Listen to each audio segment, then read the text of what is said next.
Oh, hi, Dean. What's up, Mama? How are you? Dean! I thought I recognized that voice. That's a very polite way to enter a room. I felt like I should interrupt the whole meaningful conversation and just fucking ruin it for everyone. What's up, Mama? How are you? Doing what you do best. Oh, hi. Hi, Renee. She can't hear a word. That's a very polite way to enter a room. I felt like I should interrupt the whole meaningful conversation fucking for everyone. Wait, that won't work, Renee. Why? The default. It's funny because you're saying that in that like thousands of people are going to die in the US. People are very still in denial about it. People are like, this is so. It's so funny. The differences, people are very frustrated, saying this is terrible and why we do. So it's just very interesting. But I'm seeing all of these images of empty streets in freaking New York City. What's happening? Is this a lie?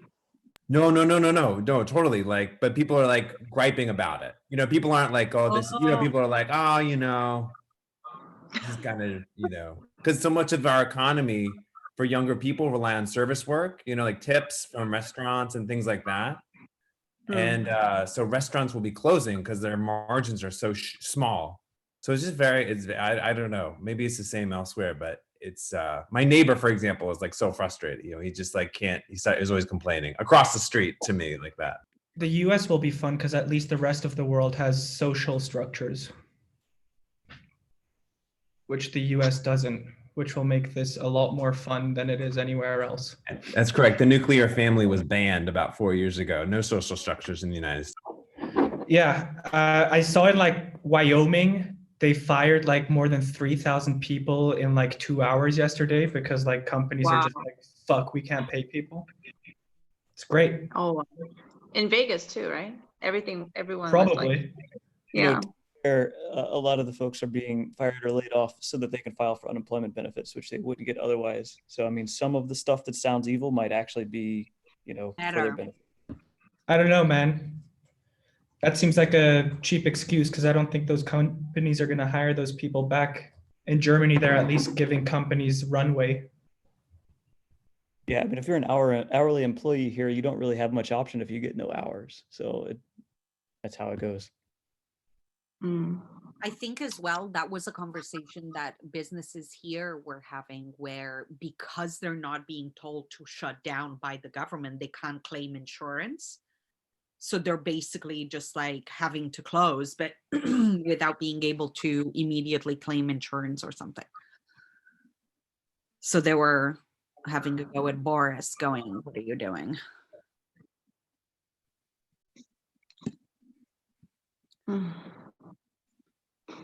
Which on live things we did.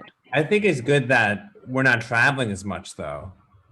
Because it's kind of crazy how many, for Ethereum, we want the world to be this better place. But how many, the fact that global travel is slowing down, that's something that I think kind of needs to happen. And curbing consumption is really challenging, but I think it's actually quite good. And personally, I hate going into crowds. So this is so nice just to like do virtual conferences. It's a nice little, nice trade-off for me at least.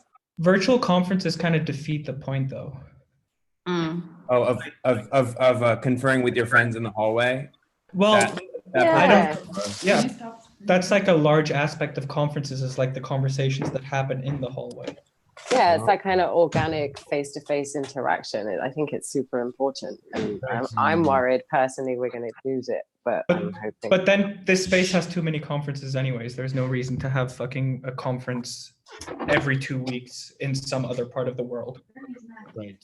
But there are some substitutes now for online conferences that compensate for the lack of social interactions like Hopin or Crowdcast. They do have some like rooms where it's basically like online unconferences at this point. And so they're trying to compensate for it. Like they know that serendipity of conferences is what's best about it, I think. Otherwise, it's just a YouTube live stream. Yeah, and then we don't get the excitement of super typhoons, coronavirus. The events bring so many things to the community, right? Is that why you go to the events, just for the typhoons and pirates? For the excitement, Simona. Typhoon, You know? corona. Every event is just like the, the by product of it all. Oh, we have a dog. We have a dog. Someone's taking their dog for a Bye, dog. walk. Bye, dog. My dog. Bye, Oh, dog. hey, Hey, dog. what's up, DeFi guys? dog, yay! Oh. It's Dogecoin. How is everyone? Hi. Great. I Where saw- are you, DeFi dog and owner? Oh, so cute. Oh my God, it's a border collie. I think. Mm. I love border collies. By the way, what does custom live streaming service mean by Zoom? Oh, the Erica wanted to live stream it, so we're live streaming it. Oh, okay, nice. So people, if they can dial in for whatever reason, they can still enjoy our riveting dialogue.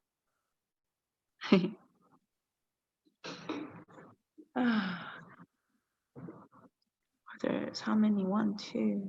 Wow, there's more. 1, 2. We need to get Ozan to come and do a DJ set on here. No, we have loads of Oh, musically inclined people. Like Coogan has his guitar. oh, we're gonna have a guitar set. Nice. Do you want to Guitar. do a We song? can, we can have a sing along. Yeah. Give me a What, sec. what are you gonna play for us? I'm gonna play. I don't know. What do people want to hear? Taking requests. Well, I don't know. It's kind of dangerous with all these. With Dean in the room, I don't know, man. I might get.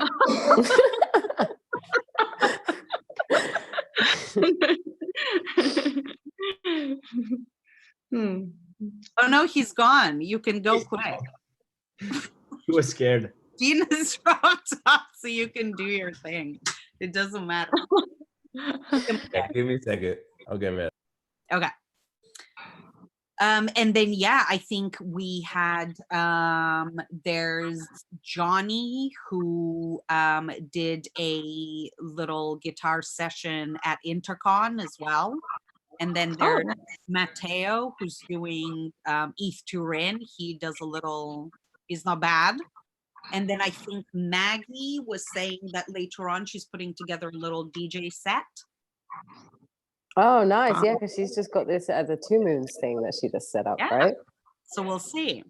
I said to I also said to Billy from 1 Million Devs if he wants to do something as well, but I don't know if he will. He's PST, so he'll like deal with things later. We'll see how we go. When everybody switches from water to wine.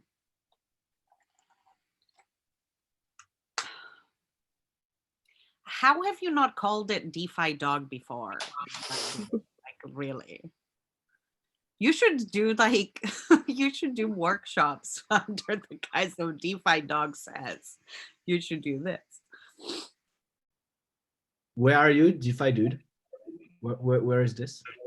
I have to- Some national park thing in the woods. Yeah, but where? What country? Oh, U.S., Wisconsin. Oh, nice. Nice.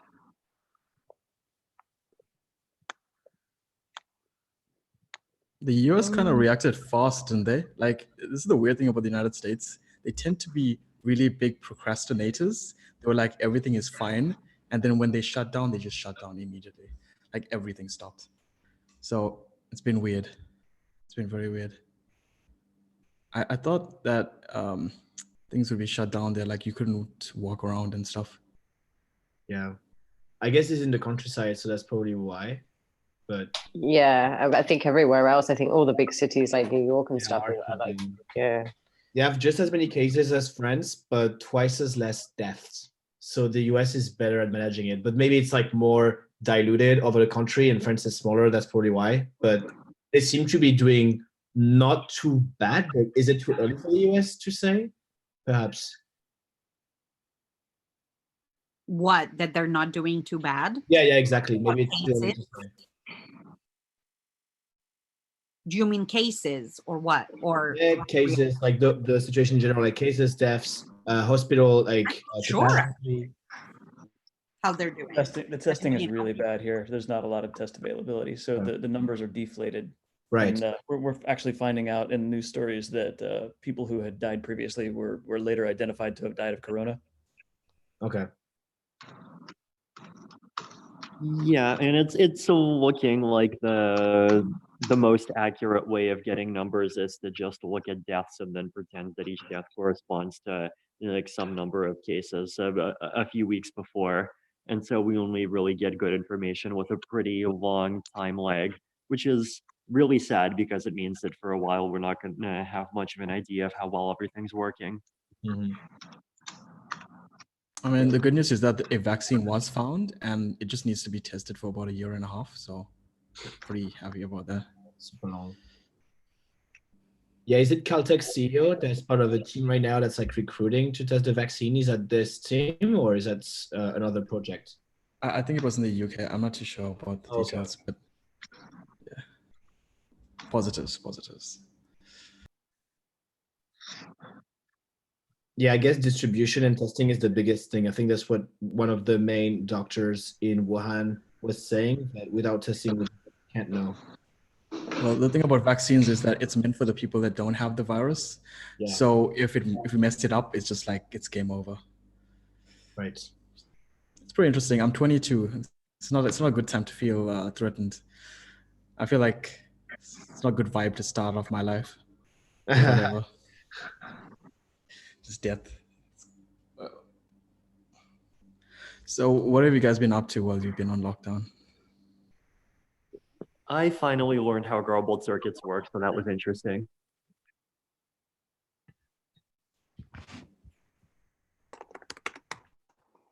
I was looking to see what crypto does that could help during the crash, and I think that like unless Maker completely crumbles and dies, I think that CDAI abstracted kind of like Dharma, but with better distribution, could be a killer app because banking rates for savings account are going to be very low. And so I think this is one of the first mainstream thing of crypto is just like, you know, there's like 9% APR. If we put some insurance, if we do off-ramp, on-ramp, and we have like a 6% savings account with great distribution, I think this can be a completely killer product. Yeah, I mean, this is the interesting thing is that we're given a golden opportunity because whenever something bad happens, the market is most susceptible to change. So if we want to change opinion about crypto and blockchain, this is probably like the best time to do it. Yeah, I agree. And savings account is the simplest. Like I'm seeing a lot of DAO projects right now, like raising funds for next year, and it's interesting. But what works today that is 10x better than the traditional finance world, I think is savings account. Like, okay, like DSR is down to 0%. So right now, as of today, I'm wrong, but I'm sure Maker is gonna repair the damages and just like, you know, update oracles and do like the necessary work. And then it will go back at 8%. And that would be so much better than normal, you know, traditional banking rates, right? We have a concert right now. Yes. Coogan is ready. Oh my God. Okay. Ooh. I'm so ready. Are you guys ready? All over the world. He's been waiting for this moment for a long I'm waiting for this moment. So this is a song that's being adapted for the current scenario. You guys are ready. And you should sing along, although it'll be a little tricky with the delay. It's like when audiences clap during a concert, then everybody gets off the clap. But we're going to try it anyways. Ready? This is Yoshimi Battles the Pink Robots, but the Flaming Lips song, I don't know if anybody knows it, but for the virus now. Ready? So.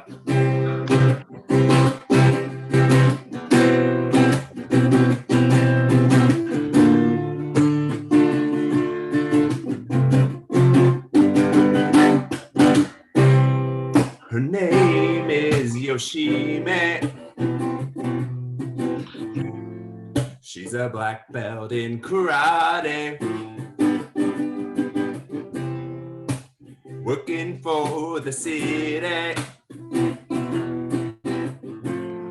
She has to discipline her body, 'cause she knows that it's demanding to defeat those evil viruses. I know she can beat them.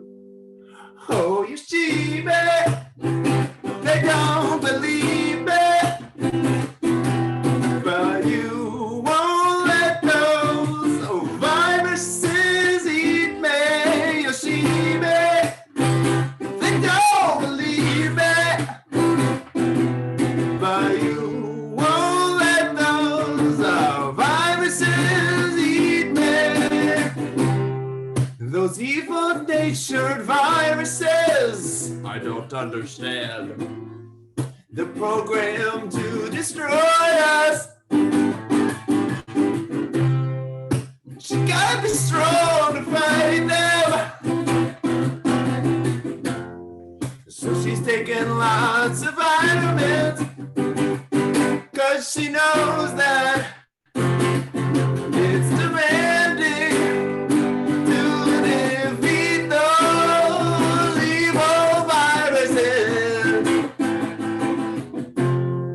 I know she can beat them.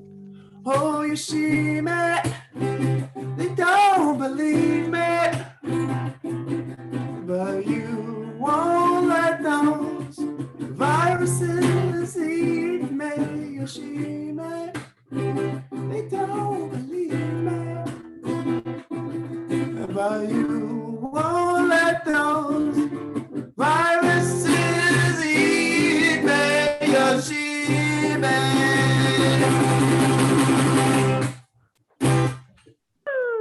Woo! That was amazing. Amazing, amazing, amazing. Well Good done. stuff, man. Well done. That was a very good adaptation of that song. Very I appropriate. saw smiles all round, which I was, you know. Even Oh, yeah, that was very good. Very good. yeah. Thank Awesome. you. Thank you. Thanks for sharing, man. Who else do we have? Who else has joined us? Oh, TJ. Yes, I just saw your message on the Peepo video I posted, so I thought I'd pop in. So basically, TJ has just set up this community about being mindful and calm in this situation that we find ourselves in. So I was like, okay, be in here for a bit, like Yeah. soothe us all and tell us everything's gonna be okay. That is pretty much the aim. Jason got in touch with me recently, so I thought I'd start sharing some of the ideas I use with clients and in my workshops and stuff with a wider community on Peepo. So yeah, it's exciting to be involved. What would you say a big kind of what's the main thing that you see people worrying about right now? Or what's the main, I don't know.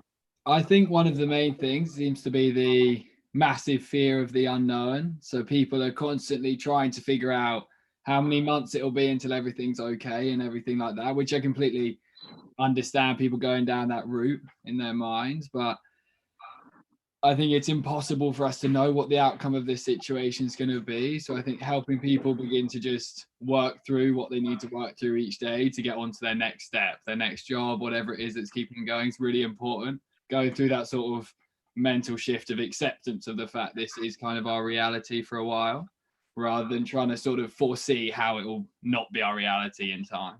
I think that's one of the main things I'm trying to guide people through at the moment. How long does everybody think this is going to be our reality for? Just throwing that one out there. That 2 weeks kind of extended very quickly, guys. I think it'll probably be some sort of impact for 2 or 3 months, I expect. So probably a significant impact. Yeah, wow, that's a long time. But I'm not sure. I think this is just very unknown and uncertain time. It's very new to everyone. I mean, to be honest, like in Korea, like we thought it'd be over like from Korea and to Korea, so that'd be like it, but it extended to US and Europe. So like it's just mind-boggling to people in Korea. Like we're just like the beginning. So and we thought it'd be ending like by May or even April. So I think it's gonna, I don't know, it's getting more severe than expected. So I think, I mean, in my perspective, like from Asia, I was thinking like maybe August, September, because schools are starting here, I think in September, because people are really just, fearful. I think everyone's changing the academic schedule, and it's a sign that it's going to be prolonged for a while. So I think, September, which is bad news for me, but is what I expect from here. I can imagine something similar. Are you seeing like a lot of military on the streets in Asia at the minute, Erica? Like is it like super strict over there right now? Or? Yeah. So Seoul is actually not that strict.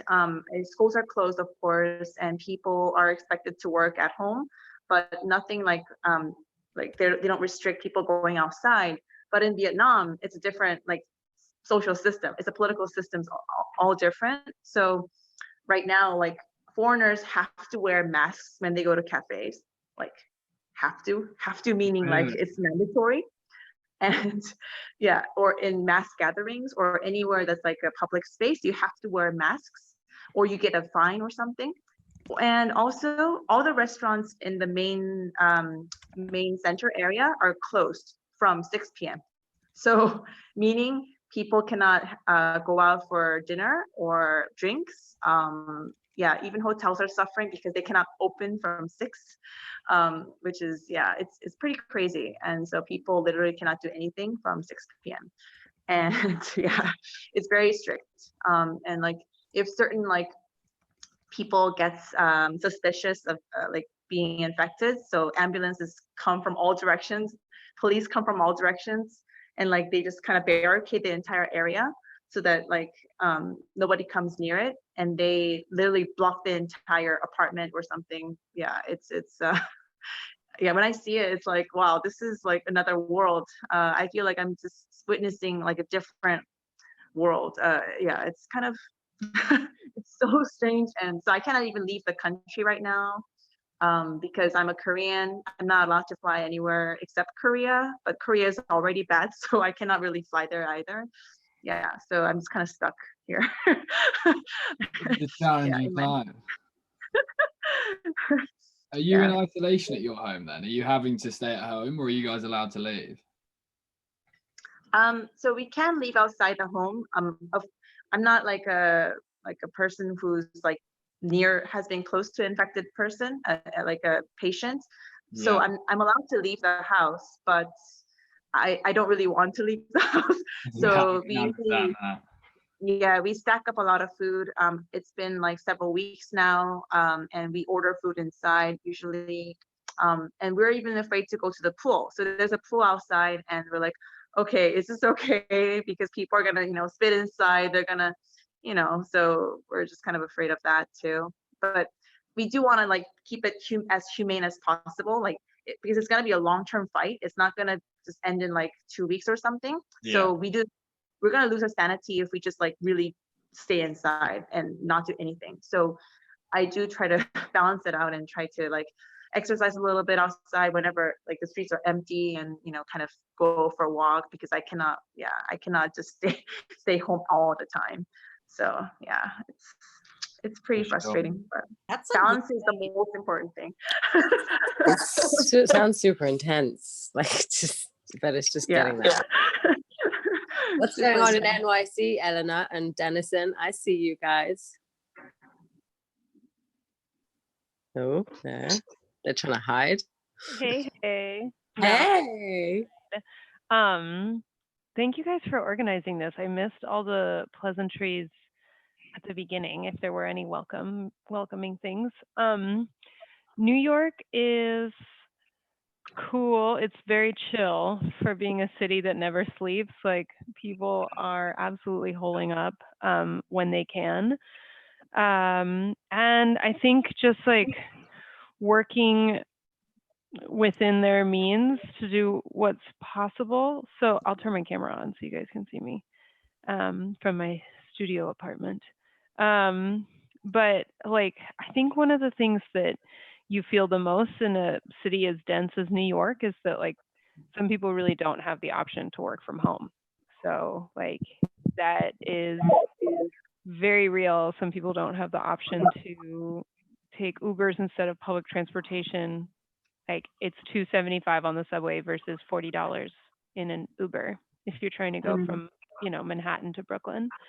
But I think, you know, for the most part, people are being very civil, very cordial, and trying to take it seriously. I don't know if anybody from Florida is on the call, but there's a viral video of spring breakers going around. And like nothing has made me feel so old. If you haven't seen the video, it's a bunch of like hormonal teenagers like, well, I just want to party and rage. And at first I'm like, shame on those kids. But I feel like if I had been 18 during Corona, maybe I wouldn't have exercised the best judgment. So it was good to not be so self-righteous, but also to kind of wish people were all as thoughtful and considerate as some people are being. So that's it. Reporting live from Flatbush. Yeah.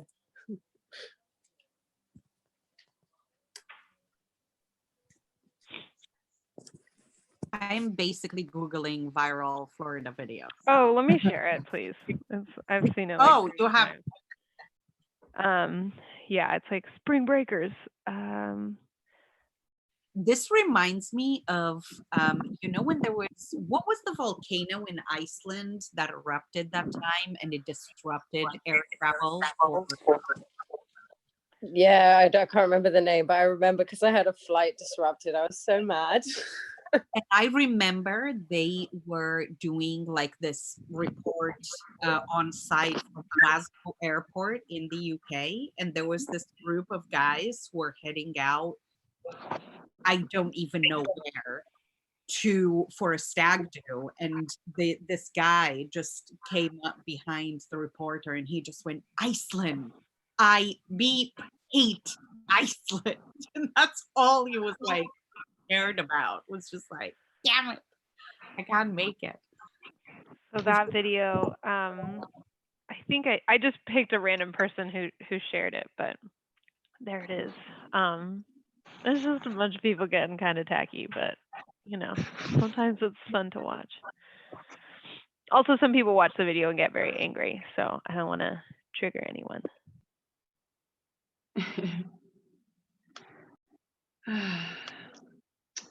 I was thinking that. Oh.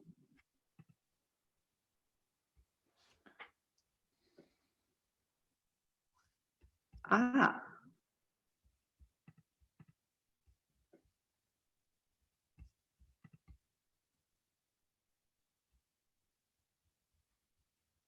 It's the same one. It looks like it's the same one. Oh my God.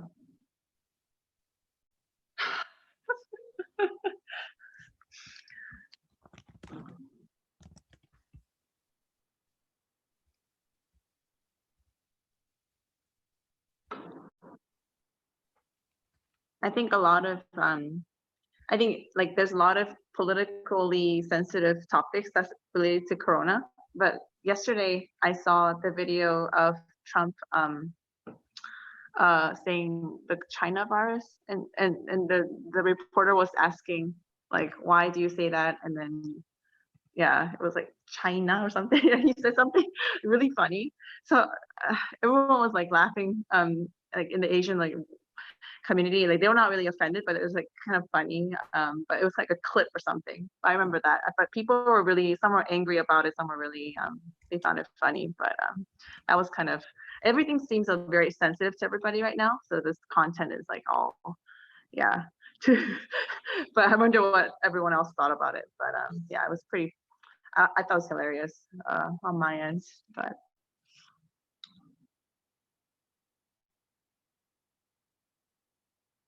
what are you saying, Dennison? How are your dehydrated bananas?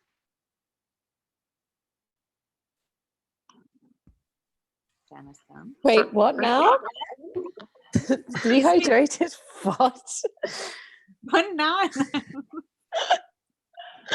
Oh, Simona. They're bananas. Dennison was dehydrating bananas to make delicious snacks.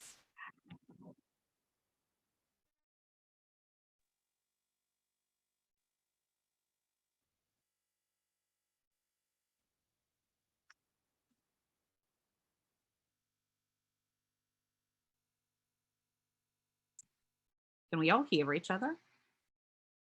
Yeah, yeah. sorry, mine just come back on. I just received it. Oh, there's 2 dogs now, guys. There's 2 dogs. One of them made a friend. Oh, there's another one. We need more pets on this call. No social distancing in the dog situation. Yeah, clearly they're not social distancing. Where are the dogs? What's happening? Where are these dogs? Do people like see dogs? Yes, DeFi dude is out with his DeFi dog or a DeFi walk. Oh. I see. Wow, it looks like a painting. And that just means the connection isn't that great. Because they're moving. Everybody on Earth video calling right now, right? I know, this is true.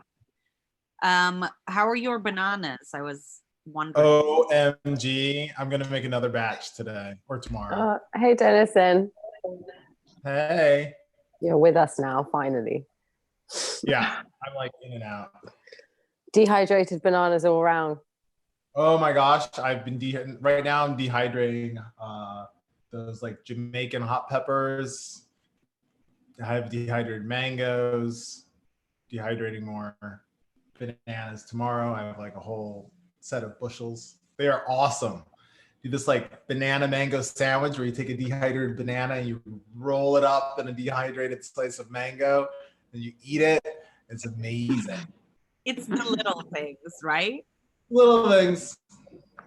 Hey, how else are we gonna last for 18 months in quarantine? Right? Oh my God. Not 18 months, no. 18 months. You're smiling about 18 months. It's impressive. You know, you gotta be cheerful. I'm always cheerful. That is a good attitude to have. Months, you know, drying bananas and like. We're gonna have to do a dehydrated series featuring Dennison the next day.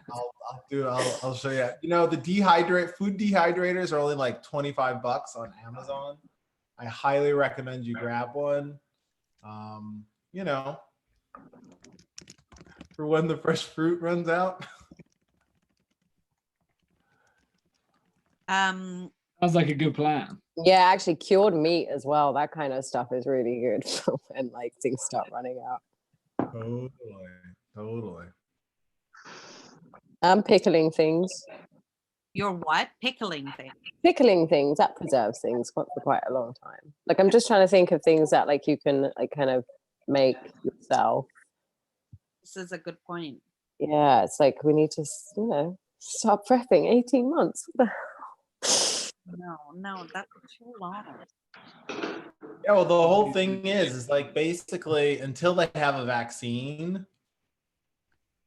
Earth has no immunity. So, but like there's a lot of kind of confusion around whether people can get infected as well. It's like sometimes, yeah, it's just I've seen some articles saying some people have been reinfected, some saying that you can't. Like that's really confusing. Okay, so here's the thing: who is reading and watching the news and doing like overexposing themselves? I sort of am. You're what?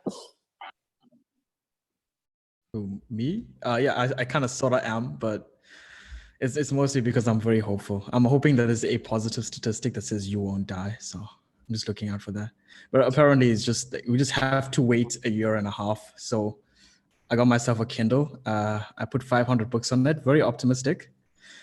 But yeah, just hoping things work out. But apparently you can build immunity, but if you have any immune system problems, you pretty much can't get it again. It's just a regular virus. So if the biggest problem is that with the Spanish flu in 1918, there were 3 waves because the flu changed. the virus changed. So if people are, if the coronavirus or the 6th coronavirus, that is what we're on right now, doesn't change, we have immunity for it. If it does, then we don't know how it will react. It might target, or it might become more powerful and target people that are younger. It might spread faster. We don't really know. So yeah, but your body builds up immunity to a specific type of virus. If the virus mutates, then you have to gain immunity again. It's kind of like, I mean, the flu, right? So it changes every year, and then you have to, the vaccines have to be adapted every year, right? Yeah, exactly. Yeah, it's just like that. The only problem is that with these tests, like for example, right, we don't know when the next wave is going to come and if it will mutate. And if it does within like 6 months or so, we have to wait another 1.5 years for testing after the vaccine is found. So this is going to be going on for quite a while. That's the point of all of this, is to limit the spread of it.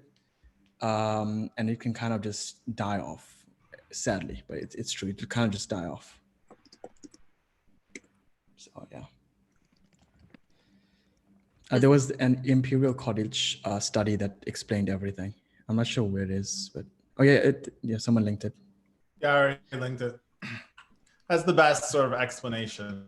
Basically, to keep the hospitals from being overwhelmed, we have to be flattening the curve. Home for like 18 months, a year, 18 months. Oh my God, send dehydrated bananas, Dennison. Like literally send them now so they reach me in 10 months. In 10 months, right? Yeah, Send them a regular post. I want a shipment, please. Stock up, You kid. Honestly, you could start like a whole new business. Oh yeah. You know, Put it on the blockchain. Yeah, it works. Banana coins. Yes. There you go. Done. What else should we sort out in this call? So Dennison has new business beside Dap Hero. Try bananas. I'm serious. Dennison's dried goods or something. Exactly. That is dried goods. I'll dry everything that I can get in Brooklyn. I think, you know, those what were those videos that people were obsessed with for a while when you cut the sand? You know, those kinetic sand cutting videos. You should start doing that, just you drying like everything, all sorts of foods. That's what you should do. And set up a YouTube channel. I think Maybe that would be the viral content that everyone's looking for. viral content for a viral time. There you go. You're all set.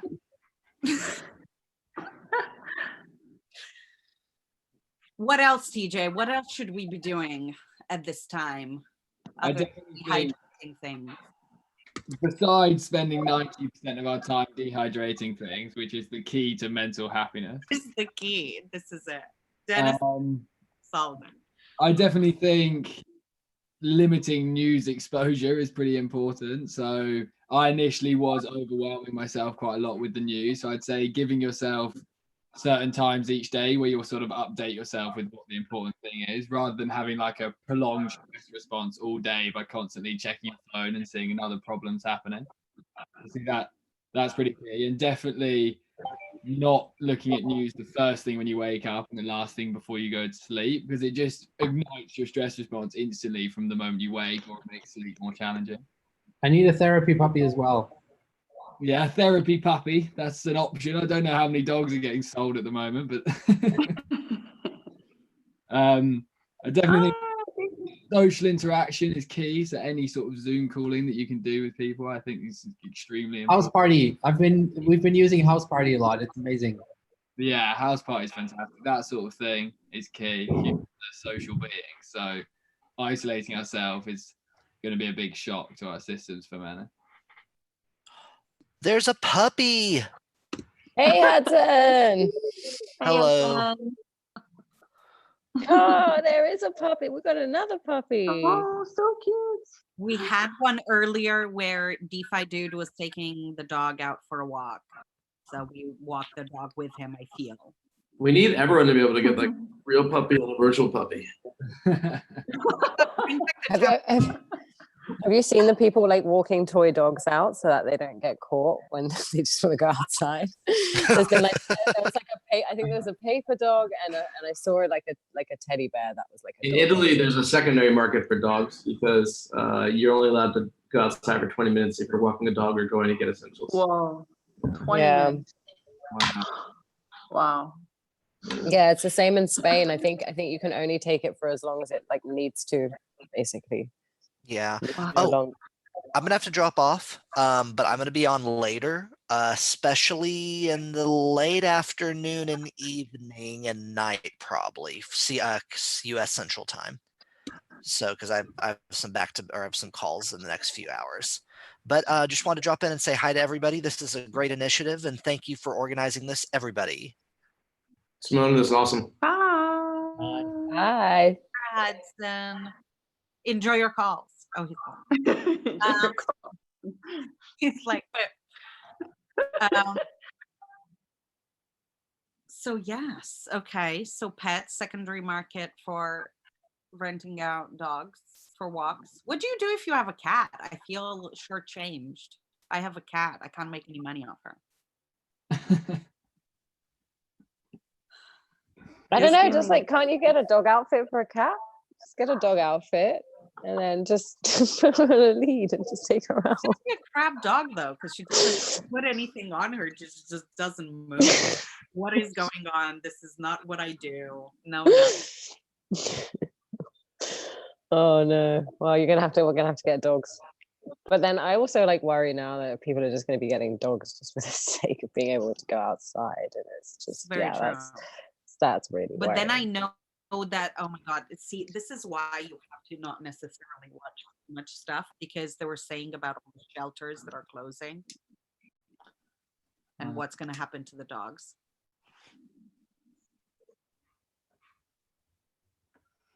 Oh no! Now you're making me want to go adopt a dog. Well, I can't, but I'll gladly accept puppy deliveries.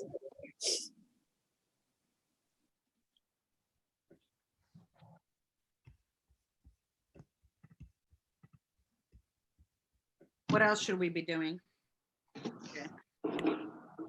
Well, my absolute number one piece of advice would definitely be to adopt a meditation practice. I think if you can anyway, there's tons of free apps, there's tons of guidance in terms of how to do it. It doesn't have to be as intense as like 60 minutes of silent meditation. It can just be beginning to gradually build sort of mindfulness into your life, finding stillness in more simple activities like eating. And I can imagine a lot of people right now are probably still eating their dinner with like the news on, and they're not able to gain like some stillness, some like interaction, some peace in just those moments. So definitely finding some calm in your day, pretty key.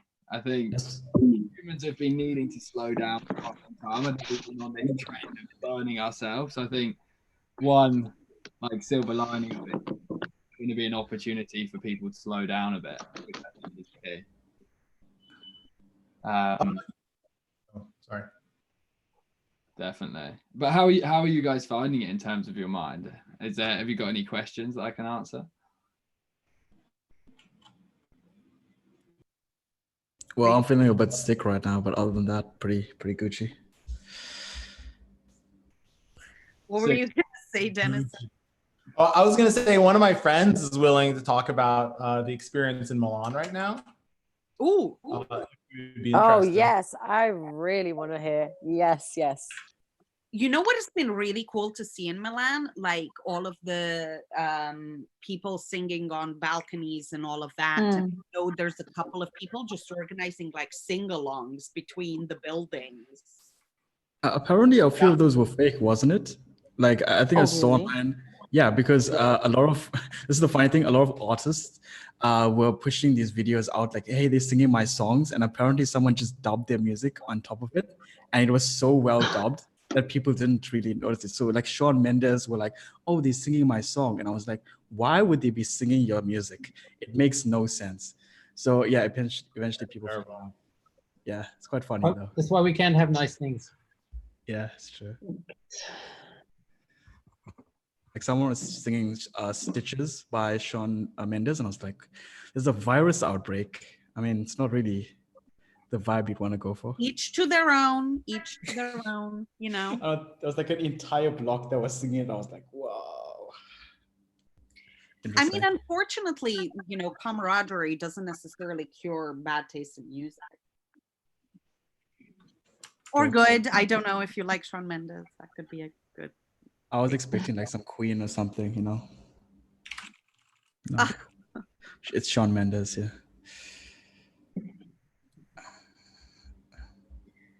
yeah. So your friend, what are you saying, Dennison, to join us here? Yeah, I'm trying to get her to join. Oh my God, that would be amazing. I have questions. I want to know if these things about people getting fined 300 euros for buying wine are true. Priorities. Yeah, so I think they're going to come in a second. Okay, cool.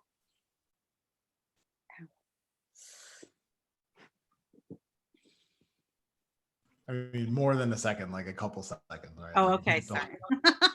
We were all waiting with a bated breath going. Yeah, once I see them pop in, I'll introduce them. Is it going to be a second or 18 months? Hopefully not 18 months. You never know. You never know.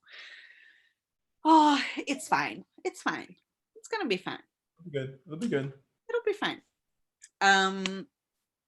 One of the other things that I was thinking about is like, I'm very much around what TJ was saying. I'm very much at this point going, you know what, it's clearly a shitty situation. I think constantly watching, like, for instance, here, Channel 4, I think, has been doing what, like 2-hour-long news segments. And it's just like, you know, when you're prepared for the thing to end and it keeps on going, and then a special starts about the whole thing, and you're just like, okay, no, I can't listen to this anymore. Yeah, for sure. Yeah, and also because it's like affecting like the whole world. There is just, it's not like, you know, it's just like one region that we're kind of looking into. Like, there's just so much out there. It's like insane, absolutely insane. You know, the 5 o'clock news or whatever, when they're the ones that are always with the really awful news, and it's just that like never ends. Oh, my friend's here. It's Sarah. Hi. So my friend Sarah. She's in Milan. Hello, right everybody. Hello. Sarah, how are you?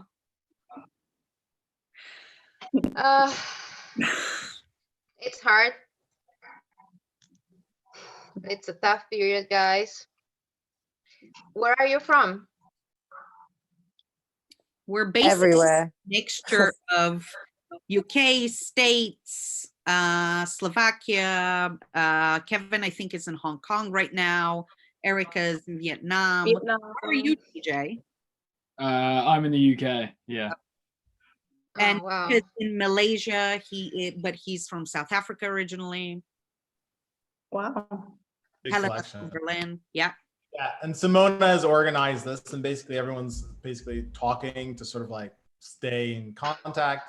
I thought it'd be really interesting to speak to you, Sarah, to share a little bit about the experience of what's going on in Milan, because sometimes, at least here in the States, the whole thing feels so abstract and people don't really have a great idea of like what this actually is in practice.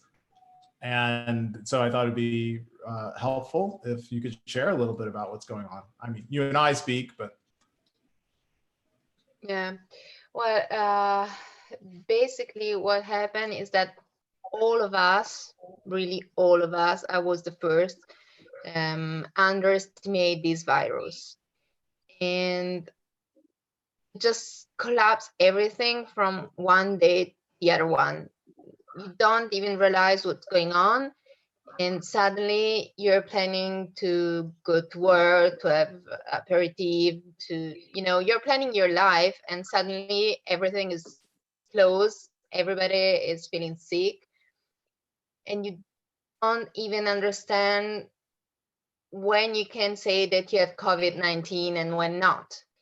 And at the beginning here in Italy, they started to test lots and lots and lots of people. And now we are running out of money and of tests. So they're testing only people that has at least 2 signs of COVID-19. If you have only high temperature, they're not testing you anymore. If you have only lack of breath, they don't test you anymore. If you have only cough, they don't test you anymore. You have to have at least 2 of them. I had friends that had more than 39 of temperature, and they called the free number and they said, do you have only high temperature? Yes. So then we're not testing you. And if you have one of the other signs, and don't call us anymore, just call the ambulance. And there is a region here in Italy where probably there are more deaths than people alive. And it's true. Believe me, it's true. I have people that lives over there and they actually see ambulance and military coming to take away bodies.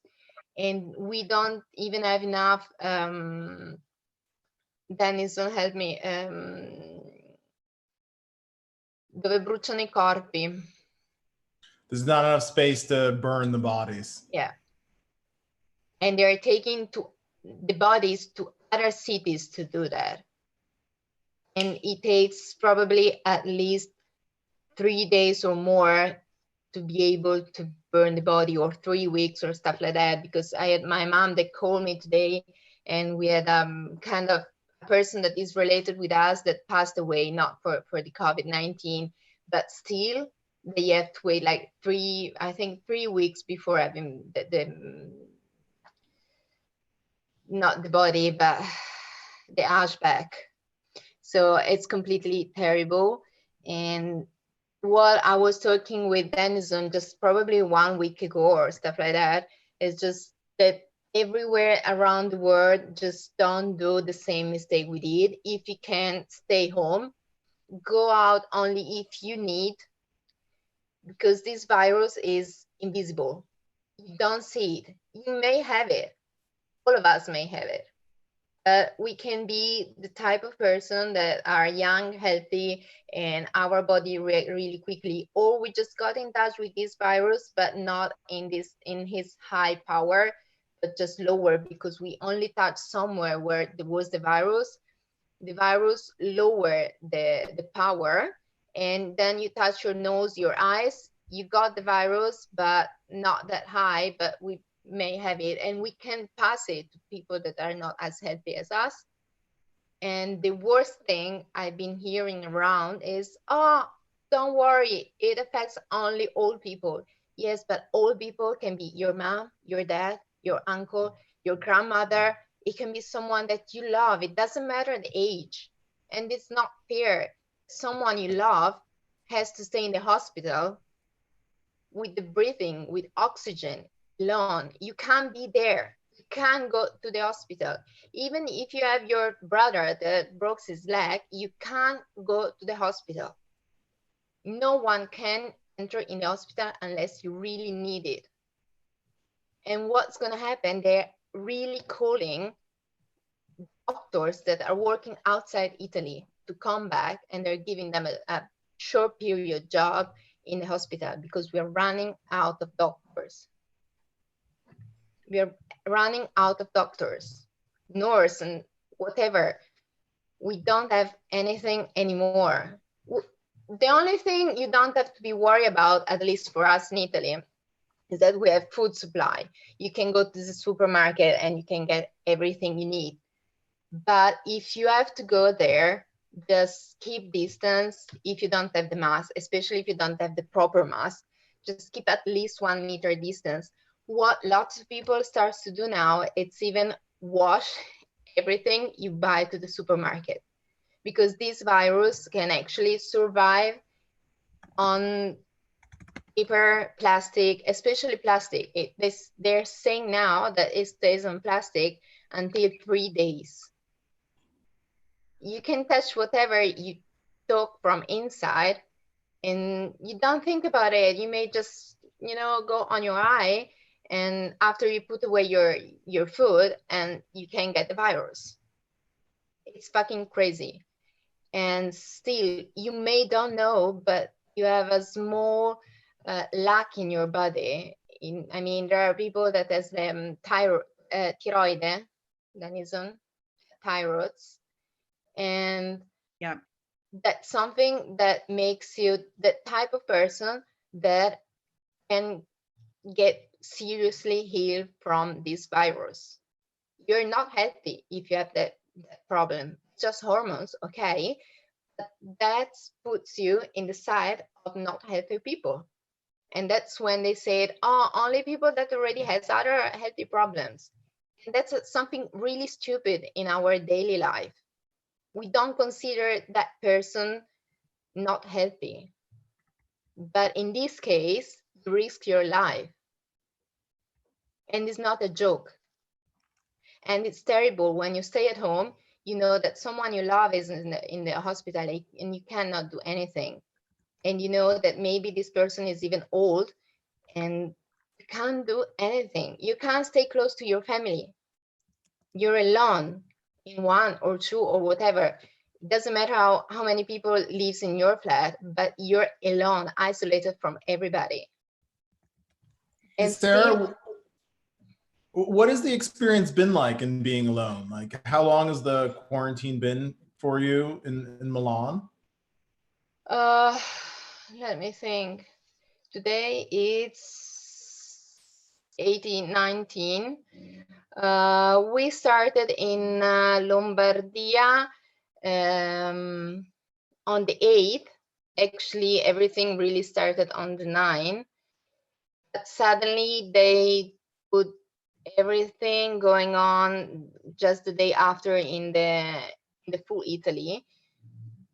But so it's like 1 week and a half more. And how long do they expect you to need to? Guys, it's going to be so long. They said until the 3rd of April or the 4th of April, something like that. But now they're saying it's going to be longer. I'm pretty sure we're going to go until Easter, but we're not sure because there are some cities where they're still growing. The number is still increasing. And they're talking to build a new hospital in Milan, which means they're talking from when they start until the hospital is ready about 10 days, which means that I don't believe at all it's short time in Italy, because if they say 10 days, it's going to be like 1 month for sure. And then it's when you know what I'm talking about. But that means that it's not finished, because if they think they can stop it or slow this virus, that means that they will need that hospital for 400 people, 400 beds, 400, more than what is already around. And we still don't have that many cases in the south of Italy, but if this happens, it's going to be a huge disaster, because they have even less hospital, less intensive care and stuff like that. They don't have. So is the quarantine throughout Italy, or is it mainly focused in the north right now? It's in the whole Italy. All of it. Yeah, it started in Milan and in the north, didn't it? And then it started in two small village where they call it the red zone, and then they made the like orange zone. Red zone for us means that you can. They actually put military on the roads that where you can get in and out from the village, from the city, and no one could get in and out except for food storage, and that's it. They shut everything was shut down except food and pharmacy, and they had to stay at least 1 meter at one person from the other one, and they stayed in this situation for like 2 weeks, and now they're like done. I mean, they're safe, no other person infected. But then on the orange zone, which started from Lombardia, what happened is that they closed shops, and they closed nearly everything. At the beginning, they left open like shoe shop, clothes shop, and everything. And you were allowed to go around only for work. But after a couple of days, they shut everything, and only the main company like Fabbriche, then is on help. The like large public companies, you mean? Yeah, they're the only one that at the moment can work, but they are actually allowed to work only if they have masks, or if they can keep people separate at least 1 meter of distance from the other one. And that's the only way they can work and they can stay open. At the beginning, you were able to go out for a walk but you don't have to stop and talk with other people. And if you do it, you should stay separate, like same at least 1 meter distance. But now they start to shut everything. You can't even go out for a walk, only for food and pharmacy, because people in Italy are not clever enough. Sorry, I'm Italian, but sometimes we're not clever enough to understand that in this moment, it's better to stop now, immediately, all together, to stop it. If we don't, we're gonna take it so long. And still there are too many people here around not understanding what's going on. And I don't understand how they cannot understand, because I don't know. I think the main thing, like obviously with Italy, that is very surprising. But like we were saying earlier on the call, like in so many other places, it's because it's not so, oh my God, everything's shut down. Everything's like, in a crisis situation. People just don't realize, like Brighton in the UK, I just went out earlier today, keeping my social distance, but walked past a pub and there were people in the pub, like just enjoying the drink. That's what was going on probably 3 weeks ago. I went out for a beer, not caring, and like, oh yes, okay, we need to stay 1 meter distance from one table to the other one, but then it's okay, It's not like who cares, but you don't think it's real. It's not that you don't think it. It's like watching a movie, you don't realize that you're in it, that it's really happening to you. When it touches you, and it really touches you, suddenly everything changed. You still don't understand how real it is, and I don't know how to really pass this thing. And plus, in Italy, we started immediately to test people and to shut down our direct flights from China. We were the first country in Europe to do that, and still lots of other countries in Europe are not testing that much as we do.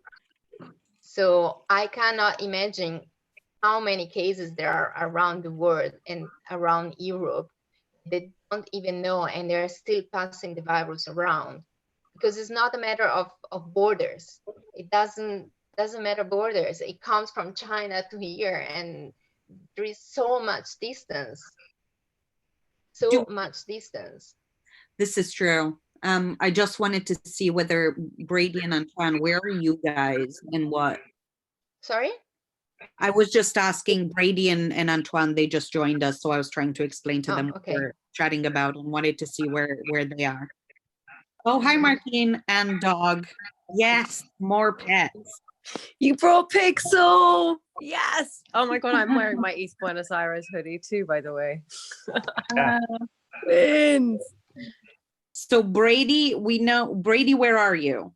I'm in the Midwest in the US right now, and it's I have a feeling it is actually worse here as well because we don't have as many testing kits in some places in the Midwest right now as well. So I'm kind of concerned, like a lot of people just packing into restaurants and bars, and I see people coughing and hacking too, and I'm like, okay, well, I actually have lung issues as well, so I'm really concerned. And I did all the shopping and preparation for my parents and grandparents this week actually, and I'm telling all of them just stay home and don't go anywhere. And if you need anything, let me go do it. And I'm doing the best I can to stay safe. But even I have lung issues, so I'm concerned even in the Midwest. And I think this is a little further than a lot of people are comfortable admitting because there aren't many tests in some states in the US. May I can, if the only thing I can suggest you is to speak at least to people that are close to you, to people that you love, to tell them not going out and to take everything they can, all the precaution they can. That means distance, especially if you don't have the mask, distance, cleaning hands, and don't touch your face with your hands unless you just clean them. Yeah. If you take all those precautions, then you can stay somehow safe, you know. But here in Italy, what happened is that lots of shops and bar and restaurants shut their door before the government tell them to do it, because at a certain point they understood that there was no point of keeping open because you put risk on other people's life and on their lives as well, because if you're working there, it's your own life as well, and you go home to your family, and especially old people. I mean, not old because they're old inside, but because their age say that they are old. You know, it's more risky, much more risk. It's not that young people are safe anyway, but old people has the higher risk to not survive. What about you, Antoine? Where are you?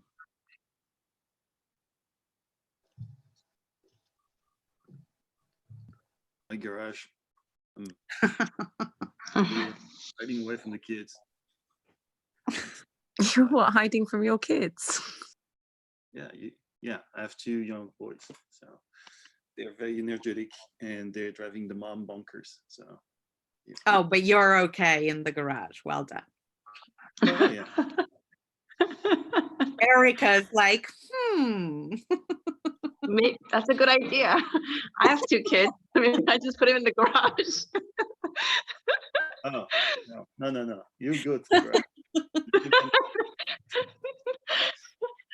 Where are you in the world though, Antoine? I'm in Silicon Valley, so I'm in Santa Clara. Oh.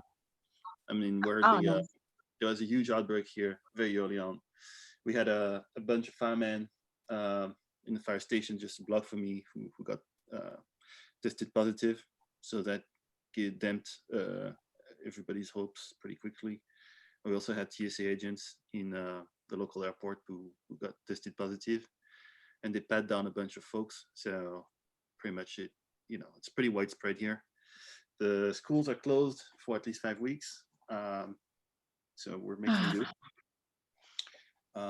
We probably won't have schools until August. Yeah, and actually busting my ass because I'm in between jobs, so I'm running a bunch of contracting, and I've just I'm helping a friend who's building a website for COVID, and it's a full-time job. How is everybody navigating that? Like, because I feel with a lot of us, certainly in the space, and not only, there's so much, there's so much affecting our work, particularly like freelancing, contracting, all of that. Oh yeah, you know something about that, huh? It's, I think, like we were chatting earlier on the call, there's so many people who are in the service industry that are now just, I don't even know, depending, I guess, on the country, you are different levels of screwed if you are in the service industry.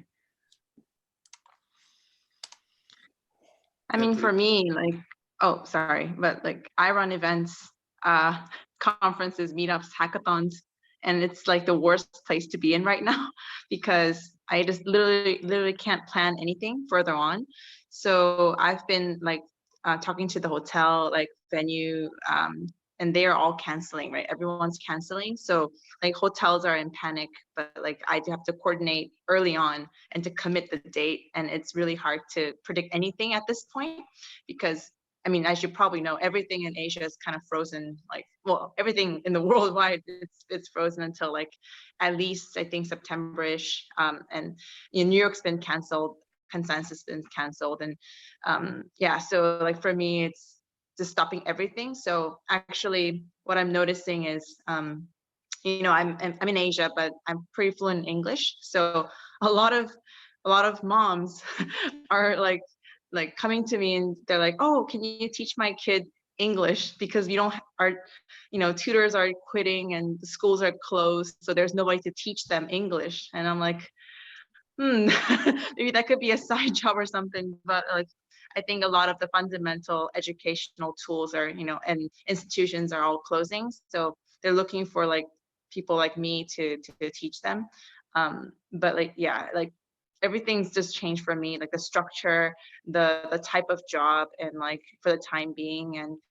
And yeah, the choices are so limiting at this point. I just, yeah. And Asia's pretty, everyone feels this way in Asia. I think a lot of people will be laid off as well. No doubt about that. So, I mean, economy is totally dying. As you've seen the dollar, you know, everything's just going crazy right now. So kind of depression, a little depression is going on. Yeah. So for me, it's yeah, very bad situation. I think in that's terms of everyone's workforce. biggest concern. It's Yeah. unfortunate. The economy. It is. I think the whole gig economy thing is, like you said, you're thinking about side gigs and things like that. That's what a lot of people are starting to look at. I mean, just with conference organization, a lot of people are looking at trying to use VR, but as it stands now, VR is almost like distributed ledger technology. It's got scaling issues. It's not evenly distributed around everywhere in the world. So while it's a viable option, not everyone can do it, but I think those who can should try to enable as many people as they can to at least do it, even if you just have an extra headset, clean it really good and send it to someone if you're not using it. This is such a good point. Oh, sorry, Erica. Were you going to say something? No. I just wanted to add one thing. So I actually consulted with a professor in Georgia, and she's a VR like major. She's basically teaching VR to her students, and she was offering this idea. She's like, oh, why don't you do a VR conference? And I was like, oh yeah, that sounds amazing. And then what does it entail? What does it take to do that? And she was like, oh, but we have to get the VR headsets. And they're like, how much are they? They're super expensive per headset, and you have to get them from China. Yeah, So, I was about to say. The other thing though is, I think a lot of people aren't even comfortable on the headsets. I think even if just the telepresence of using desktop mode is worth it, because some people are stuck inside, and just having that connection, just like this, I mean, it's almost like playing a game. It's a distraction for some people, and for mental health reasons, sometimes that might be a good idea. I actually, that's what I specialize in, is VR. I've been actually doing virtual reality music performances in VR, and I just use desktop mode because I've got music equipment all around me. But I do it for the other people who are in VR, and also in Second Life, which is also an interesting thing to discuss, is Second Life still has a thriving economy in it. And I know people who are performing music and even doing stand-up comedy and stuff for tips in Second Life right now, and they're stuck at home, and they're able to make a little bit of extra money in Second Life, which is the first successful digital currency. And I'm like, okay, well, if that's still going, then people should probably jump in there, even if it's something that's working. So I don't know. What about Decentraland? Didn't Decentraland get released? Is that still like kind of popular-ish? Yeah, I used there's it a once. lot of options. People should do everything they possibly can right now. I mean, this is the time for these technologies to shine. I think I think the biggest problem, it's very, no one talks about it, but it's kind of the over-reliance of China. I feel like if China wasn't the global manufacturer and we distributed things a bit better, we wouldn't have had such a big problem. Because if you want VR headsets, you want telecom infrastructure, everything is done by China. So yeah, this all just gets pushed out the way. I think there's still so much out there, like Brady was saying. You can do like I don't know how many people attended this Intercon conference that we ran on Friday just gone, and it was basically testing all of these technologies that are available now for people to do these kind of virtual conferences and test things out. And one of the ways that we were going to mitigate the whole networking piece, which is very hard to do, right? How do you replicate the networking part of an event and that human to human interaction? They tried to use this thing called Mozilla Hubs to basically have these networking rooms. You could get it on desktop, right? And you just move with your mouse versus physically towards somebody. The problem is it looks shitty. It's not great at accommodating a lot of people. It does crash. It does, like, all of these technologies are kind of there, but really unable to support the real kind of what we need right now.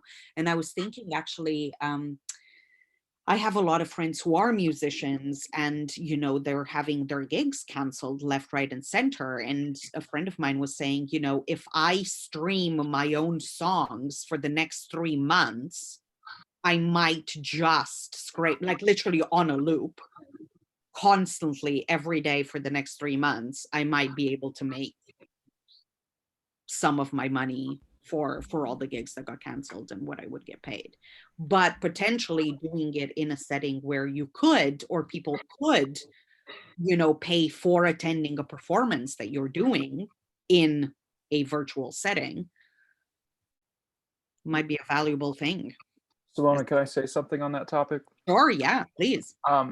This is something near and dear to my heart. Obviously, I've been trying to figure out ways to mash the digital economy and music and VR into one ball over the past few years. I've actually been doing this and writing about it for a long time, and it's really hard because even when you're working in the thick of all these technologies, it's not exactly clear how to actually roll it into one ball and make it usable in any meaningful sense. And because the music industry is very complicated, the blockchain industry is very complicated, VR industry is very complicated, and nothing is quite ready for prime time, so to speak.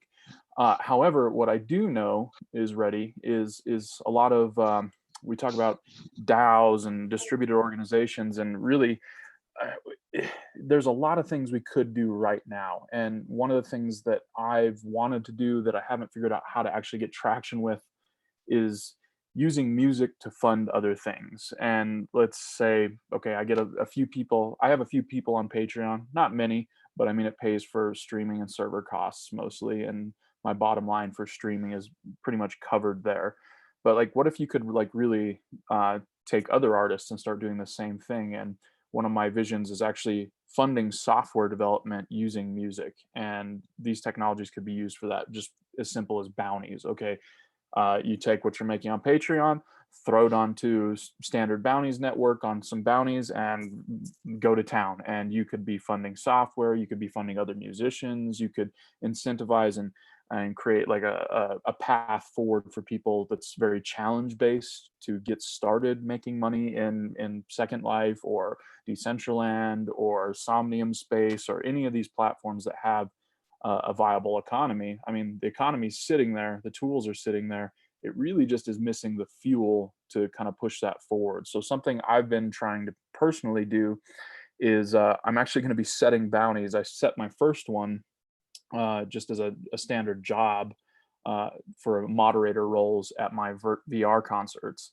But I really want to expand that to be a lot larger, to where if someone's like, if I get a sponsorship or more patrons, I'm just going to take that money and just match it and put it towards bounties immediately and if other musicians were doing this for other musicians, like another musician might be a lot better than me and more popular, they could probably set a whole lot more bounties than I could.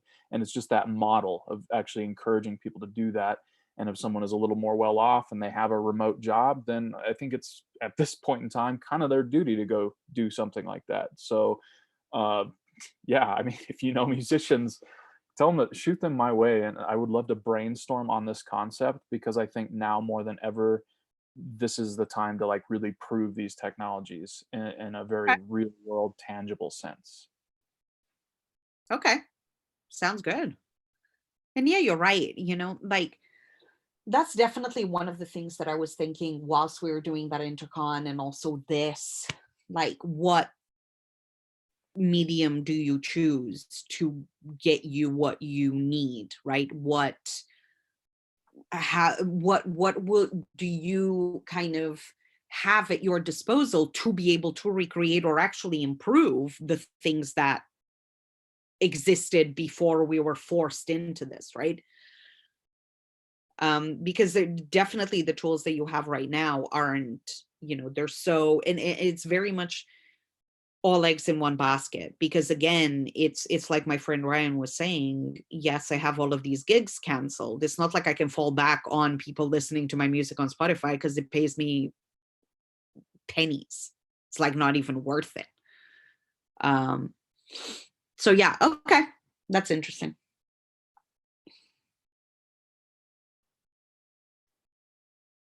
Has anybody else had the experience of doing, like, joining any kind of event recently, or I don't know, that should have been real life and it moved to virtual? I know some people have been doing house party meetups. We're doing one tonight. I'm doing one tonight, actually. What, a house party? On house party? Virtual, right? Yeah. Yeah, because I haven't seen my friends in a long time. So like in 10 days, 11 days. So then we're doing a Google Hangout with a bunch of people and just drinking, so getting some drinks and talking. Well, we need to crack the wine out soon, Simona. We do. Come on, guys. What's going on? I see a lot of like mugs. My eyes went to the plot. I expected better from us. Yeah. We do need to focus on our mental health. It's important. What's Smile. that? I'm just saying, we do need to focus on our mental health. We need to laugh, smile, have game nights, like do what we normally do. Yeah. That makes us laugh and smile. And if that's what it takes and we're just all on camera, then that's Try to do it until you can. Honestly, smile and laugh, even if it's forced. I would suggest we have, like, because it's literally 5 o'clock. It's gonna be in the UK in over an hour. Oh no, hi. We're just talking about booze and child watch. Hello. Oh, hey. Finally, we have the Cincinnati Pop musical ensemble. Oh, hey. So she's like, what? Like, who are these people? What is wrong with them? Why are they all here chatting to each other? Can you wave, Clara? Can you say hi? Can you say ciao? Not quite.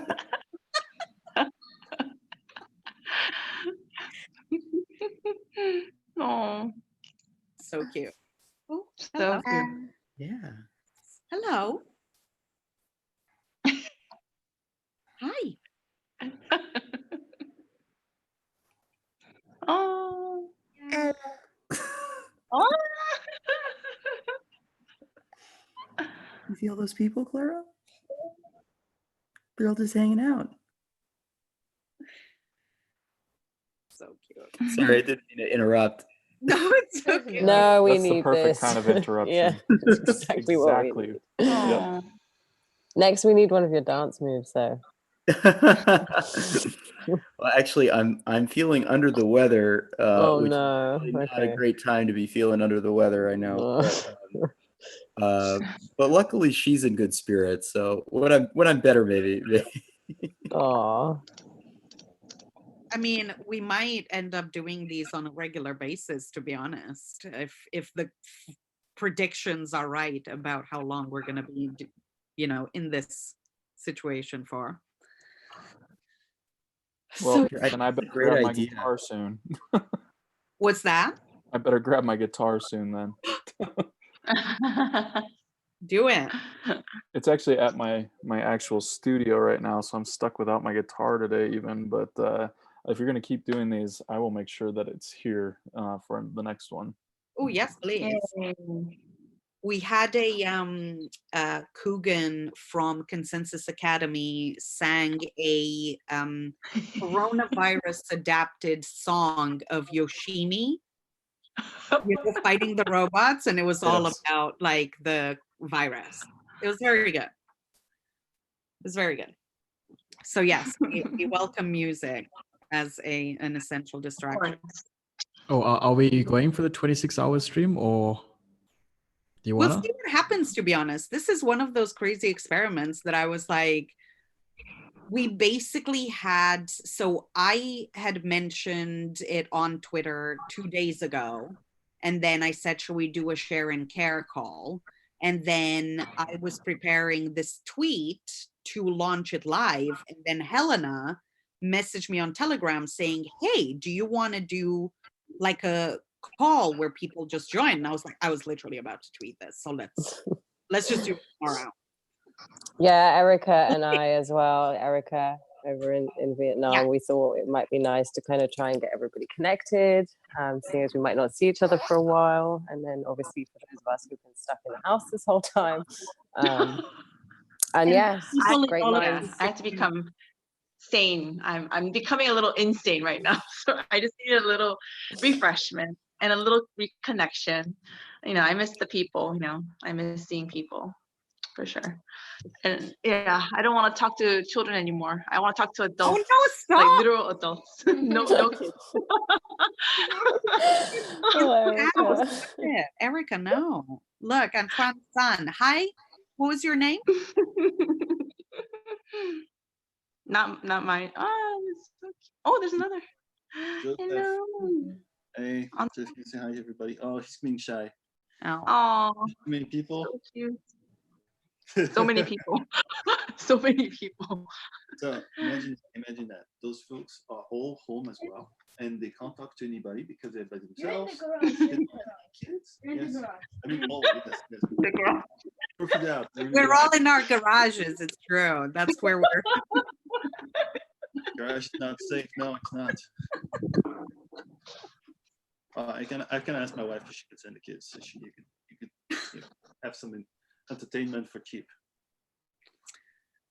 So Joe, what are you doing today? Maybe this is like a live stream for kids. Whoa. That's what we need. Yeah. Actually, Joseph could tell you a little bit about his adventure with Leprechaun. Da, da, da. Did you get the Leprechaun this time? Blah, blah, blah. You're not telling me.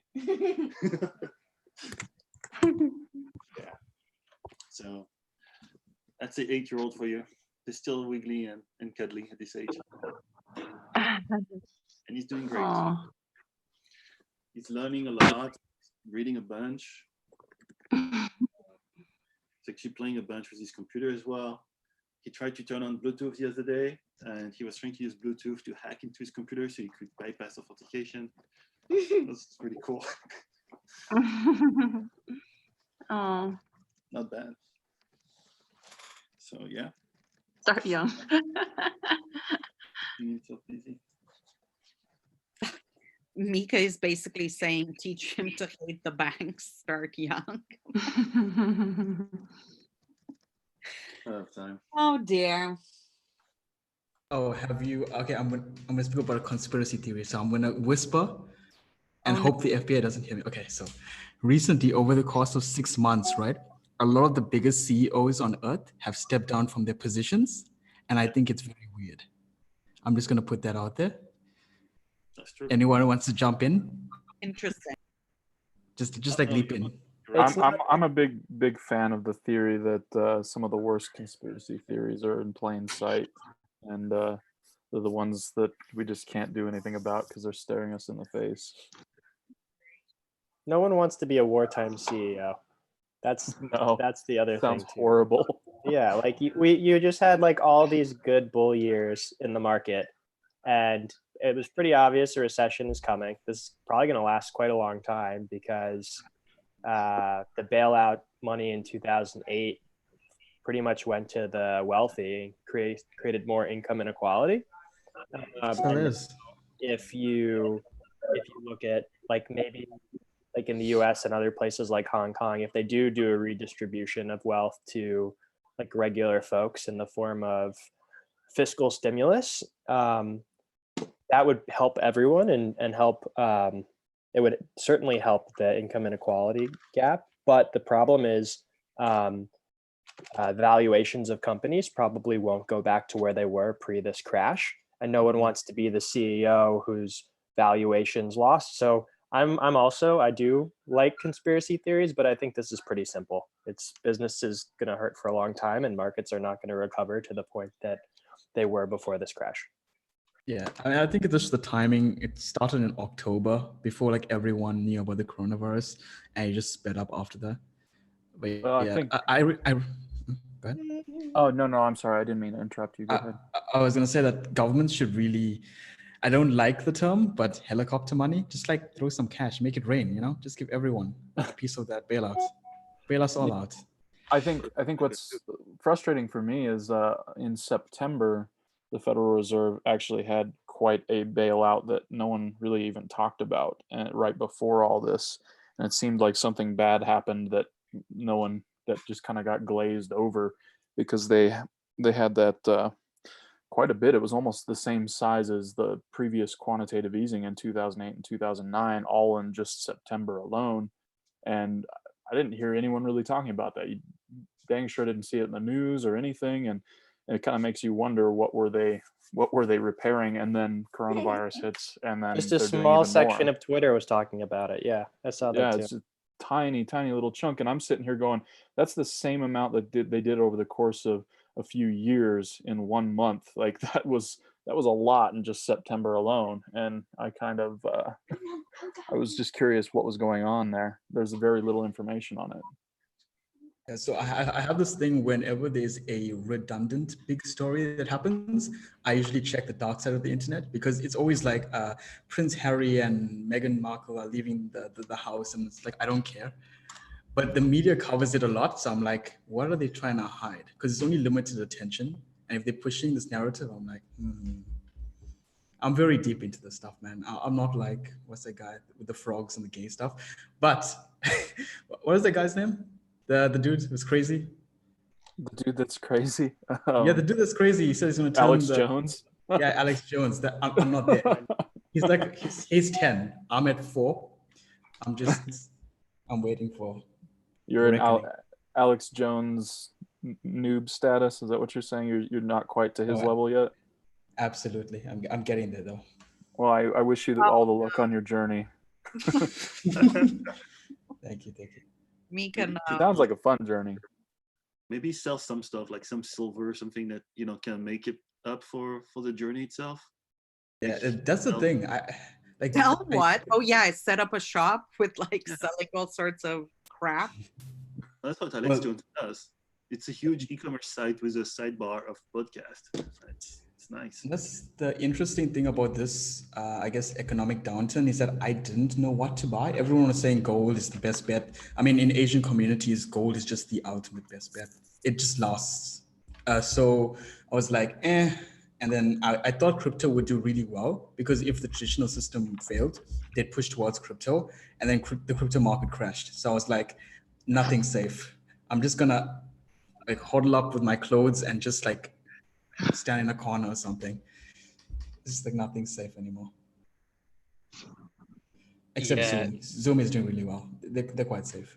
Everything else is dead though. Yeah. Yeah, just on that last point, I think a lot of people thought that crypto was going to be the safe haven for all of this stuff. But at the end of the day, humans are behind all of these markets, and humans are rational. and crypto is currently seen as like a risk on type of bet, and so a lot of people need cash at the minute. So yeah, a lot of I guess downward pressure on crypto has come because people are just panicking when the traditional markets are going down. But yeah, I think most it of is. the downward pressure on the crypto markets has come from institutions pulling money out because they're all moving their money to cash. I don't think it was actually that complicated. The crypto market suffered from most of the run up in the last 6 months wasn't retail investors purchasing crypto, it was institutions. And I mean, I'm part of the benefit I have is in the next room, my work from home partner works at the largest ETF company in the world. So they're all talking about like the big financial strategies, and like it's a mess. They're all just like moving everything into cash. So dollars is a good thing to own right now. Yeah, it's insane. I mean, saying that, I just checked and it's like quite nice. It's going up. It's fine. Yeah, because the demand for the dollar is just so high right now. Yeah. I've been lied to, Speaking of- man. I feel sad. I thought the dollar was gonna die and we're all gonna be happy just prancing around it with a fire or something with our crypto stashes. But no. Speaking of the dollar, let's talk about the digital dollar. What does everyone think about all that's going on with Maker at the moment? It's quite funny, to be honest. Like the USDC thing is quite funny. Other than that, it's quite sad as well because they were a large part of the space for the last year. They were really pushing their own and creating the DeFi space. And I mean, DAO started to take off towards the end, which I think is actually doing quite well. There was this DAO called Collab 19, which was for the coronavirus. So they were raising funds. Just a quick one. Sarah's gonna leave. So Sarah Denison's friend who joined us and shared a lot of very useful things from Milan. Does anybody have any questions before she leaves and we chat about crypto again, as per usual? If anybody has any questions for her. Just a comment. Thank you for your insight and opinions and everything. I think everyone just needs to stay safe, and I hope you do too. Thank you. Yeah, Sarah, I would love for you to continue those tips. I will link you to the Life in Corona community because I think it's super helpful to get your insights and your tips out there, because right now, you know, you guys have the most experience, and you and obviously some parts of Asia. So yeah, I think these are helpful. Yeah. Thank you guys, and please keep safe. Please. It's not the moment to joke. Thank you and hope to see you soon. Bye guys. Stay Take safe. care. Thank you so much. Bye. Bye. Bye bye. Got you some more entertainment. I Okay, feel really bad for looking around now. happening. What were we chatting? All of the crypto as per usual. I was going to say DAOs are going to be sort of the replacement for DeFi for the demand of DAI. Because Collab 19 was like, I guess, raising funds for the coronavirus. So you're getting a bunch of these really interesting DAOs that are coming up and they're all using DAI. So I don't know. It's just too early to tell with these things. But the USDC thing was quite tragic. And the debt sell-off, and I mean, all those things. Well, I think it's kind of, you got to ask what's going to be stable. I mean, you're kind of just creating a basketed currency, and they're like just kind of throwing what's in demand into the basket. So it's like, how do we make other things in demand, like artist coins and things like that, not to be self-serving. That's true. Art, collateralized art. I see that happening now. That's pretty cool. Yeah, I've seen that there was a company called, I think, Mintbase that was doing some interesting stuff with crypto voxels. That was quite interesting. And I think they're basically getting involved with James, who runs Rare AF. And so that's like the Rare Art Festival that they held last year, right after or before ETH New York, and they're going to do it virtually this time around, still in May, I think. And they're very much chatting to Midbase and a whole bunch of other projects to get that going. Which, yeah, that's going to be interesting. Yeah, see, that's the kind of thing that I want to see, like funding bounties as projects like that. I think it would be amazing.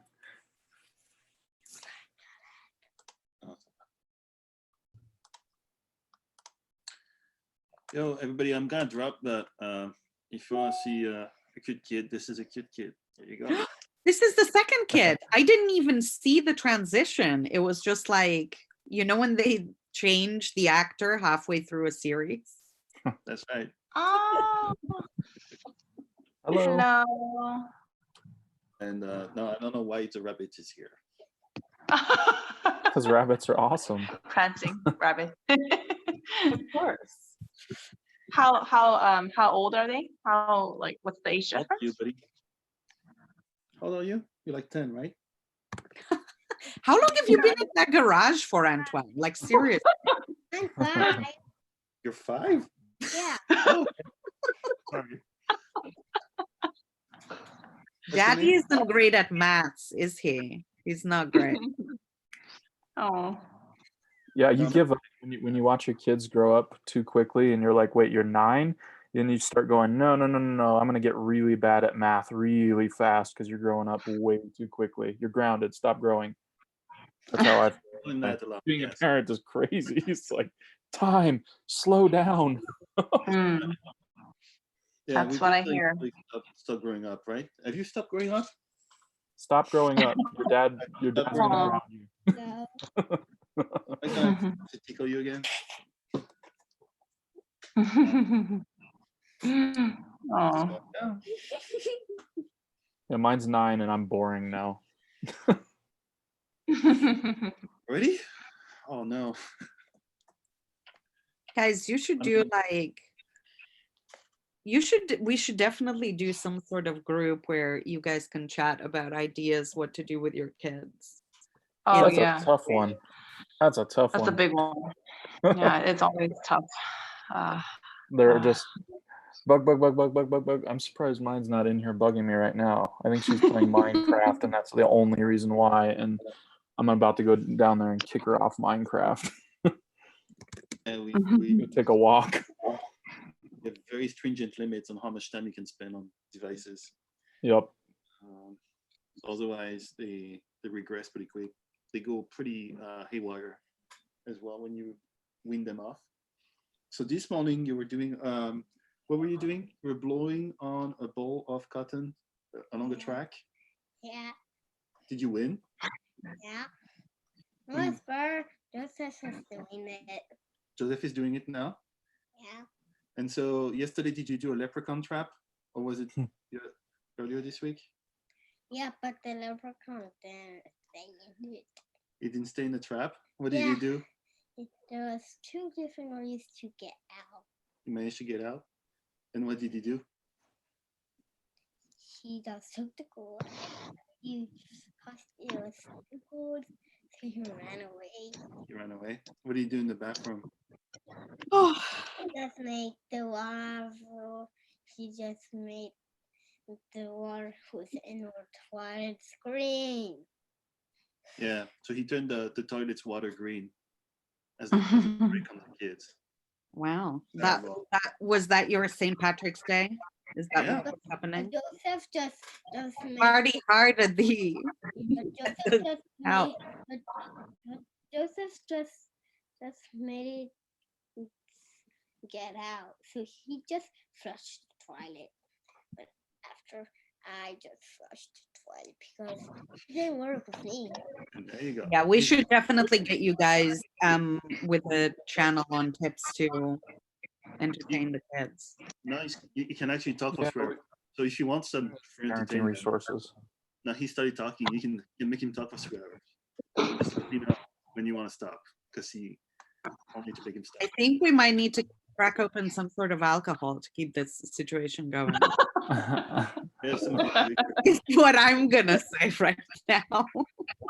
It's wine o'clock. Like Helen, 12 here. think about her. It's already 6 p.m. Yeah, it's nice wine 5. o'clock, guys. Raul is 6. April is 5. Annette is 6 p.m. 10 a.m. here. Oh no, Erica, what are you?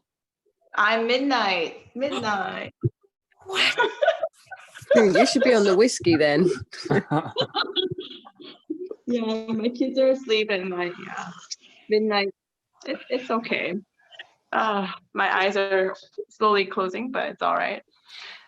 It's Whiskey. We all need a drink. You know Any what? whiskey? I'm going to be right back. I'm going to actually see if I can get music going somehow. I have an electric guitar and a pedal. Oh. I'm going to see if I can plug it in. Maybe I'll just wake you up right at midnight. No.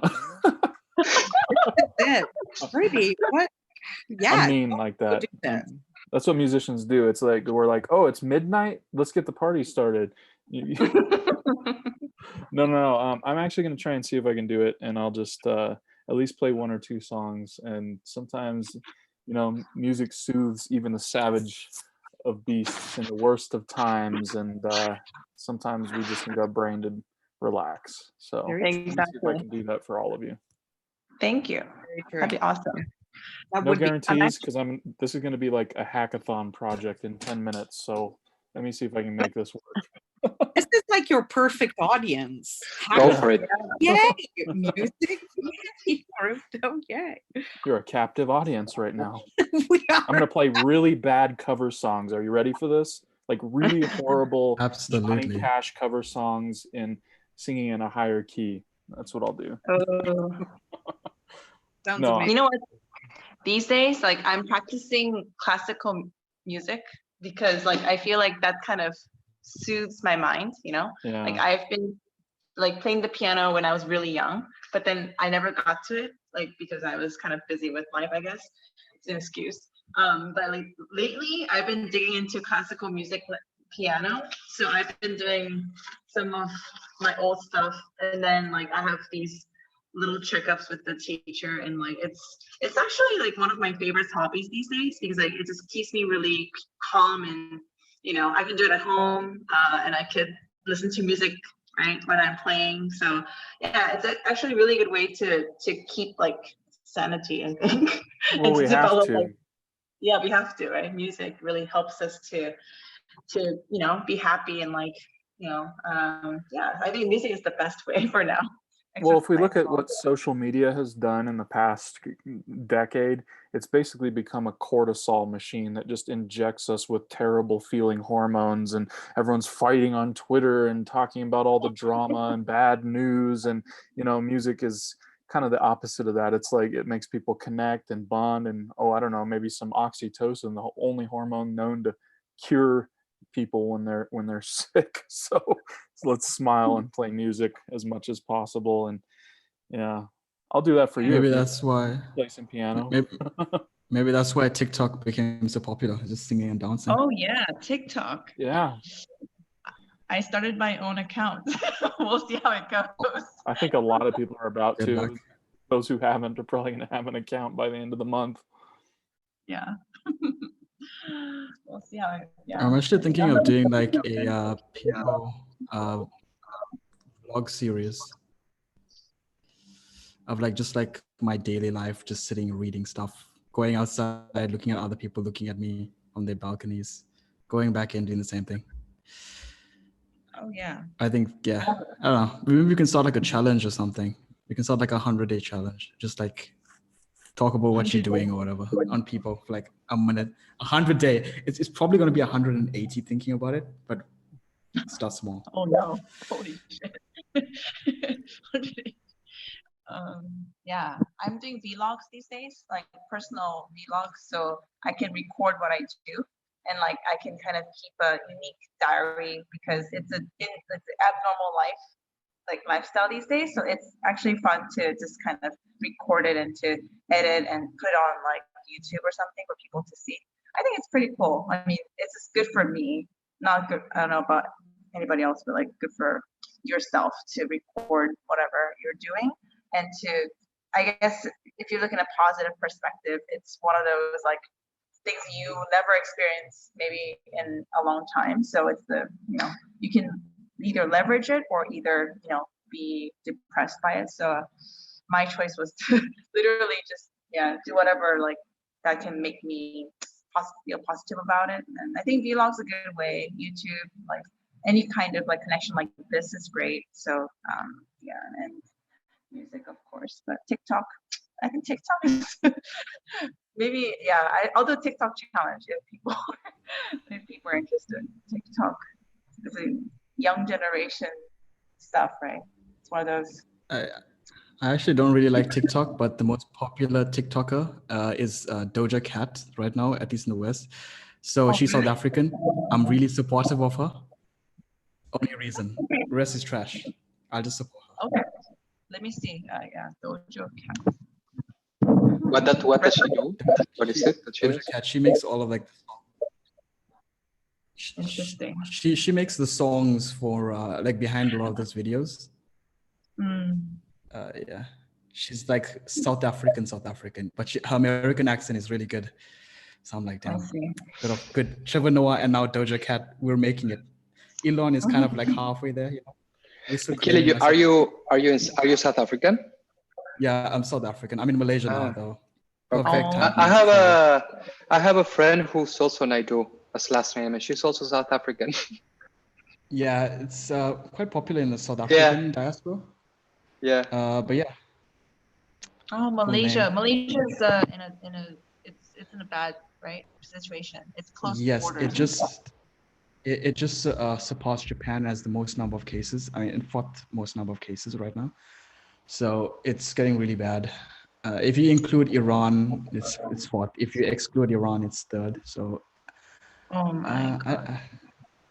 I don't really know, but the good thing about Malaysia is that it has large surface areas, so the country is very separated usually. So contact is fairly limited outside of KL, Kuala Lumpur.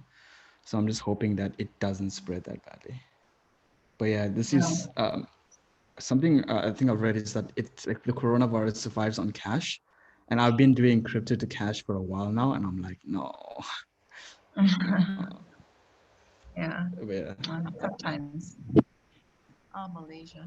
Yeah, Doja Cat, Abu Tedros. When did you get there, Mika? Because you were in the Philippines for ages. I was in the Philippines for about a year, and then I went to South Africa. It was so expensive in South Africa. In the place where I live, Pretoria, it's quite expensive. So I was like, let me go back to Asia because it's cheaper. And I work for a Japanese company. So I went back to Asia, and 2 days later, it was World War III was announced. I was like, everyone thought World War III is going to happen. So I was like, it's fine, whatever. And then coronavirus happened. I was like, damn it. It's game over. But yeah, they shut down the airports, and I didn't want to go back to South Africa because, there's a lot of older people in my family. So I thought just stay here. If anything bad does happen, this country does have a bit better healthcare system. Private healthcare in South Africa is extremely expensive. It's as expensive in some European countries. So I was like, yeah, I guess the medical costs are super cheap in Korea. I guess that's why a lot of people are. Well, I was thinking of flying to Korea because, like, if I get the virus, then it'll be really cheap for me to get cured. Like, it literally cost me like close to nothing. But like in general, I think the treatment itself of medical service is the quality is really good. So I think that's why people are like, oh, Korea's doing really well. But I don't know, like the testing thing, it's been very fast, but still it's still on the increase, so we'll never know. But there's the cult. You know what the cult? There's a religious cult that started this whole thing in Korea. So it's Oh yeah. It's kind of weird though. I don't really hear much about Korea on the religious side, but when it is, it's usually like a cult. I saw this Vice video of this AK-47 cult, and I was like, that's so innovative. That's great. It's like the next evolution of cults, integrating guns. But yeah, it's an actual thing. But weirdly enough, China would probably be the best place that you could get the coronavirus based on their experience. They recently pushed out, a lot of people have recovered from the coronavirus in China, tens of thousands. So it's ironic, it's probably the best place that you could be. Exactly. It is the best place right now. That's true. So ironic. Yeah. Yeah. Oh well. Helena, we And, have cheers real quick. Helena, Hi. Yeah. get your glass. Girls, I'm so glass. jealous that I don't have wine there. Oh, I have wine. Oh yeah. Ooh, Cheers, guys. Wine. Yes. Nope. My What is virtual background. There we go. It's Malbec. I was gonna say it's 5. What is it that people say it's 5 o'clock somewhere? It actually is in the UK right now. But it's 6 o'clock here, so you should just hurry up.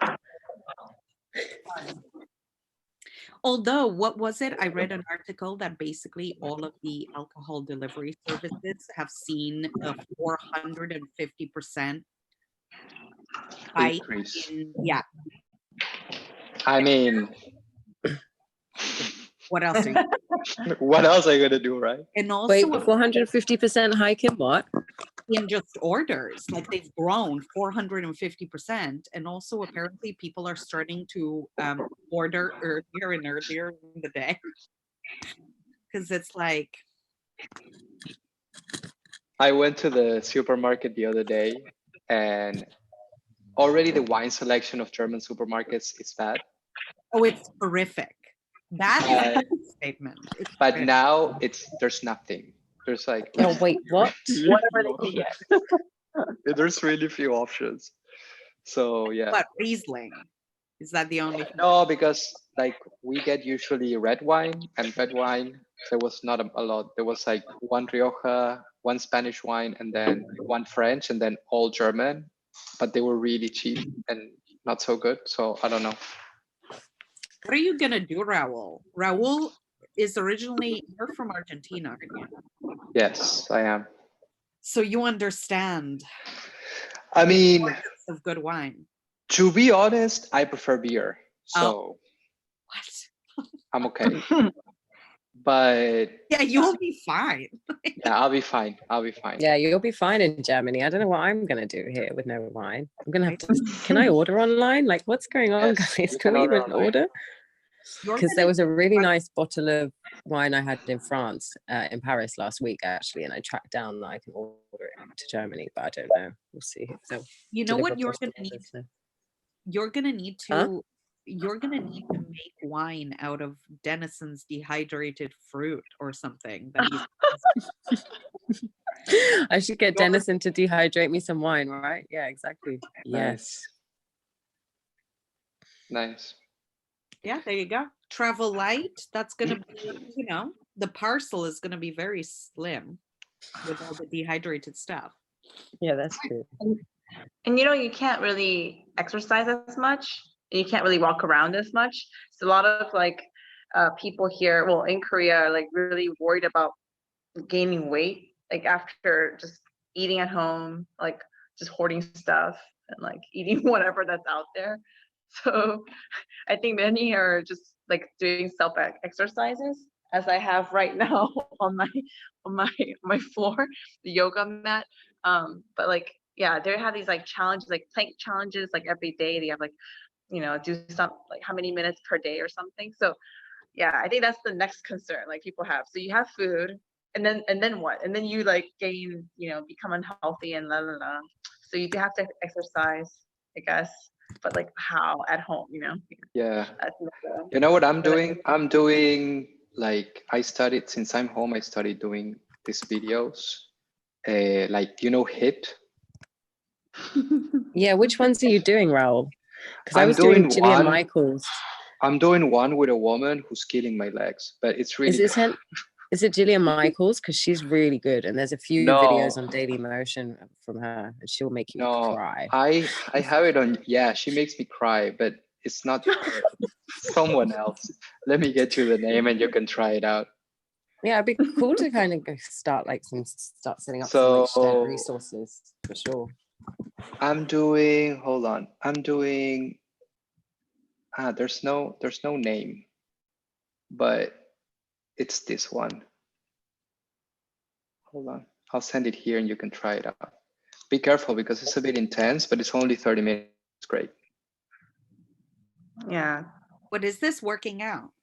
Yeah, it's like cardio with like,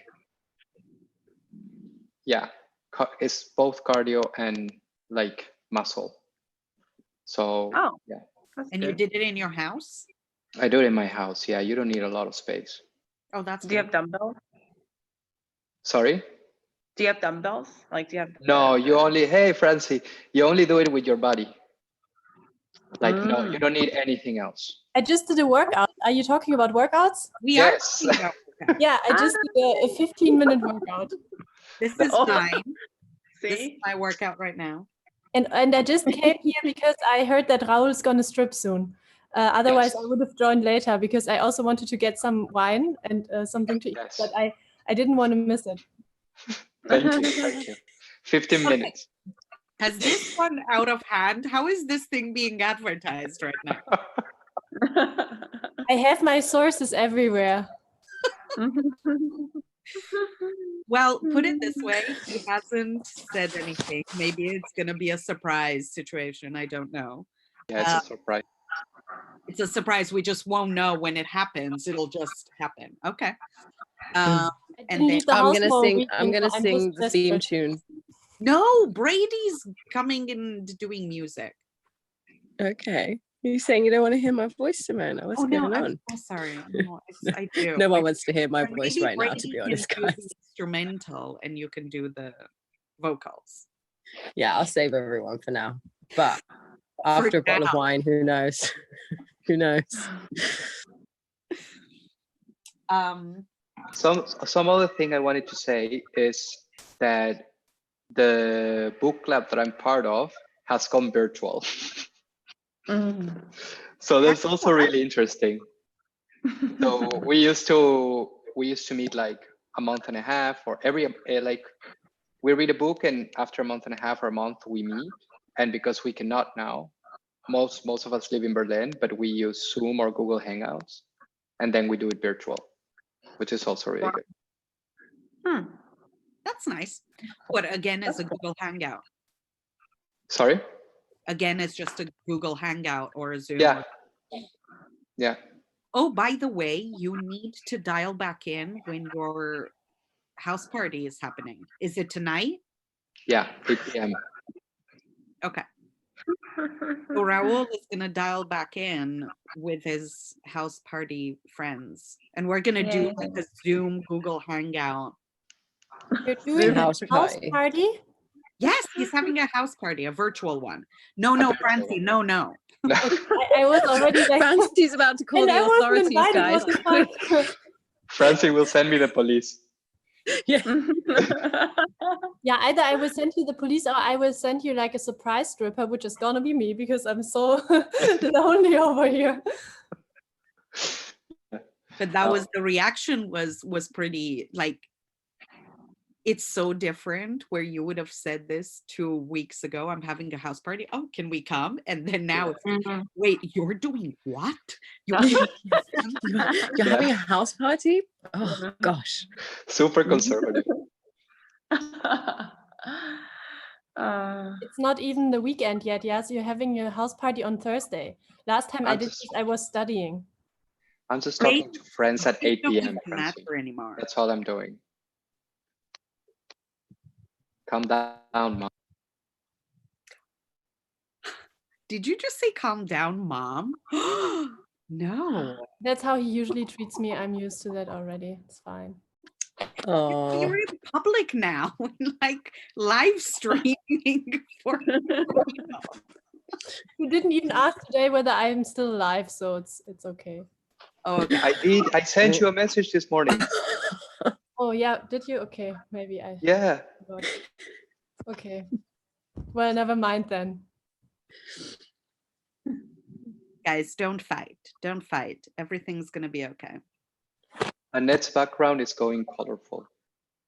Yeah. Oh, it's not a background. I'm just playing with Philips Hue because we have Philips Hue colors, and via Google Home app, you can change the color. So I'm just basically, you can see it, but like I can change the color anyone I want. So I'm just playing with it, and I'm trying to get a better lighting, but it's kind of impossible right now because there is only like one huge light, and there is like a weird lamp behind my back. But like, You need that for your house party, Raul. It looks a bit, you need some party lights. Yeah. What, need some how party are you lights. going to solve this situation? So this is the first one, but I think like maybe we could figure out a way in which we have different backgrounds, like Helena's, for example, and we have all, or Francis, and we have all different backgrounds. That could work. I was on a call with York from Microsoft the other day, and he has he just puts backgrounds from his holidays, and he changes them and so on. So like photos from holiday. Yeah, that's really cool. It is cool. I feel that's going to be the extent of our, what shall I wear this evening? It'll be, what Yeah. shall I have in my background? And we should all buy from Amazon green screens. Oh, yes. And then we can do it. And then the little things that you attach. Oh, yeah. That'll be the We need Joseph back with his virtual background. That Oh my one's God, that virtual bloody background that amazing. Joseph has is amazing. Have you guys seen it? It's basically a field of sunflowers with Hudson in the middle of it. And the way he sits is that Hudson is always somehow on his shoulder here. Oh, I saw that. It's That was very so good. funny. It's very Love good. it. Yeah. Is Brady still getting his music his I'm instrument still? assuming so. What 'Cause happened he so said- far? Like, what did you guys do so far? Oh yes, he is. We've had dogs, children, guitars. Mr. Dogs, no. Miss Dogs. We had advice from Italy, from Milan, which was very scary, but also What I heard, but useful. only a couple of minutes, then my laptop died. Yeah. Oh, was Sarah in here already? She's a makeup artist. She's a friend of Denison's. Because I don't know if you guys know, but Denison used to be a fashion photographer. Oh, nice. Oh. Is that Boris? Hello. Hi. Oh, now I need to unmute you. You need to unmute yourself. Unmute yourself. How about now? Yeah. Good morning, good evening, good afternoon, capybara enthusiasts. Hey. How's it going? Where have you been? What has been happening? Well, I'm on coffee mode right now. I mean, this is why it's an international community. I so should put some Kahlua in it or something like that. That would be you should. Yeah, quarantine rule. I posted this the other day. Quarantine rules have airport rules. If you want to have a drink at 9 a.m., you can go ahead and do it. Yes, exactly. Yes. And really it's like disinfecting, the alcohol has like so many great qualities, really, right? This is very true. This is Yeah. very true. It feels kind of weird since we've got a remote and distributed team, and it's been weird over the last couple of weeks watching people write 10,000 articles on top tips for using Zoom, and I'm like, what?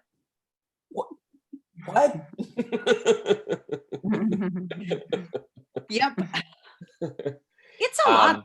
We forget that so many people just aren't used to working remotely though. Yeah. I just talked to Joel Thorsten in Berlin from 3Box. How is so he? He dropped into our call that we just started this week. So we're doing Thursday morning lunch and learns on pretty technical topics. It was Daniel, our teammate in Missouri, talking about cryptography, the Web Crypto API, and elliptic curve keys and stuff, which was pretty intense, obviously. And so I'm really sorry, Boris. It's not because you have started talking about technical things, but I do have a call for half an hour, and then I will return. I'm so sorry. Like, This is incredibly interesting. but I gotta Look what you did. Oh, look how that I worked ruined out. it. So that was a preamble. Joel has been in his home in Berlin for 2 weeks and hasn't been outside. I go for a walk all the time. Do you guys go for walks? I didn't go outside for 1 week, but I will definitely, I told myself either today or tomorrow I will do a bike ride or a walk. You look so healthy. I was already wondering, like, why do you look so healthy while all of us look kind of pale and not so. Excuse me? Yeah. Like Boris has this like natural shine, like it looks healthy. Okay, so It's fake Francisca tan. Boris, stop fake tanning. Has no one so there's at least 3 tricks. So no, 4. I've got many tricks. So 1, has no one told Francisca about the make yourself look awesome check mark in Zoom? I know it, but I don't. I mean, this is really Yeah. ridiculous. Okay, because I thought, why do you have this like natural glow? What do you do with your face? I also have a light. So proper lighting is huge. So I've got this light right by here so that you can more naturally see that lovely German.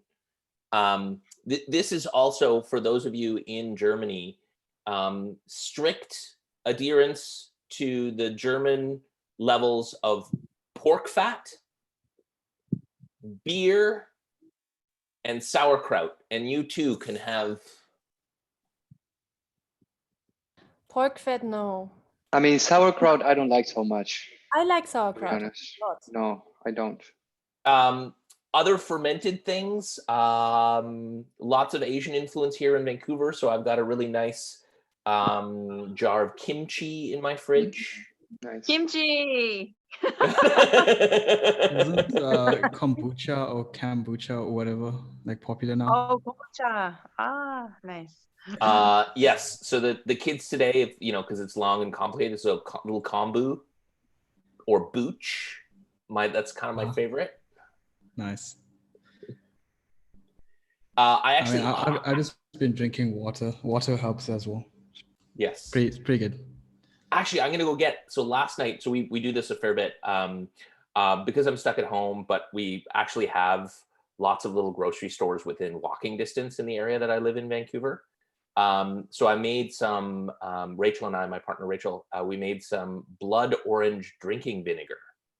I have the recipe up already on how you can make drinking vinegars at home. It's really easy, but I'm gonna go get it because it's got an amazing color.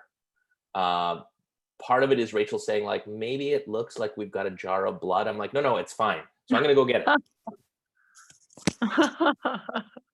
I'm curious about this drinking vinegar. What is drinking vinegar? Oh, I know what it is. It's actually it's very popular in Korea, and it turned into a commercial drink actually. So they sell it in the convenience stores. And I remember I didn't drink it, but it just tastes like vinegar. So like sweet vinegar, I think.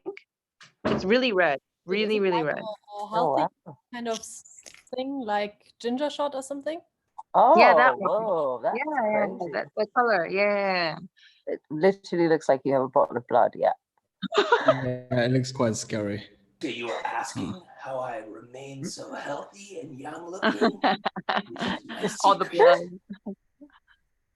A few people have gone missing in my neighborhood. Only the young. Young blood. And when I was in the Philippines, they had this thing called Yakult or whatever. It's like fermented like milk or something. I threw up immediately after having it, but apparently it's good for you. So Really? But they this also exists in Germany, Yakult, and it's basically like Actimel, isn't it? I mean, it tastes like a little bit like probiotic drink. Yeah, I think so. I don't know, man. It's weird. I just stay away. I drink water. I'm a normal person. I sometimes walk outside and look at stuff, walk back in. Sometimes. There we go. Pretty good. I have a balcony for that. Can't see you, so Yeah. we also don't know if you have the natural glow as well. Boris basically has Yeah, proven. just take it. I do have a natural glow. I can't show it because there's not enough lighting. But yeah, it's actually almost 2 a.m. here in Asia. Yep, I'm just up. So, yeah, but your cold tastes terrible. Apparently, it's quite healthy. It's made in They're Japan. everywhere, these probiotic drinks these days. I didn't even know. I mean, are they any good? I just do. I don't know. Oh, by How the way, much do you Random, drink for the red vinegar? How much do you drink of the red bloody vinegar? I'll post a link as well to I have a little forum, all the best recipes, where I keep Wow. stuff like this. Oh, look at And you. so basically the main way to make a cold shrub is you take any fruit that you have, apples, pears, in this case blood oranges, and you chop them up, and you put equal amounts of sugar and you put them in a jar. And sugar actually is a pretty intense chemical, so it will suck all of the juice out of the fruit, and then so it's just sugar and fruit, and you squeeze it out. And these the blood oranges here, obviously we get them imported. They were quite like dry, like not very juicy. So I ran them through a blender and then strained them through, and then you add vinegar. So you can choose what type of vinegar that you want. And so this is just sugar, fruit, and vinegar. And you can do it to taste. And then Rachel likes it a little sweeter than I do. And then you put it in sparkling or plain water to taste. So this is about 1 to 10 is how I drink it. So this will actually last quite good. Or of course, I've mentioned water as something. I have some white whiskey, which is basically unaged whiskey that is very strong tasting. Also very good to make alcoholic drinks out of. Cool. Wouldn't that Yeah, cause, they I have- guess, like an acid reflux? Like, how is that going down? I feel like. So think about something like a balsamic vinegar, which by itself is quite sweet naturally, and it obviously depends on how much you actually like vinegar. But shrubs, this is another way that people would, especially in the south of North America, where things would spoil or rot. They turn the stuff into vinegar to preserve it, basically. And I like the taste of it. So if you like vinegary tastes, you'll like it. If you don't like vinegary tastes, you probably won't like it. And for that matter, skip the vinegar, and then you just have basically a fruit syrup. So Amazing. All right, so we have Brady all set up. He's about to. Maybe. Can you hear me right now? Yeah, we can hear you. We're ready for Okay, it being might be a little serenaded. echoey and music-y sounding, so here we go. Let me see what I can do. How's the volume? Can you hear it decent? Yes. Yeah. Volume is Yeah? good. Okay. This might be a little weird. I hacked this together with a loop pedal and some effects pedal that I had laying in the corner and my grandfather's old guitar, and it's somehow working without giving me problems. So we're just gonna do this. I'm gonna play you some music. Do it. For those of you who don't know, if you've seen me in VR in alt space, every Sunday I actually do a show under the name Mick Muse, which I got stuck with my gamer tag in VR. So I do the virtual reality concerts under the name Mick Muse. So if you've been in alt space, you probably know me by that name, and you probably recognize the music too. So here we go.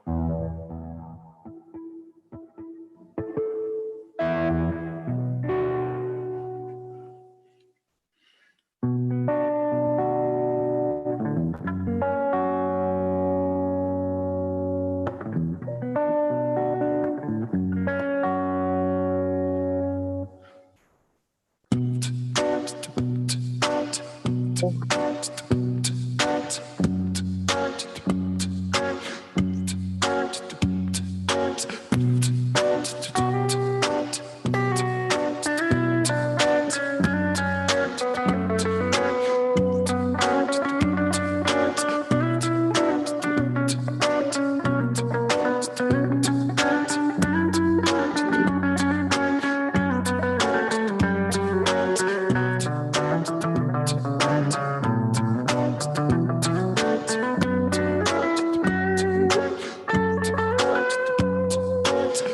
of the mind can be directly affected or by the mind's perspective within a piece subjective. See what you want within the first inspection, but the second recession after your mind explode. See what you want until the lines unfold. Break it apart and let it take a hold. Follow your heart, you let your mind just flow. Let your mind just flow, let your mind just flow. With benign directed within a time connection, you feel the lies and the pressure of your own control. See what you want because your thoughts are in on. I feel the same damn way that I did before. Go.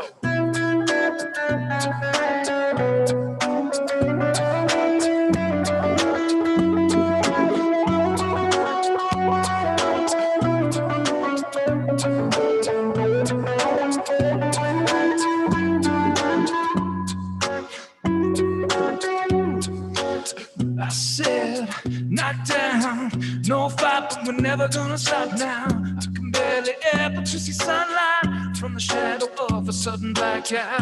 I fell, knocked down, but I got my friends all around. I fell, knocked down, they lift me up and take me to town. Now go. It's all about your focus, all about your focus. Now focus, focus, focus. Focus of the mind can be directly affected or by the mind's perspective within a piece subjective. See what you want within the first inspection, second recession, you feel your mind explode. No.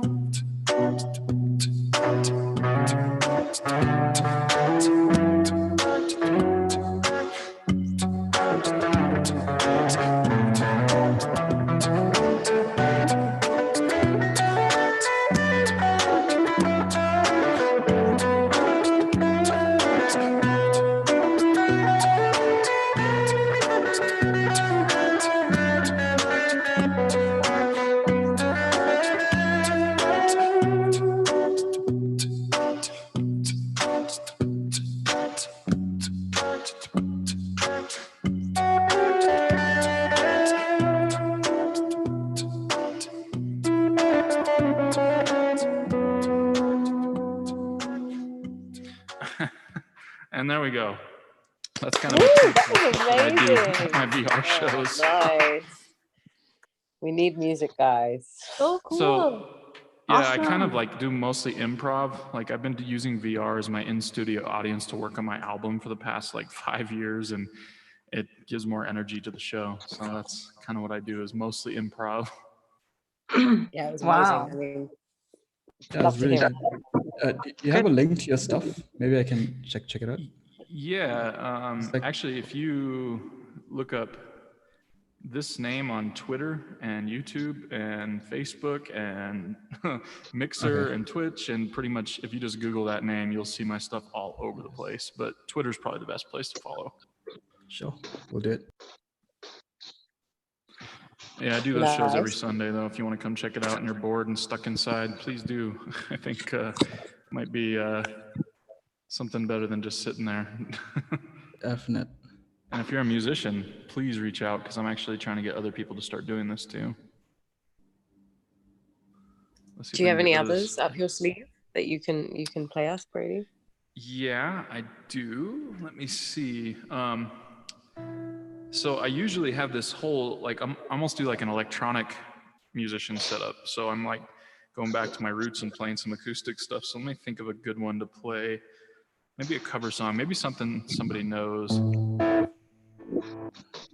Take on me, but maybe I don't know. Let me see. I don't know a lot of cover songs, actually. I've just been writing since I was a kid, and that's like all I ever did. So everyone's like, hey, can you play this song? And I'm like, no. I can write a song for you on the spot, though, in like 5 seconds flat. Random question though. Do you play the automaton? The automaton? Yeah, automaton. It's a Japanese. It looks very weird. I think you should actually look it up. It's interesting. Okay, I'm Googling that now. Right before I play this, I'm going to.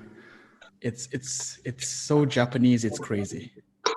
Okay. Is there a I'm karaoke always... plugin you can do for lyrics? Oh, I know what you're talking about there. Yeah. Yeah. That's cool. Yeah, I'm gonna have to check that out. I'm always down to see new weird instruments. Okay. There's a YouTube channel called The Real Sally G that makes entire cover songs, but they make wigs for the automaton. They make entire outfits for it. They make like sketches and stuff. It's weird. I'll link That's some cool. stuff in the chat, but yeah. Yeah, please do. That'd be cool. Let me think of a good one here. I'm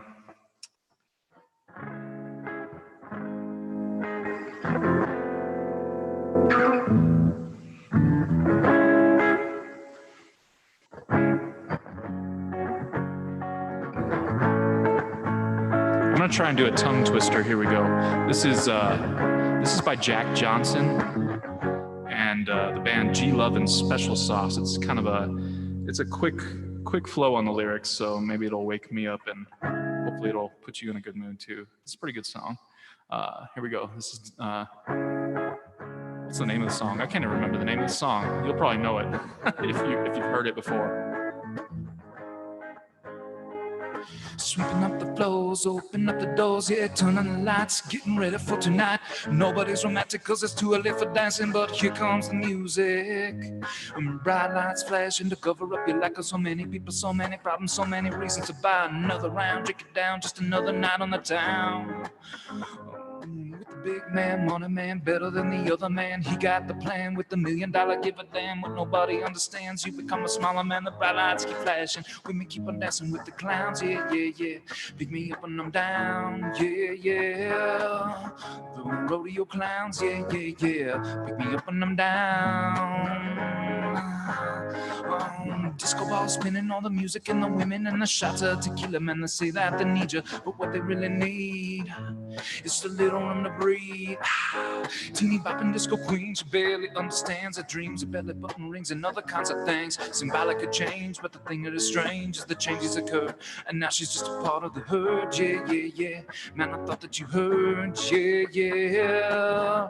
The changes occurred, yeah, yeah, yeah. Man, I thought that you heard. Lights out, shut down, late night, wet ground. You walk by me. Let me try that one more time. That's the problem with cover songs. Sweeping up the floors, open up the doors, yeah, turning the lights, getting ready for tonight. Nobody's romantic cause it's too early for dancing, but here comes the music.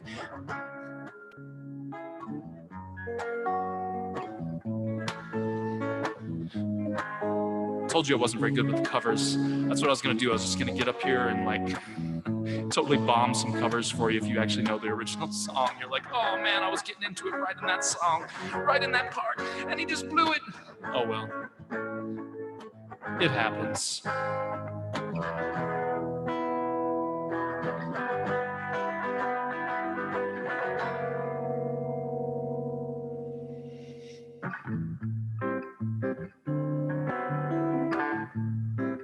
There's something about this old guitar that makes me just want to play some blues riffs. So I think I'm going to. This one's by the band Slightly Stupid. It's called Devil's Door. Whoa, take it slowly. That's not actually the lyrics. That just like gets me in the groove.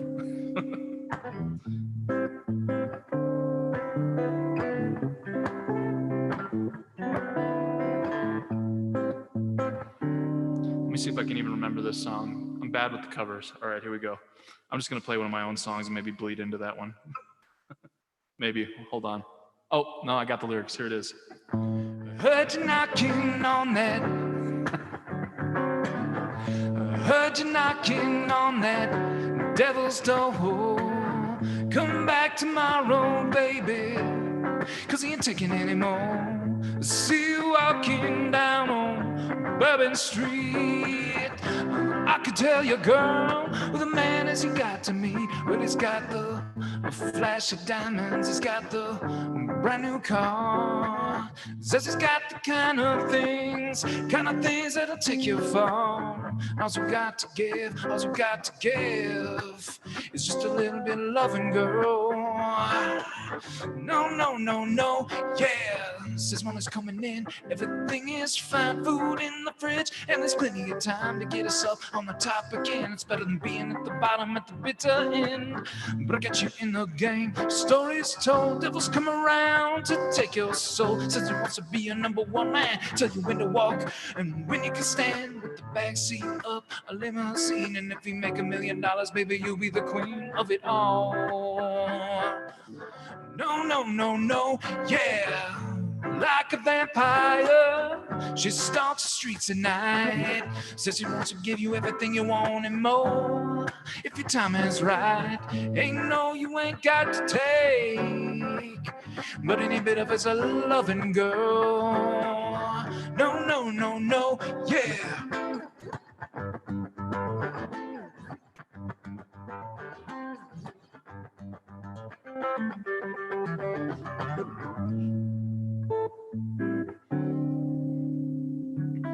The problem with that song is it's a pretty groovy song, and most people seem to like it, but it's really, really short, so I'm gonna bleed into one of my own in the same key.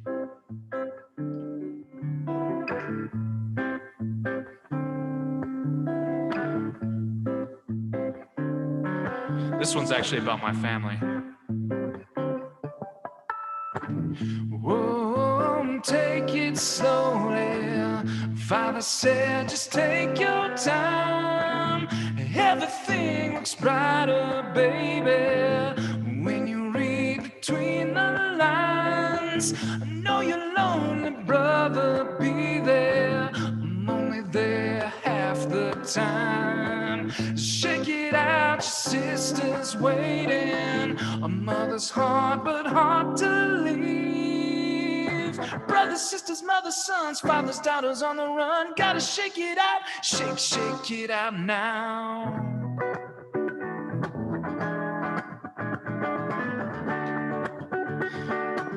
Shake it out now. Cause who you are may leave from time to time. If you give it up, you'll lose your blinded mind. Gotta feel love for who you are. Even if you're crazy and beyond the stars, never give it up now, baby. Give it up now, baby. Give it up now, baby, because the focus of the mind can be directly affected or by the mind's perspective within a piece objective. You see what you want within the first inspection, but the second recession, you feel your mind explode.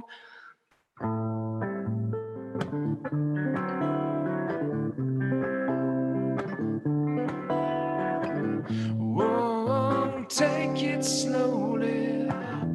Father said, just take your time. Whoa, take it slowly. Take your time before you go. I know the lights are slowly fading. I'm on the path, that's all I know. Nothing is as what it seems now. Like as above and so below. Reckon I should get some sleep now before the night is all I know. So that's something I'm kind of still working on. It's kind of in the process of fine tuning it a little bit, but there you go. Woo! That was amazing. Thank you. Yeah. Thanks for listening. Nice relief. Too. I don't know. Music is. Yeah. Thank you. Thank you. Yeah. That's it for me. I'm probably going to actually have to head out. I actually got to get a little bit of work done here in a little bit, but I wanted to pop in for my own mental health, so I'm not just sitting here typing away, looking at the news and typing and looking at the news. Where are you based, Brady? I'm in the Midwest. I kind of bounce around from California, Colorado, and New Mexico, but I am in New Mexico for the duration until all this stuff is not a thing, which hopefully doesn't last too much longer. But I'm here for you if you need music. If we are all stuck indoors. Yeah, Thank you. definitely. Thank you so much. To do what we can. Yeah, that was great. Thank you. Yeah. Thanks. Els, what kind of wine are you drinking? It's actually Malbec. It's whatever I had in the house. Like I managed to get like a bottle. I stashed a bottle at home before I went to. I mean, I have some nice wine that I got from Paris. I'd rather not crack it out yet, but it looks like I'm gonna have to. I'll join you with some wine soon. I will just grab something to eat and I'll be back soon. All right, Francie, I hold you to that. We need wine. Hels, you stay on don't the line. I'll be back in a couple of minutes. you don't have a Späti nearby that you can just pop over to? I'm I am self-isolated. quarantined. I can't go out. I think I Hels can't go out. we are all in touch with too many filthy corona people. ECCO. So what you're saying is you need someone to bring you some. That must be No, doable. I have a stash at home, thank God. I'm just trying to save the nice bottles for like further down the quarantine line. Yeah. When there you go, Francie. I always Yeah. have an emergency bottle right next to my bed. No, but this one is My bottle is. Wait, I'll show you what I have, which is this one. I wish Raoul was here. Actually, he could probably vouch for that. Hopefully, I do like a bit of Argentinian Malbec. What's your poison, Boris? I don't tend to drink a lot at home. Rachel doesn't drink. But I did last night have the area that we're in Vancouver, East Van, has tons of craft breweries. And I had a raspberry hibiscus sour beer. So it's this pink color, not dark red like this, but it actually looks lovely. Actually see if I can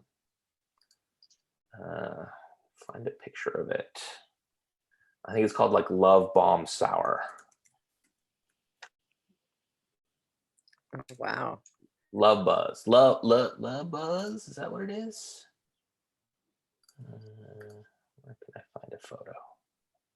No. Yeah, here we are. Love Buzz. Here's a link. Oh, nice.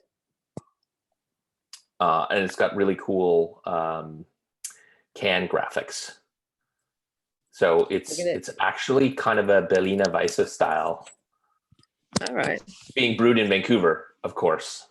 Of course. But other than that, yes, I do. I'm a fan. Who isn't a fan of hefty reds? Right? Quite a lot of people actually, because I mean, when I was in Paris, surprisingly enough, like not many people wanted to order red ever, and I was like, wait, what? What? But we had a really nice glass of Chenin Blanc on the last night, actually, that Jerome picked out, and I took a photo of the label, and I'm gonna see if I can try and order some because that was really, really, really good. Yeah, I've been. So you guys are all basically in full-on lockdown. Pretty much, yes. Hey, Erica. Hey. How you It's doing? 1 a.m.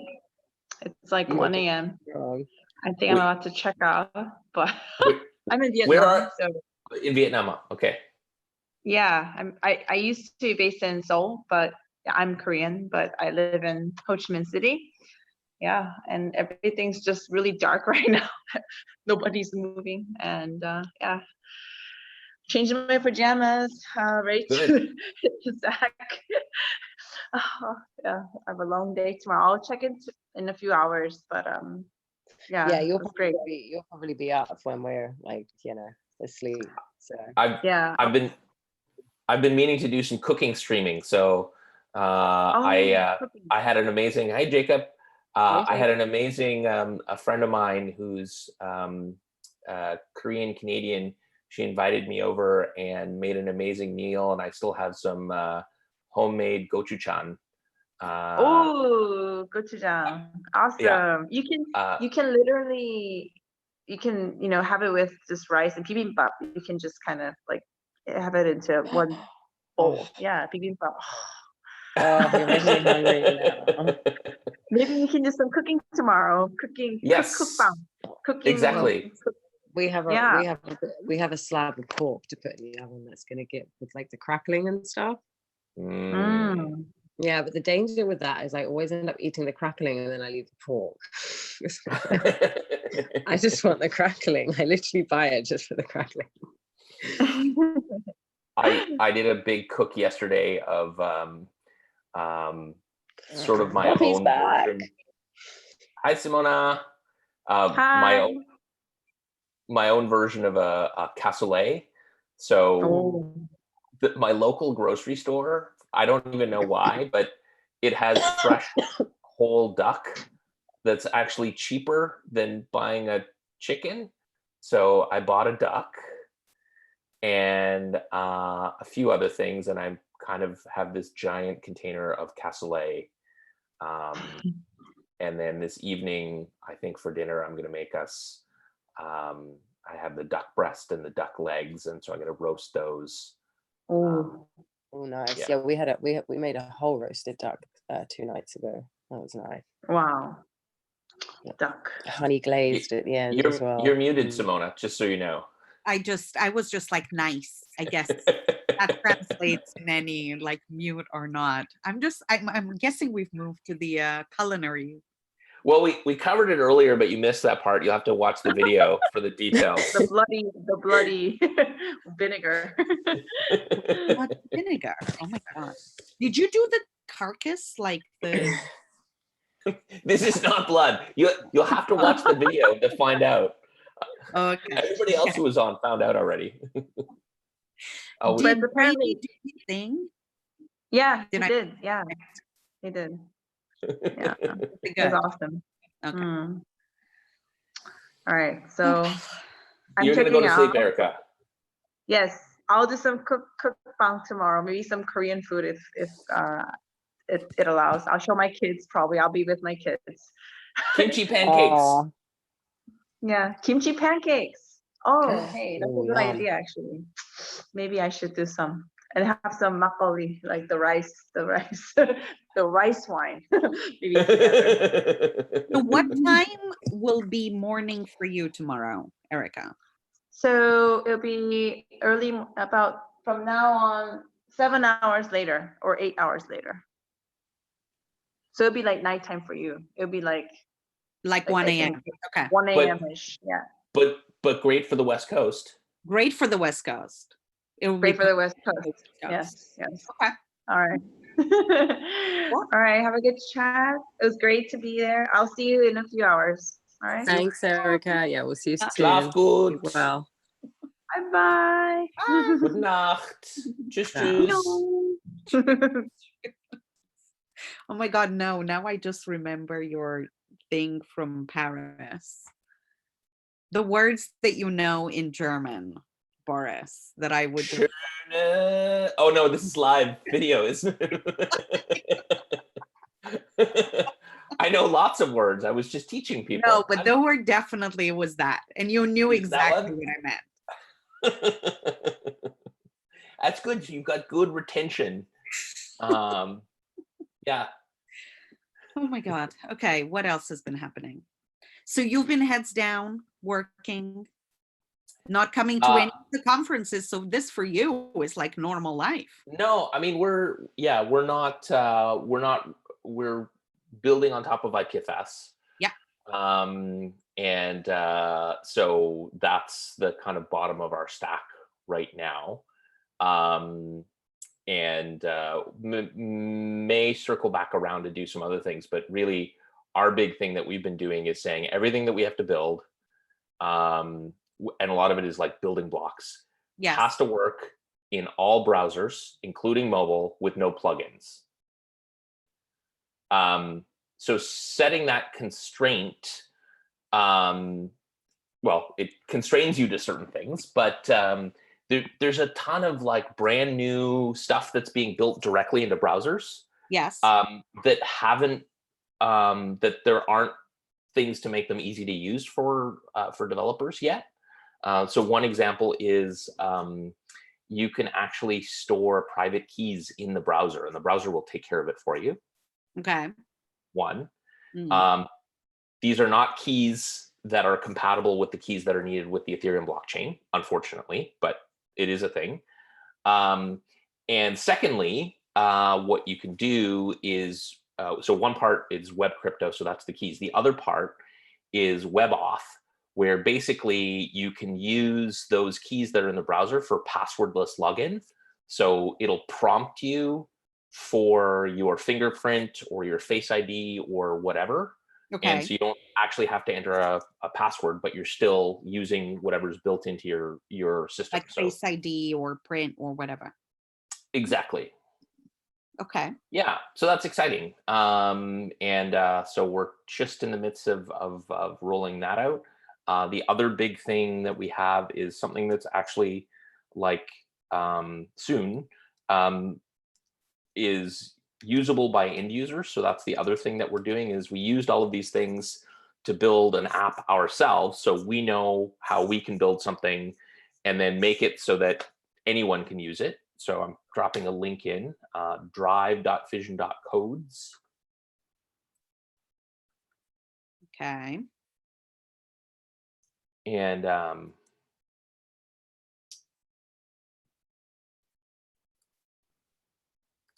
what you're seeing. What am I saying? This is a preview. Can I do a screen share? Yeah, you should be able to. No, because I've blocked them all. Because Hudson said that apparently there was this happy hour that people did virtually, and then it got spammed by Zoom bombs where these guys kept coming in and sharing disturbing videos. So he said, I'd better, no, I can't. Let me see. Hold on. Post disabled. Can you right click on my face? I can. And Allow, record, rename, remove. I can remove you. Let's see.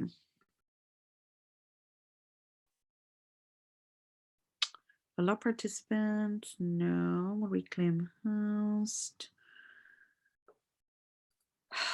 Okay.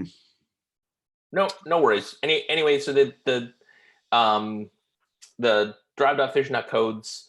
I clicked on your thing basically and said explore. Yeah. So what you're seeing is, so these are all files stored on IPFS, and Yes. this is our example one. So this is in preview mode, so you can't kind of, you can bring your own IPFS files, but just like in your Mac or Windows or anything else where you have like a home directory where you've got all of these categories of like photos or music or whatever. So we're enabling all of that to be stored on IPFS, and then everybody has an account. They will have a name like boris.fission.name. Yeah. And you'll be able to basically access and sync your files from anywhere, including sharing them publicly. So what we're working on now with the identity system is so that you can have public files, but also encrypted files.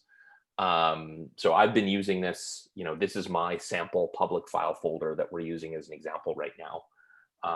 And I've been using this all the time already, and we're going to put this into the hands of end users so that they will have a portable syncing file system that is on IPFS and that they can access from their mobile and they can access from their desktop. So kind of like iCloud, basically. Okay. And then on top of that, what people can do is basically add apps. So if you've got a folder full of markdown files, someone might build a blog app. If you've got a folder full of audio files, someone could do a podcast app. Interesting. So instead of the files being stored with each of the apps, the files are actually stored in your file system, and then you give permission to the apps. So Benjamin Bolin and I had been talking about how Really? Paypo Yes. might have its videos available to end users on IPFS. Interesting. Okay.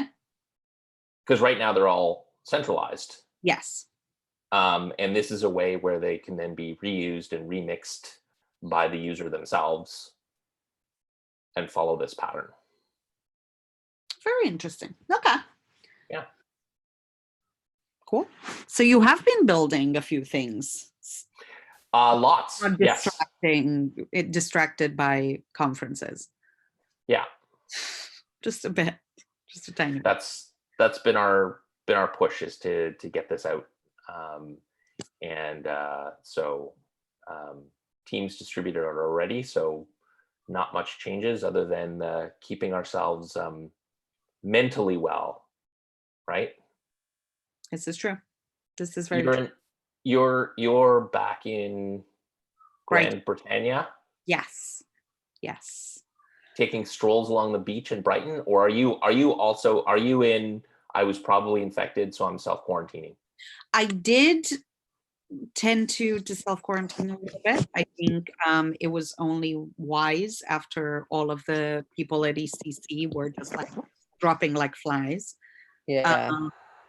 But I think a lot of it here, because they're not necessarily saying, oh, you cannot leave your house, although a lot of people are predicting that that's going to happen soon.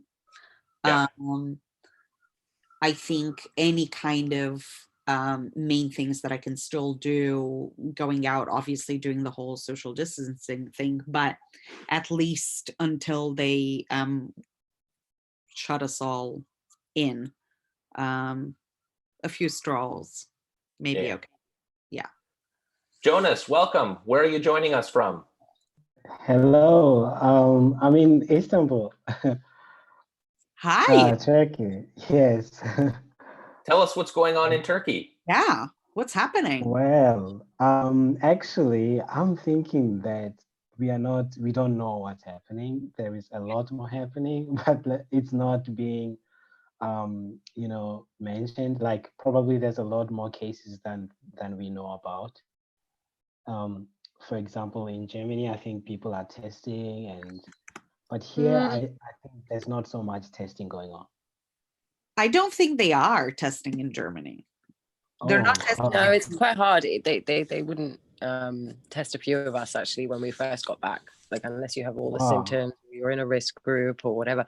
But I think for me, what's quite interesting about Turkey is that there doesn't seem to be much coming out of there in terms of report. Like I feel like there's a lot of information being held back from people. So it's interesting you say that now.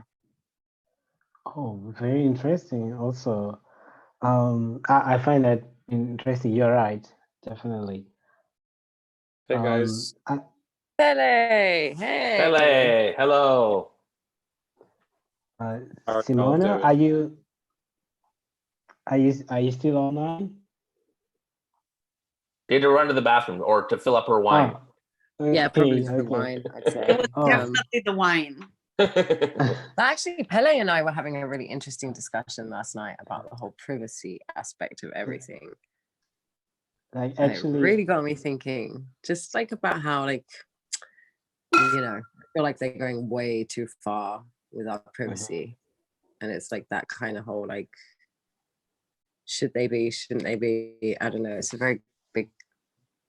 Wait, what was Like, this I've had a about the ECC database? Or what? I mean, it kind of started off with that, but then if you think about like what a lot of like, governments and authorities are doing around the world, like for example, I read in South Korea that they're like, going through people's phones and bank details and things like that. What to see to find out who they've been with. So to see, I mean, like if you supposedly test positive, to track who you've been making contact with and things like that. Right? So what I saw from I forget who it was, but a report out of Israel where they're doing that with your cell phone, basically being like, turning on the Big Brother tracking with your cell phone, and doing the same thing proactively. I think Annette, who was on the call earlier, she was saying that in Slovakia they track your location on to see if you're leaving the house, essentially. And they started doing the same thing in Italy. And you know how in Italy you assume everybody is on lockdown, and they discovered it was only like 60% of them were actually staying in their house. So actually, this seems to be like a very high level of like this kind of data economy thing, because with I think Google also introduced a way to do testing. So now you just like can find a location from their website and be able to do that. I think like China with their mass surveillance program, they were able to actually do a successful lockdown because they have so much data about who's talking about things and who might probably be a vector. So the big thing ends up being that what I have read is that transmission through family clusters, and different areas of the world have different types of family clusters.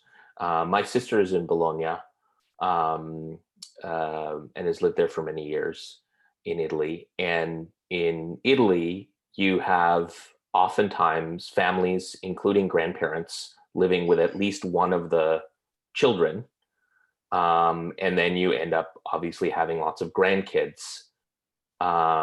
So right away there. And so what was done in China, which will have similar sort of elder care in many situations, is as soon as someone was tested, they quarantined people away from their family.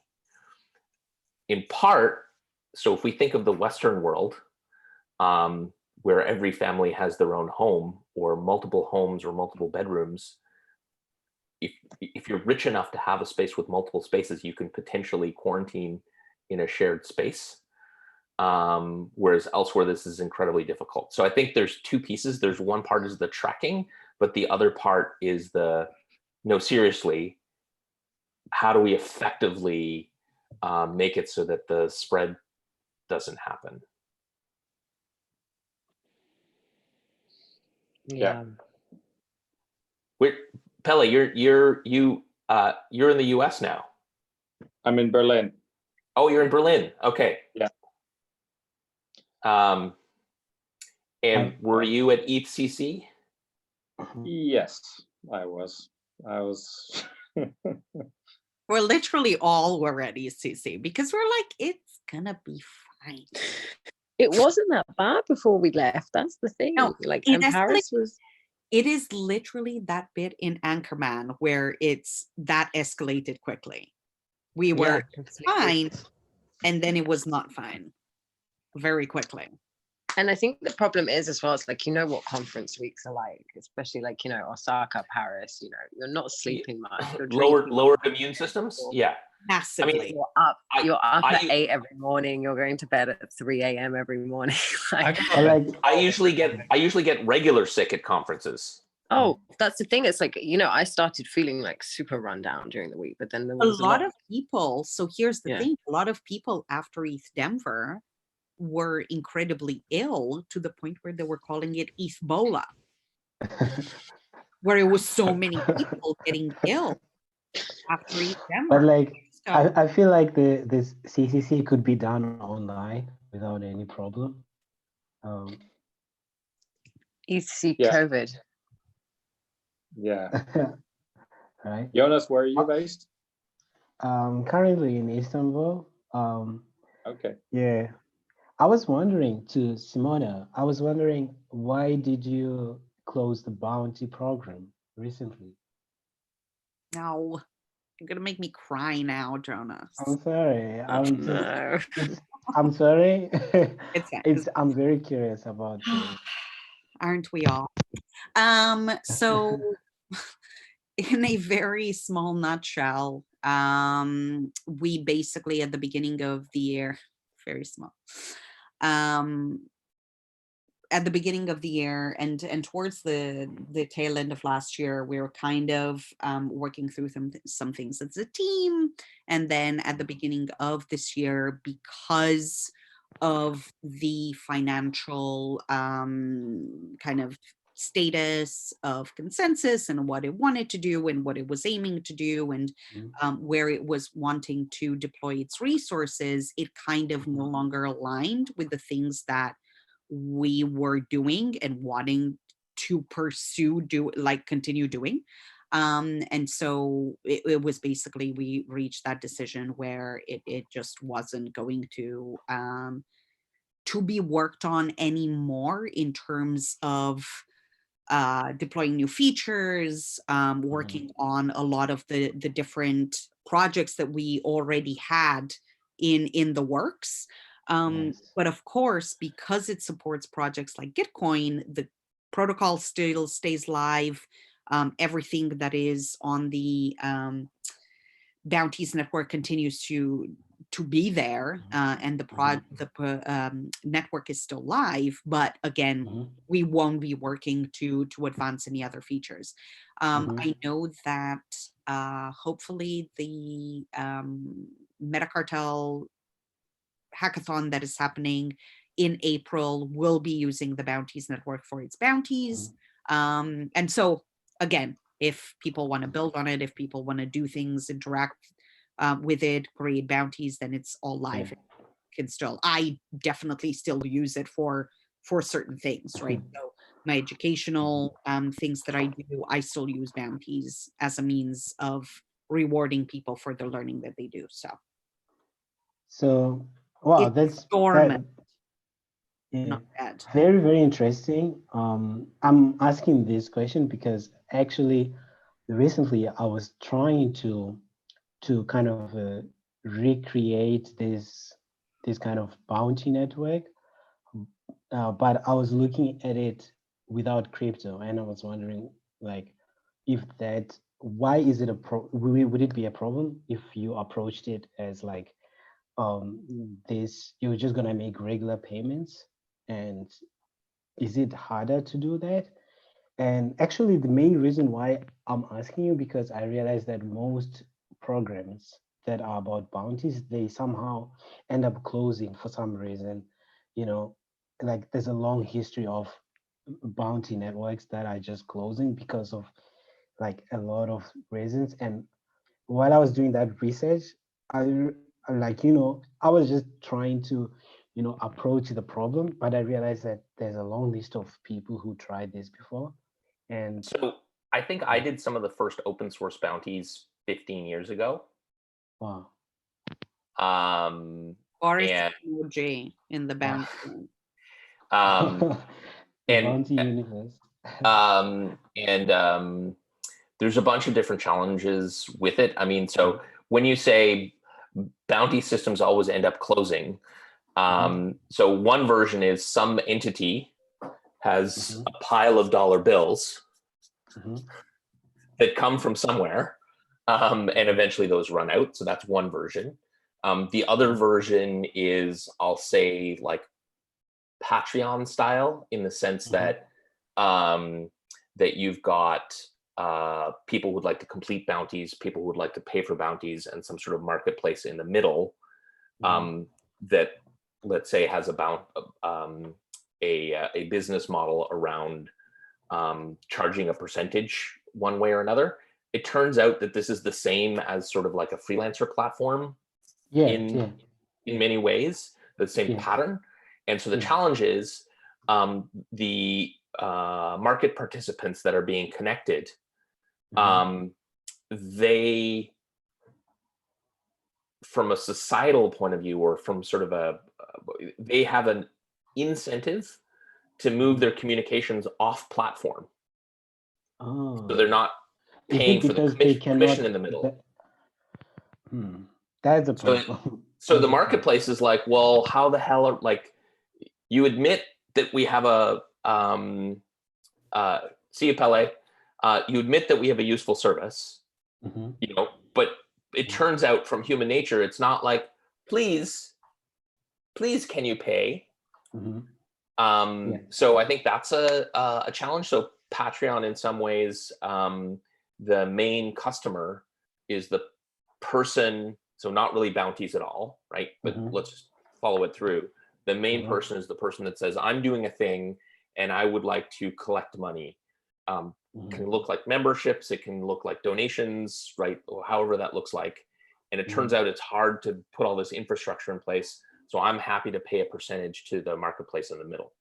The person giving the money doesn't actually see any of that whatsoever, kind of thing like that. So that's what I see as the challenges, is there has to be a sustainable model in there somewhere. And for crypto, most of the costs of these marketplaces are dealing with financial registrations and KYC, and all of these other providers, say PayPal or Stripe or whatever, that add extra percentages themselves. So there's a lot of costs with running a financial marketplace, whereas crypto potentially has less financial fees. But the downside or the trade-off of going crypto, full crypto, is that you end up having full crypto projects like the Gitcoin grant, and then you end up having a community of only crypto projects and crypto developers, but the ecosystem is an iceberg below. So the question was like, how can you include everyone and still keep crypto payments? Okay, so let's ask it in a different way. What is the problem you are trying to solve? I was just trying to solve helping the freelance, the open source community have like a sustainable, like one guy said that he's looking forward to one day when we can say that we have someone who's an open source maintainer as a career. Like I'm looking at having people in the open source community having freelance opportunities, like as if maintaining is a freelance opportunity where you can do it regularly. Or, as the Gitcoiners would like to say, a quadratic freelancer or something like that. So like someone who is just depending on open source maintenance as a freelancer. So if it's the open source thing, it doesn't have to be open source. Like it could be like anyone who just wants to fix an issue on their software. Right, but then you're just saying it's a freelancer marketplace. Yes, it is, but with this kind of mixture of open source. I mean, but that's like literally every freelancer platform you can name today does that. I'm not sure. Do they focus on open source also? I bet you if I went to what's it, Upside? No, Upfront, freelancer marketplace. Upwork. That's the one I'm thinking of. That I'm not endorsing it, but you could do a search there, and I bet there's like 1,000 jobs related to WordPress right now. Like right now. Most of them will be like, make us a custom plugin or make us a design. So what's the way to solve this problem, really? Because we all know that you cannot maintain open source and keep it as a career. That's the thing. I think that that's starting to change. I mean, there's also like Open Collective and stuff like that, where you can just support repos if you want. I guess I'm kind of confused because I'm thinking of Gitcoin or Upwork. I guess the middle ground would be a crypto payment system, or just like accept Bitcoin or accept Ether or something. Like I don't see the benefits. I don't see like a proper mixture of the two. I don't really get, maybe. I don't know. But yeah, Open Collective, there's Gitcoin. There's so many things that are trying to tackle niche issues. And I feel like if we just searched, we'd probably find them. GitHub sponsors, they've been pushing that quite heavy. So one of the things that I encourage developers to do is if your starting statement is, I would like to get paid to maintain open source software. If that's your starting statement, Yes. then what are you doing to market yourself?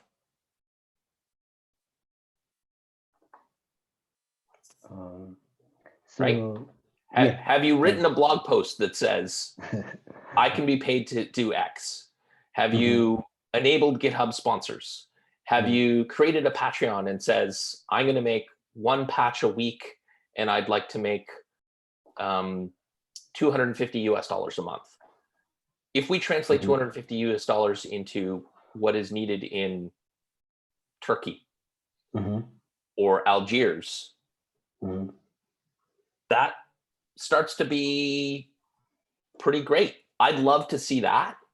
And I think that's attainable, but it means the developers themselves are essentially going to have to market and promote themselves. If you're saying you would like Simona to market for you, she's totally willing to do that. She takes a small 20% fee for any funds collected as part of being your agent. It's 25%. I'm her agent. Is 25%. So like one thing that really boggles me sometimes is like, how come we have things like, what is this like website where creators create some things and then they're able to sell them off? But it's only for creators, like as in like digital stuff like Photoshop. Nope. It can be pretty much, it's basically a subscription service that you can attach to pretty much anything. I mean, people have been doing art, music, YouTube videos. Oh, is someone talking in the background? Sorry. Yeah, you can pretty much, it's just a subscription service. It's not really attached to any specific thing. Wait, hold on. Let me Like find Gumroad. I was referring to Gumroad. Hello? Oh, yeah. okay. I was just So- going to ask Billy what his Hello? symptoms were real quick. Hello? All the corona symptoms. No. Oh, dude. No. Yeah. Where about are you from? San Francisco. Oh no. Oh no. Corona. This is terrible. I mean, Oh, I'm not the Rona, man. Don't worry, man.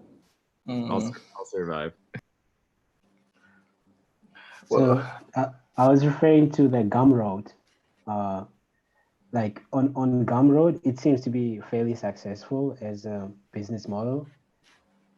So if you could have the same business model, but for solving like, let's say code problems, like a Stack Exchange type of way, and that kind of thing.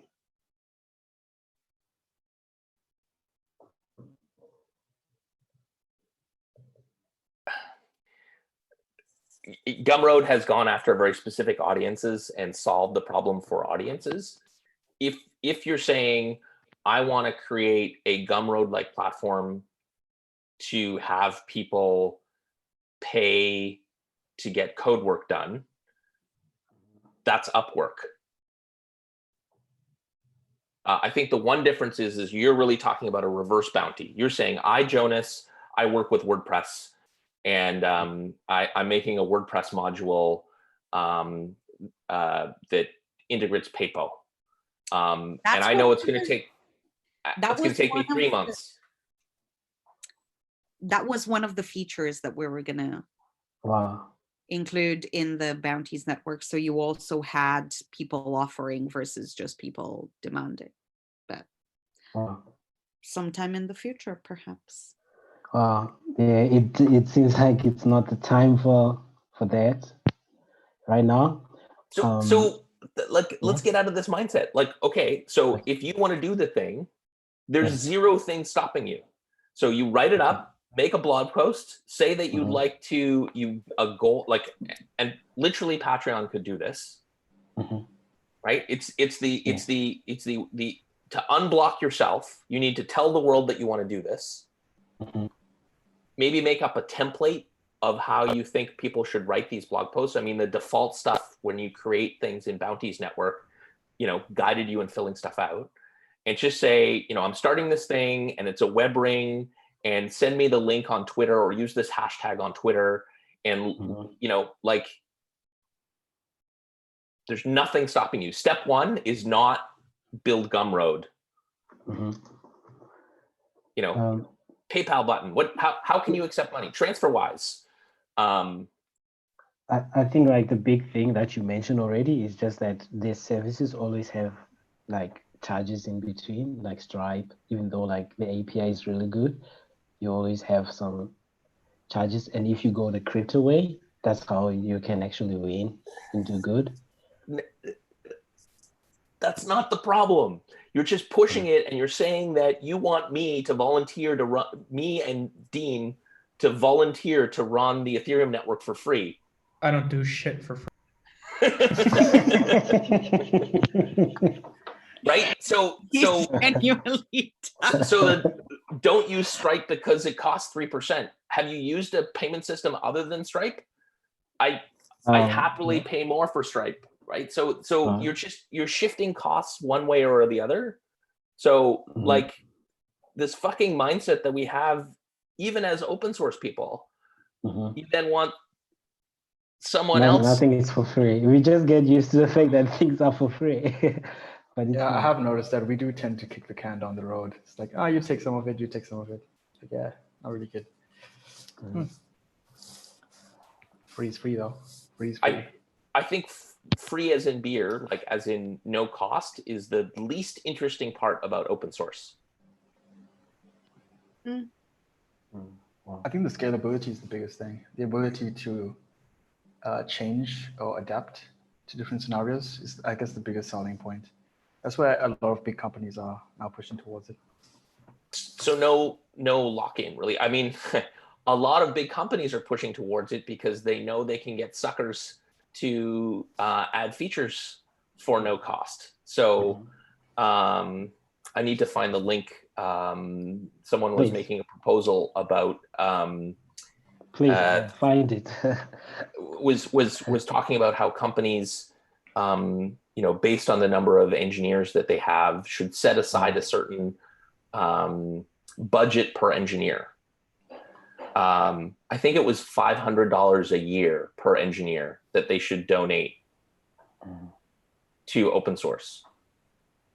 Are you shitting me? $500 per engineer for an entire year? So fucking $40 a month? Are you fucking kidding me? So you're paying an engineer $10,000 in salary, and you're gonna pay $40. Are you fucking kidding? So like what I noticed recently is like people just want to, like companies also want to donate to things they use. Like let's say you use a package a lot, and then like the thing is like at some point you just tell yourself, okay, I need to donate somewhere, and then people don't find those places to donate. So I guess like Simona, maybe like you had something like that coming up as a feature, like can you donate to this project that you use a lot? Hold on. So I don't really think we had that on the roadmap, but actually you could donate to, wait, what? By Dean, what is happening? Oh, Pop, yes, that is me. And I am perfect, it's true.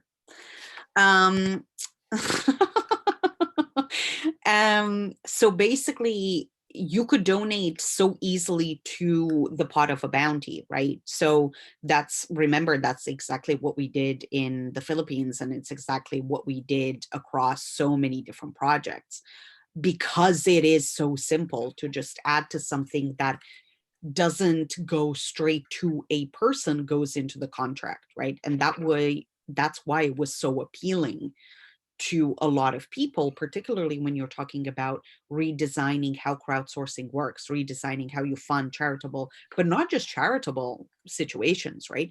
Being able to have the full traceability of where your funds go, being able to see the fact that they will only go to the payout of whatever it is that that particular contract says it's going to go on, is very nice. Because even talking to people from And I remember having this conversation with some guys at the World Food Program, and they were saying, oh, we're still sending people across borders with money taped to their bodies because it's the only way that we can get sometimes aid across the border. And you just go, what the hell? But of course, with that comes all of the difficulties in transferring funds cross borders, whatever countries aren't in the SWIFT network, whatever countries aren't, or whatever people that should be receiving those funds aren't even plugged into the banking system, like far from it. And of course, with crypto right now, it's difficult as fuck, pardon my French, to get from the crypto to the fiat or to the real world value, but it's certainly a lot cheaper to transfer it cross borders. And actually, this was at an event, Andreessen Horowitz event in Berlin, maybe last year, something like that. And they were saying it is cheaper to fly from New York to London with a case full of $100,000 than it is, and quicker and cheaper than it is to transfer it from bank account to bank account. Because you could take a flight, it's going to be 7 hours, 6 hours. If you buy that cheaply, you could buy it on Norwegian Air. That's going to be like what, $600 versus, and you're there with the money and everything, versus international bank transfer will be 3 to 5 days. And it's definitely going to be more fee-wise than $600. And so that's why crypto and crowdsourcing crypto, payments in crypto, global transfers in crypto is so much more appealing. So that hey, William. Hello. And Yeah, who so- else do we have? Who else has joined us? Who is There, found the mute button. How y'all doing? Hey, William. Hey. What's up? How you Who feeling? else? I don't know who the other person who joined us is. Yeah, it's a funny name, right? Who is it? Who is it? Reveal yourself.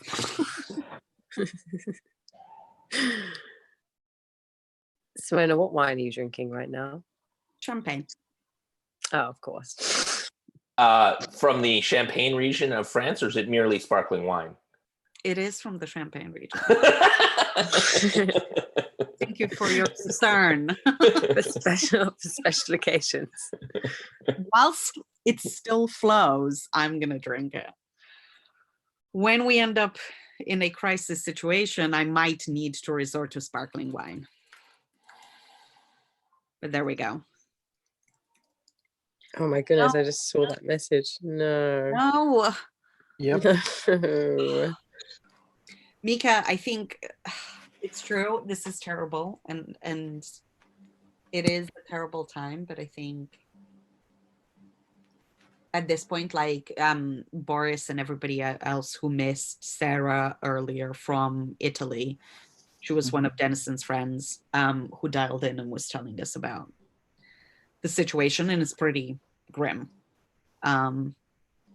But I guess the main thing, and this is something that I definitely focus on, is we have to think that, yes, potentially things are going to get a hell of a lot worse, but it all moves in ups and downs. Like there's got to be a point where it starts.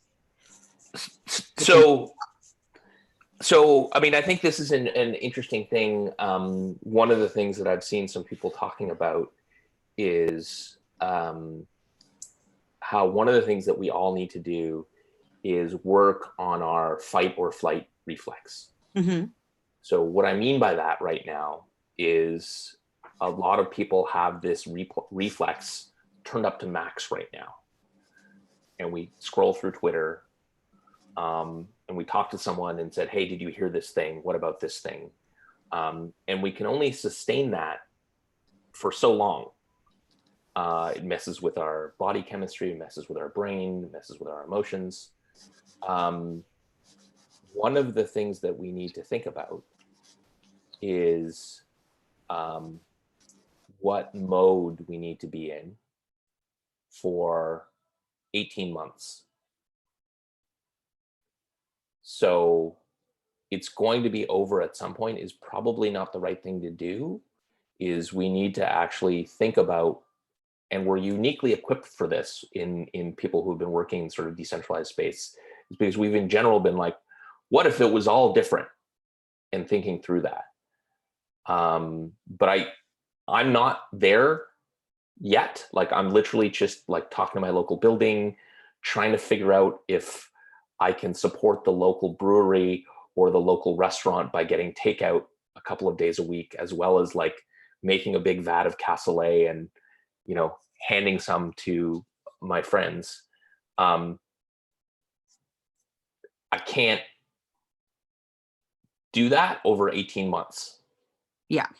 I mean, if I could chip in maybe two thoughts here. I mean, I guess this is coming from the skeptics corner a bit. I mean, listen, the Italian death toll is horrible, but do we really believe China's numbers? Like, we think China reported exactly like within an order of magnitude of how many deaths were actually there? I think they definitely fluffed up the numbers. I mean, they definitely fluffed down. Fluffed down. Sorry, fluffed down the numbers. They definitely are hiding stuff, but I think that we underestimate China's efficiency. I think they do actually have everything under control, and I think they have to have everything under control because they're the world's manufacturer. They need to achieve that economic growth. The only reason they've been able to do what they've been able to do is because the world relies on them, and as for the manufacturing power. So if they lose that manufacturing power to parts of Southeast Asia or whatever it may be by closing down for long enough, I think that it's a huge negative for them. So they have every single incentive to stop this thing as fast as possible. I definitely do agree with you, but I think the reason why I agree with you also that it's plausible that they're under control right now, but the numbers are getting a bit interesting. Japan is also already on the decreasing new cases per day, even though I never saw anything good about the way that they were handling. It could be that there's, I mean, listen, first things first, I totally agree with you, Boris. Like, a certain amount of future thinking and planning for a long term is very good, but I don't know how much longer it can tear around the world at this rate. There's already a suspicion that there's a very large asymptomatic population, not asymptomatic even, really non-communicative even, population. I mean, Diamond Princess, the contagion rate was, I think, around 30%, which is high, but it's not what you'd expect it to be. It looks like, I wouldn't be surprised if we've only got a few months left. I think we should prepare for more. Prepare for more. It's kind of weird. The Diamond Princess, they were locked in together for so long, and just like it doesn't make only sense. like 30%. No, it does. Have you guys ever been on a ship? Because I was on a ship for 12 months. Oh no, I wasn't. And it is. I was actually in it was a tall ship, but it was a fairly deluxe one built on a Russian sail training vessel plans, and it was cabins of 4, which even in fact have internal HEPA filter systems between the systems. So you literally have self-contained units that are totally locked down where they can bring food to the door.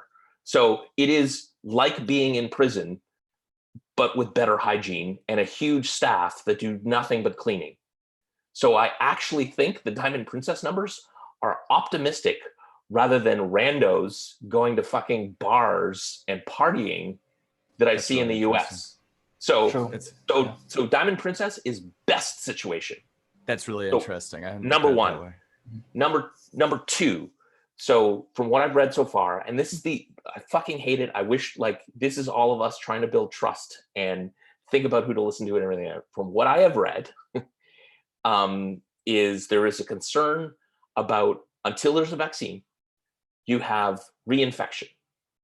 So as you have different clusters and various other things like that, people who didn't catch it the first time, it re-breaks out again, basically. And it will continue to do so. Mutation worries me more than that. But... yes. For starters, I want to think about that. So that's my thinking with an 18-month sort of thing, sort of encapsulating a bunch of those things, and that's just a random number at this point, in that it feels slightly less scary than saying 2 years. I think we should really look at the Spanish flu as a example. Yes. Because the first wave of the flu, it was large, but it wasn't that large. The second wave was huge. That's where millions and millions of people have died. The third wave was a lot lower because they had the capacity from the second wave to take care of all the patients. So I really do think it's going to get worse because the governments are pushed towards economic growth. They can't sustain this for a very long time. So yeah, I think that things are going to calm down. It's going to decrease. Governments are going to say, let's just open up a bit more. And the second wave is going to hit really big. What was the duration between the waves for the Spanish? Let me check. I think, so the waves are in part based on essentially not quarantining. As soon as you open up quarantine, so travel between countries, travel between cities, travel between whatever, if you have people that are infected that travel, and then people again don't catch it, don't get tested, don't lock themselves down again. So it's an agent-based model. We could look at what the Spanish flu happened, but a lot of that will be very, very specific to the modes of transportation and links between countries of that time. Yeah, I definitely, we have the ability right now. People don't realize this, but looking back at it, like the thing that gives me the most hope is that 100 years ago when the Spanish flu happened, the world was divided. We didn't have the communication possible. Majority of the population on Earth was in poverty. I think there's a statistic in 1950 that 11% of the world actually was above the poverty line. Majority of Earth was underneath it because Africa, Asia, dirt poor. And now we have the exact opposite. We have a absolute poverty rate of 11%. We have the capacity to understand and to rationale, like we need to stay indoors. We have sanitary equipment for everyone right now. I mean, most people. So I think things are better. And really looking back at the 100 years, we've come so far, the end of slavery, the end of apartheid, the communication age of information, just everyone, like we're all from different countries on Earth right now. And we're on like a mental health call. Like that's just a telling of how amazing the past 100 years have been. So I'm very optimistic. Looking forward. Yeah. So, I mean, literally one of the things would be is that the speed of communication in Spanish flu would be either the same as or slower than the movement of infected people. Where theoretically, if someone gets on a plane from, let's use the New York to London thing, and you've got 6 hours, as soon as someone finds that out, they can literally, have someone waiting to put the entire plane in isolation before it lands, which would not be the case of someone, wandering into town in on a horse and buggy. I would say also it's the coronavirus. I think I heard like it stays on services for up to 3 days. Traditionally, you wouldn't be able to cross that much distance in 3 days in like 100 years ago. So the level of infection would have to spread from town to town rather than it spreading from country to country a lot easier. A 6-hour flight, I mean, corona is still, you can still infect people. So I guess there's downsides and upsides, but we're able to track. I saw this, what is it? The lights, the EV lights or something light, the UV light, ultraviolet light, they push that towards through the airplanes and it just disinfects everything. So it burns up whatever viruses. So there's definitely a push towards identifying something before it actually happens. Prevention. I think that's very interesting. What you mentioned about like in the past 100 years, the kind of improvements that we've been having. Like I'm from South Africa, so like when you mentioned apartheid, oh, where? You're also from South Africa. Damn, son. You're from South Africa. What? Yeah, I'm from Pretoria. I'm in Malaysia right now. That's crazy. Oh, that's cool. It's cool that you mentioned that. I think that was very cool. But even though that's not 100-year gap, that's like literally like 20 years ago. But like Yeah, it's but the still improvement shows. is massive. Like I'm very Exactly. grateful that Simona started this call. Very grateful everyone just spent time here. It's pretty cool. I mean, we're living in the golden age. This is it. Yeah. Unlimited How's porn, guys. Unlimited porn. The future's now. I was listening to this like evolutionary kind of like dynamic evolution professor talking about like in the past 100 years or so, or like probably millions of years, what we've been having in terms of evolution is literally nothing really changing. The only progress that happened was that the communication got a little bit more faster, and that is the kind of the only interesting thing that happened on an evolution point of view. I thought that was interesting because like right now with the cases that we have with the COVID, the only difference from like if it was 10 years ago is that right now we know about it faster, and probably that affects also how we are conscious about it, the fear factor around that. That's also like really interesting as a thing. Yeah. Also, another random. Sorry about that. Also, another random positive. I saw this recently, which is the Venice Canal or whatever is actually clear now, and you can actually see fish. Oh yeah, Because that was very no one's interesting. polluting. No one's That was polluting very the earth. interesting. I Yes. think that's the And from one the with the satellite, you can see pictures. in China. Yeah. Yeah. They took I pictures think of they the- say that one's fake news. Really? I definitely thought that when I saw it. I was like, Sorry. I don't know, man. Sorry. I think we're the virus. Dude. Let me check. It's so hard to tell these days. News is a problem. Yes, kind of. news is a problem on social media is a little bit because again, like we were chatting earlier, and I think Mika was in that call and Helena as well. Not in that call, we are still in that call. But basically there was this guy who joined who is a teacher at a university in the UK, and he does like he works with clients, and he very much works around like mental health and how to deal with anxiety and in crisis situations and so on. And he was saying one of the main things was this constant exposing yourself constantly to either news, and then you go to social media, and then you go back to news, and then it was like constant, where you wake up like that, you go through the day like that, you go to sleep like that. And here in particular, like right now you have the standard 1 hour news that's now 2 hours, and then it's followed up by a special about the thing that they just talked about and so on. So it's just like no respite.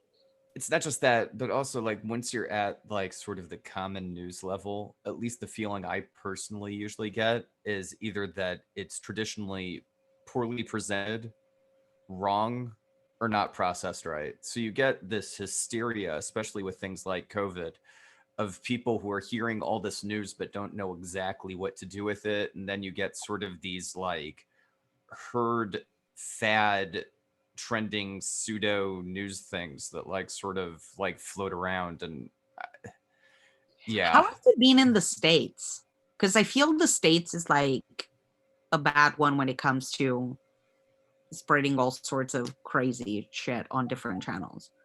I'm in Israel. I'm not in America. Or anywhere, to be fair, like anywhere. For us, like I said, in the UK, it's been... So here's the thing. I actually really do not rely on traditional news. No. I usually go for more like in-depth sources and just sort of avoid the news entirely. And other than that, usually I get my news from other people, but I've sort of been in quarantine since Paris. So so much for other people. I think what's also funny is that like the only country that understands China is also the only country that hasn't had any deaths yet, which is Singapore. I think Israel's still at 0. Because you check. guys also test as soon as people come. No. No, Was it was when- really surreal, actually. I knew already when I was in Paris, they released that people coming back from France needed to go into quarantine. I was Yes. expecting at least someone from the Ministry of Health in the airport. It was total Kafka. There was Oh, nothing. really? Nothing in the Oh. airport. I'd planned on taking public transportation home before I was planning on going into quarantine. So I was looking for someone to ask, like, rules, something, guidance, absolutely nothing. They've really cracked down since. I was lurking on the YouTube before I jumped on the call. I was like finishing up dinner and some coding stuff. But I heard you talking a bit about Israel and the cell phone thing. There were rumors even before that announcement that they were tracking people who were officially in quarantine with cell phone data. That's unconfirmed, but probably true. I mean, there's this news Yeah. report that like floats a little bit that Netanyahu has been interested in getting Shin Bet and like Israeli intelligence services, sort of like the CIA, or more like, I guess more like FBI, because it's domestic, to help out with like the whole COVID tracking process, which means spying on people through their cell phones. So I mean, they've probably been doing it anyway. So I mean, they did go very heavy on quarantine law. They've been pushing people very strongly to stay inside and socially distance. They did a good job closing tons of stuff. And I guess we'll see how the economy manages to survive. I think those are really the primary reasons they've done as well as they've done. There's still problems. They're thinking about making a domestic quarantine, even like they can't fully quarantine the entire country, but they're thinking about imposing like a certain level of law restricting people to their houses and whatnot. When I get out of quarantine, basically the only difference is that I'll be with my family as opposed to on my lonesome. But which is awesome for me. School's canceled, most people aren't going to work, like severely reduced transportation grid, like they have done a good job. I feel like a lot of it is also just a certain level of domestic awareness. I feel like when we're talking about the countries that are doing well, Singapore, South Korea, that there's a very, very heavy level of culture of like, you may not go infect tons of people right now. But it was Zen when he got home, because he lives in Singapore, doesn't and then when he got there, they just literally took him to the hospital That's cool. in quarantine. Yeah. Done. Tests have been hard to get here, which is how I got started on that whole monologue. Sorry. But yeah, tests have been sort of hard to get. I don't know exactly how well they've distributed them. They do exist.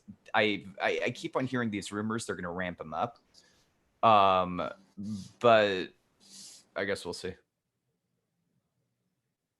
Oh, yeah. On the topic of Singapore's government, they tend to be extremely efficient. And in fact, it's kind of weird when I think of like South African government, it's always slow, it's always lethargic. It's just like you kind of give up hope and just do your own thing. That's kind of been the Western way, just do your own thing. But in terms of Singapore, they are so efficient at everything that they don't have much to manage, because the culture that they've built up and spend a lot of time on, the education that they put in, kind of helps the country self-manage itself. So when any small thing comes up, they can instantly tackle it because the resources are there. Whereas the United States is, yeah. Here's a fun thing about Singapore. So I started one of the first startup accelerator in Canada here way back in 2007. And one of the things that Singapore realized is that they had a problem. They had built things in a very regimented way, basically, and that caused it to make it very hard to basically do entrepreneurial and new things. So good at making faster horses, not good at inventing the automobile. And they knew that they had to switch to basically digital innovation because they're so small. And as China was upskilling and getting more prosperous and everything else like that, Singapore needed to have a plan. So they've actually been running for many years ways to have parts of their culture that support innovation and entrepreneurship. And so again, like this is the flip side into no safety net places like the US. And then Canada is this weird mix. We think of ourselves a lot of the times as being like the US, but on the other hand, we're actually a lot more like Europe, you know, this wacky thing like the Queen actually being the head of our government. And actually really interesting thing. So in Canada, anything done with public money by the government in terms of copyright is covered under Queen's copyright. So it's literally owned by the Queen. Whereas in the US, it's like, no, it's in the motherfucking public domain if government money was done with it. So just like all of these things end up, if we go down a level, we can see why the things are the way they are, and then think about how to work within those frameworks in good and bad ways. Yeah, I think the finance minister of Singapore explained it perfectly, which is they wanted to design a trampoline and not a safety net. They wanted people to, if they ever went through a bad time, there'd be something to secure them, but it'd get them to the point where they can go. It's kind of like a race car circuit, you know, change the tires and then go race, go have fun, kind of deal. And they've excelled in everything. I don't really think there's a bad part of Singapore. It's like, it's perfected South Africa. It's like what South Africa would have been if we just used common sense or whatever. So yeah, I love Singapore so much. It's really expensive though.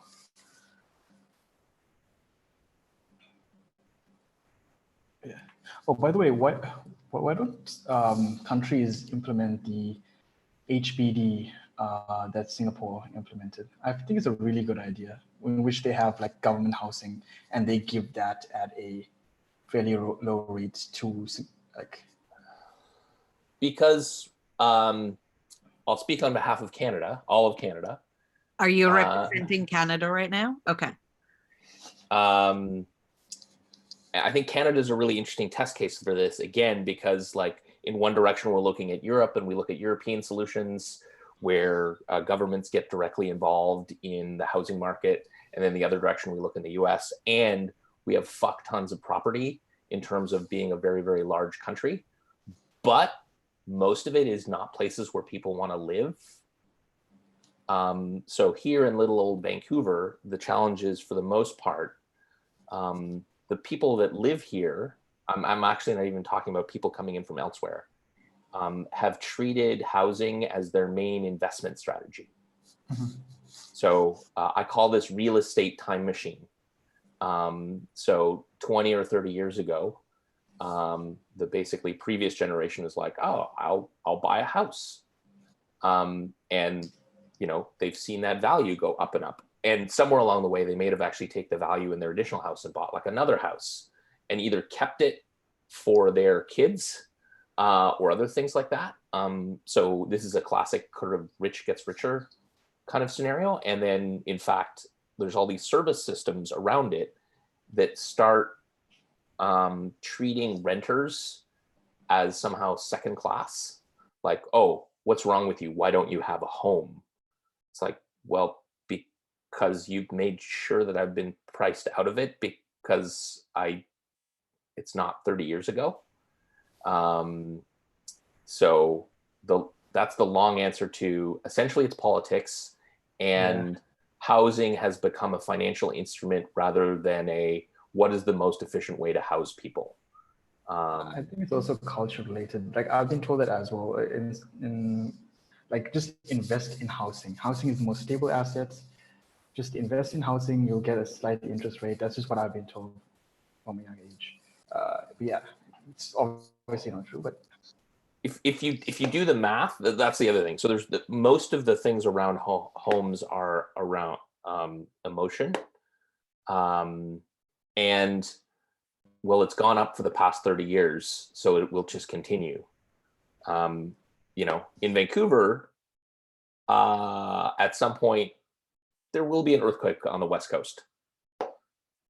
And most of the housing will go to zero or be covered in water. Okay, what fun things should we talk about? Snacks. Yeah, I agree. We need to change the subject a bit. We need to get jolly again. I'm just sitting here, you know, having worked all day. Of course, for you it's different, Boris, because you are, you know, still at the beginning of your day. But I'm like, dude, they're talking about every time I join, It's coronavirus. It's you, Francie. It's Not you again. every time. This was the my real bad. estate market. What do you mean? The real estate market is so Real fun. estate market, but I already endured through another topic and another season of coronavirus. Yeah, and I think if we're going to try and use this call to improve our mental health, we shouldn't be talking about it and all the depressing things right now all the So time. the first time I joined, I was actually expecting somebody to strip. This person then just left. And now all we talk about is spies, housing market, and coronavirus. All That's right. fun topic. Those are fun topics. And Boris is drinking vinegar, don't forget. Yeah, that was a Or good whatever one. it was. That was a good one. I'm just going to use this to nothing but pimp my. Actually, I've been thinking of launching a side project around all the best recipes, all the best .recipes. That's the domain. Oh my god, I'm so in. That's So you amazing. used that one already. I did, but popping it to the top again, always be shilling, always be recipeing. So I'm it's just me, but it is a discourse forum, so anybody can create an account and you can share recipes, or say one of the things that I love doing is I don't look at recipes a lot other than for like inspiration. So if someone tells me I have like X, Y, and Z in my fridge, what can I make out of it? I'm happy to help with that. Wait, Simona, what? Yeah, Simona, what's the hand? Boiled omelet? Right? I haven't made that yet. I should make that. Yeah. It sounds crazy, but I love it. Have you had it before? No. I haven't. I've had omo rice, which is a Japanese omelet. It says it's a Japanese omelet, no? Yes, this is another version called boiled omelet that I haven't tried yet, but I totally want to try. Interesting. How to make preserved lemons at home. Helena, this is for you. Wait, there's You're pickling things. Trinidadian. Yeah, I'm just looking at the list. curry. It's quite Christmas recipe research. Very Well, Wait, people from Trinidad eat roti. I thought that was just an Indian thing. So Trinidad and Tobago is an area which had indigenous peoples. Many people from India ended up there, and many people from Africa ended up there. So it's a bit of a Right, mix. Nicki Minaj is mixed, right? Yeah, she's actually mixed. I remember reading and something. Cardi like B. Cardi that. Oh B. yeah, Cardi B. Isn't she half Dominican, half Trinidadian or something? Interesting. Well, oh, these recipes look real good, Boris. This is really good. I love the fact that you go further down and it's literally Dogecoin wallets. you just gave up with crypto, and it's like it's And time then to do it's recipes. being a CEO is one way to train sociopathy. Sociopathy.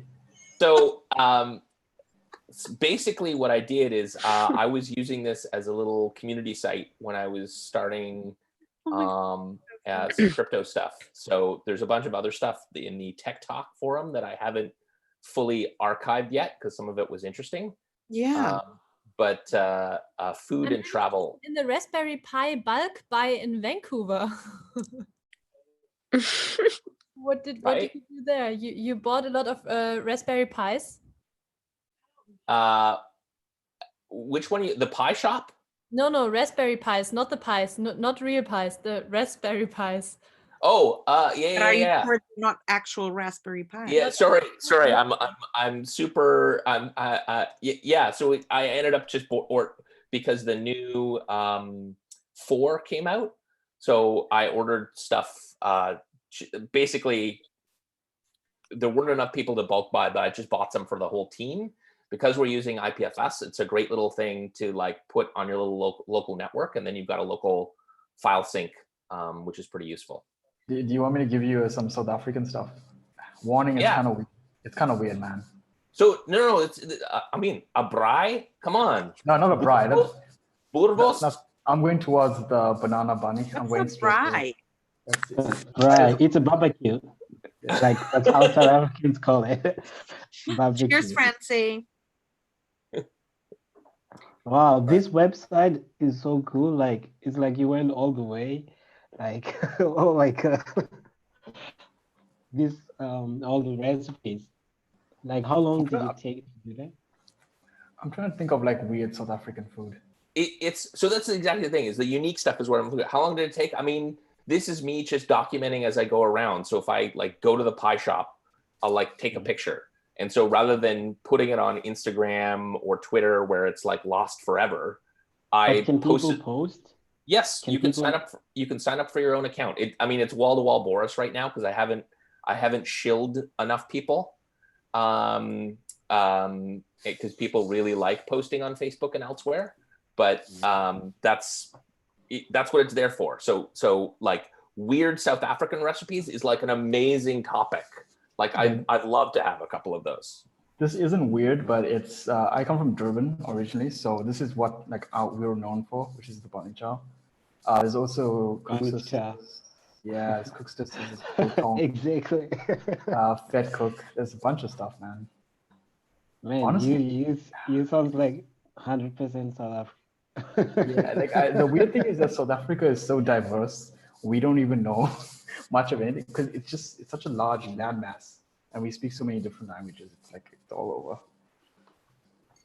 Okay, Simona, do you have a particular type or style of food? I don't really want a British one. I want to go back to like grandma. Some Romanian food. It's blood. All vampires. Oh, wait, I know a Romanian recipe. What is Tripe soup. It's Oh. delicious. I love it. I love it. Wonderful. Oh, I would love to try that. It's so good. Tripe is intestine, right? It's lamb intestine. It's the stomach of the cow. But it's delicious. It's true. Boris is right. It's one of those that when you grow up or like start drinking, it's a great hangover cure. You put a lot of sour cream in there. You put some like chilies in there. It's delicious. It's amazing. And you basically do it with Ciorba de Berta? How do I? Ciorba de burta. Thank you. No problem. And it's even like, right, I go out with an English man, and obviously anything that comes from the insides of a beast tend to be quite like scary, I guess. And they don't really, it's not really a tradition here to use offal or anything. It totally is. All of the English book is one of my favorite cookbooks is Steak and kidney and all of that, sure. But as a Snout to traditional tail. for the normal humans now, They in go about as far as calves liver, don't they? Really, and that's about it. And but that's only- about it. That's what I and mean. yeah, and it's like a delicacy. Yeah, it's like They really wouldn't rare. go, oh my Right. God, let's use the stomach. Yum. Yeah, I know that's like the thing. It's just not going to happen. But he had this tripe soup and he absolutely loved it. Like, it's so good. It's delicious. It's a little bit sour. It's wonderful. I've eaten Yes, tripe before, but not like soup. I guess like the texture. beyond knows is- to tell. What What's I'm up, saying, Boris, what I'm saying is that the average person in the 20th, 21st century in England I does agree. not go nose to tail. No, To tail agreed. is like Henry VIII and others at that time. And then maybe now the chefs are like, no, maybe we should use the whole animal because otherwise it's a little bit wasteful. You know. Yeah, So yes, no, I you agree. definitely make tripe soup. And I want to see this as video documented on Peepo, obviously. Proof But of it'll tripe. take longer than 30 seconds. Proof of tripe. So yeah. Yes, try it. It's delicious. It's so good. And I wonder if you like it. Maybe you'll hate it, but I doubt it. Oh, I've had it before. There was a Romanian restaurant that was close to my office, and In Canada. in Canada. So it was actually, what was it called? It was called Transylvania Restaurant, That's where my family is from. Oh my god. and they baked fresh bread and had this tripe soup. Beautiful. And I seem to recall that it was actually quite spicy, like lots of garlic, but also like chili or Hungarian paprika or something? You can put paprika in it, but yes, you would serve it with a very spicy chili to have either cut up inside or on the side, and you just take a bite as you eat. It's very delicious. Oh my God, I really want some now. Then, like, how does it taste? Like it's cooked stomach, yeah? Yeah. They So cut it up into it- like the- little strips. And And then the broth itself, what is it? Does it taste Sour like Cream, so Säure, Sahne, salzig, schön fleischig. Sahne? Und dann eigentlich ganz wie rohen Knoblauch und praktisch Chilis. Das ist richtig schön spicy. Knoblauch. Garlic. Onion. No garlic, but Alman, reden Deutsch jetzt? Ja, wir können auch zusammen Ein Deutsch sprechen. bisschen. ja, wir reden jetzt alle Deutsch, genau. Nein, nein, nein, nein. Nein. Also, Ein bisschen Warum Deutsch, nicht? ja. Nein. My question would be like, how do you do the broth? Like, what is in the broth of the soup? Is it like a normal? Okay, so I Borscht. haven't made it before, so I'm gonna look at this recipe that I posted. You put borscht in it. Scroll down- celeriac, Sellerie, Yeah, celeriac. It's that like it's the round fruit vegetable that you put in soup. yeah, praktisch die Wurzel, die Selleriewurzel, which is Yeah. used everywhere in Germany. Yeah. Yeah, you buy these packs of soup things in supermarkets with like leek, carrots, parsley, and celeriac root. And Then you the just and the have stock. the color of in fact comes from nice fresh carrots. So let's look at this. 3 pounds Yeah, beef talking tripe. about color from fresh carrots, I cooked chicken soup last week. Yeah. And also I brought some to Afri because he was super sick. And I thought I'd do something fancy, and I put not only normal orange carrots in it, but also The purple ones. the whole fucking soup, the chicken, the pasta, everything I put in it was like plain purple. The soup looked like a magic drink, something. Everything was fucking purple. Are there pictures? Huh? Are there Yeah, pictures? I have a picture. Wait, let me check. Let me. Yeah. get Oh my god, I need to see a picture. Put it of this. on put it on all the best recipes. there. Francie's magic Purple potion chicken soup. This is it. Franzi Zaubersuppe. Actually, you can also call it Zaubertrank. Then it's like Potion. it's like the magician's. How do you call this magic drink? Potion. A potion. Elixir. Oh, Elixir. yeah, Um, something like that. you can find tripe and beef bone pretty much in any grocery store. First thing, wash the tripe really well. Always wash it for 20 seconds. In a big pot, add the tripe, bone, carrots, celery root, onion, parsnip, and boil for 2 to 3 hours. Don't chop the vegetables, leave them whole so we can easily strain them. So basically, make a broth out of beef bones and tripe. That's literally stock. So if you Yes. don't want to do all of that, just use like beef stock. Shred the boiled carrots, and in a small pan, add a tablespoon of olive oil and saute the carrots. So you get a nice roasted flavor out of that as well. Hold on, That's- Francie's showing us the purple thing. Yeah. So when I took the picture, it was still it was already purple, but there the chicken wasn't purple yet. But Yes. the longer it was soaking in, here you can maybe see it a little bit. The more purple it got. Amazing. Interesting. It looks good. Of course, it looks good. I mean, I can cook people. Also, after She can. She made some very good pizza. was, She invited cured, me yeah? over for So some. it was definitely magic. Yeah, no, and the pizza you made us that night was nice. Yeah, but and there I was still improving. I think the first one wasn't like perfect, but I'm also like you are because you're also really good at cooking. Like I'm very self-critic in that sense. You're a do you have self-critical any- German? That's super surprising. Do you have any Greek Cypriot recipes, Boris? I do not have any. Can you mention what would I be looking for?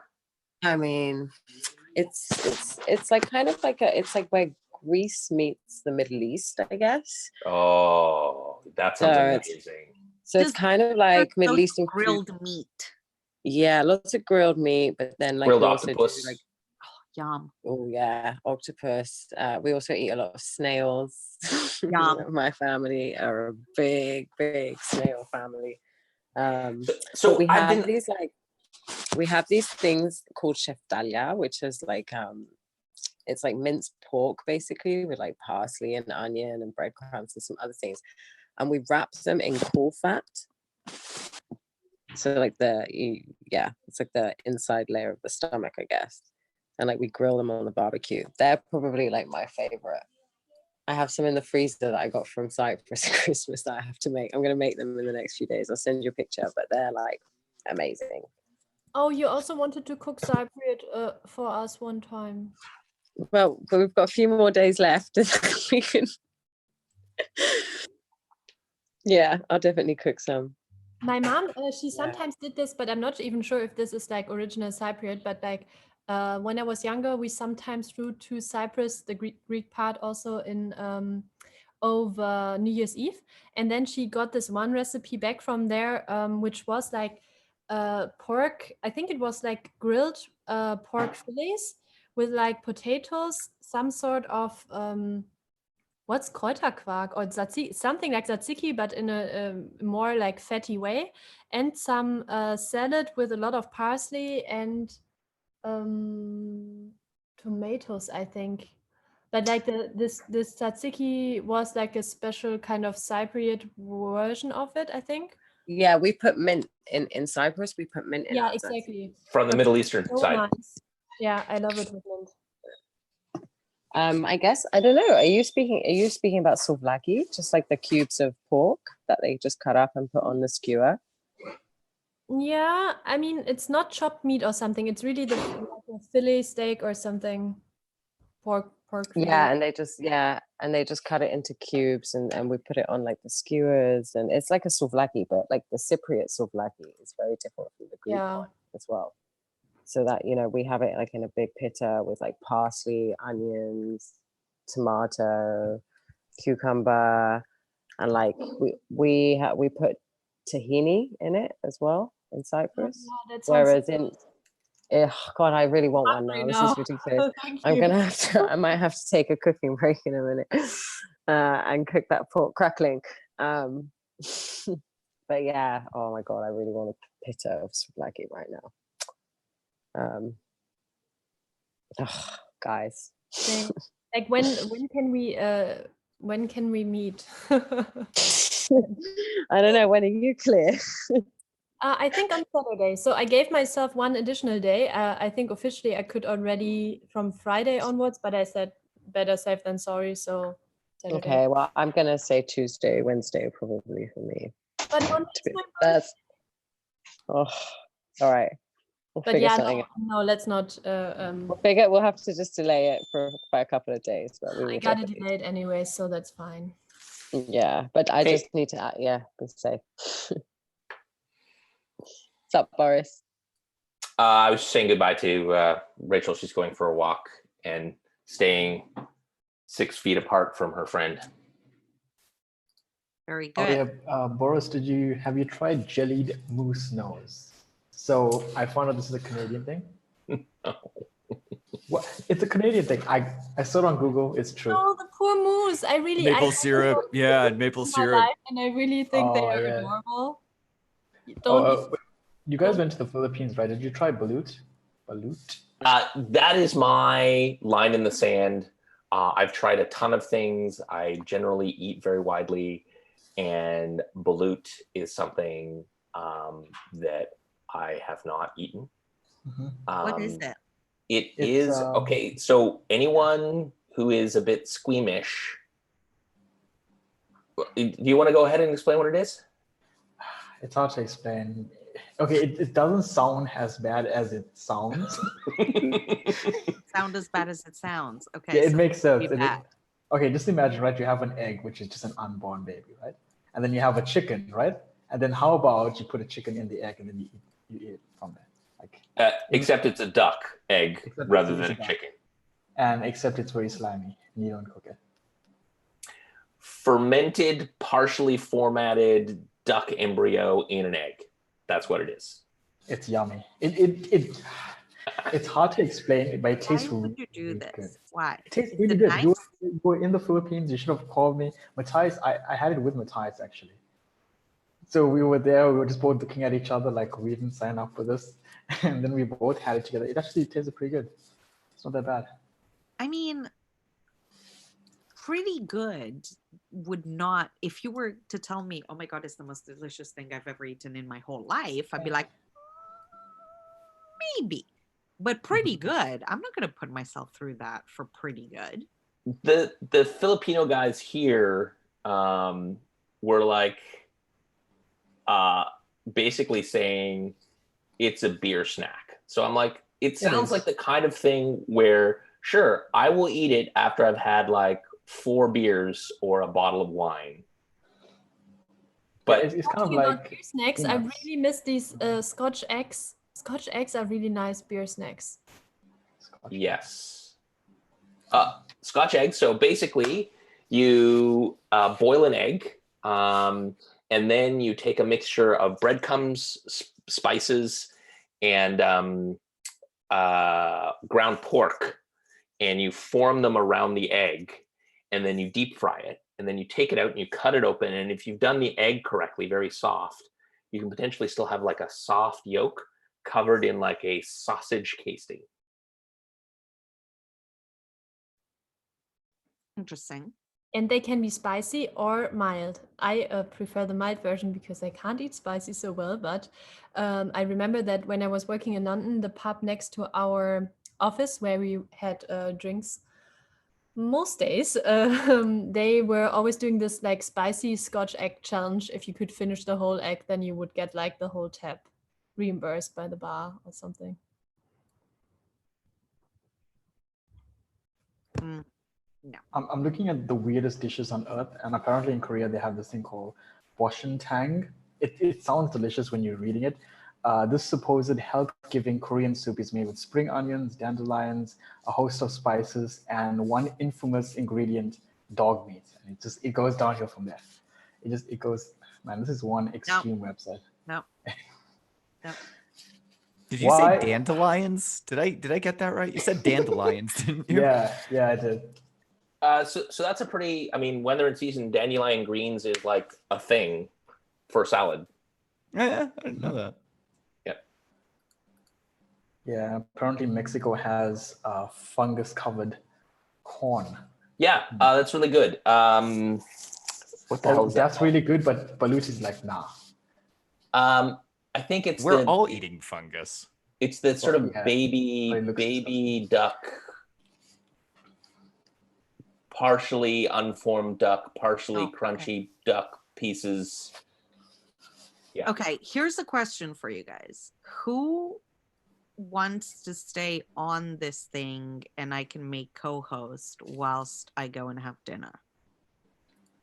I thought I was going to leave like a half hour ago, but this has actually just been entertaining enough to keep me on. Yeah, it's like 3:30. I thought I was leaving when the housing discussion started, but then we brought it back. The idea is that I would like to have this thing keep going, but I would like for somebody to be a host just in case anybody comes in and starts.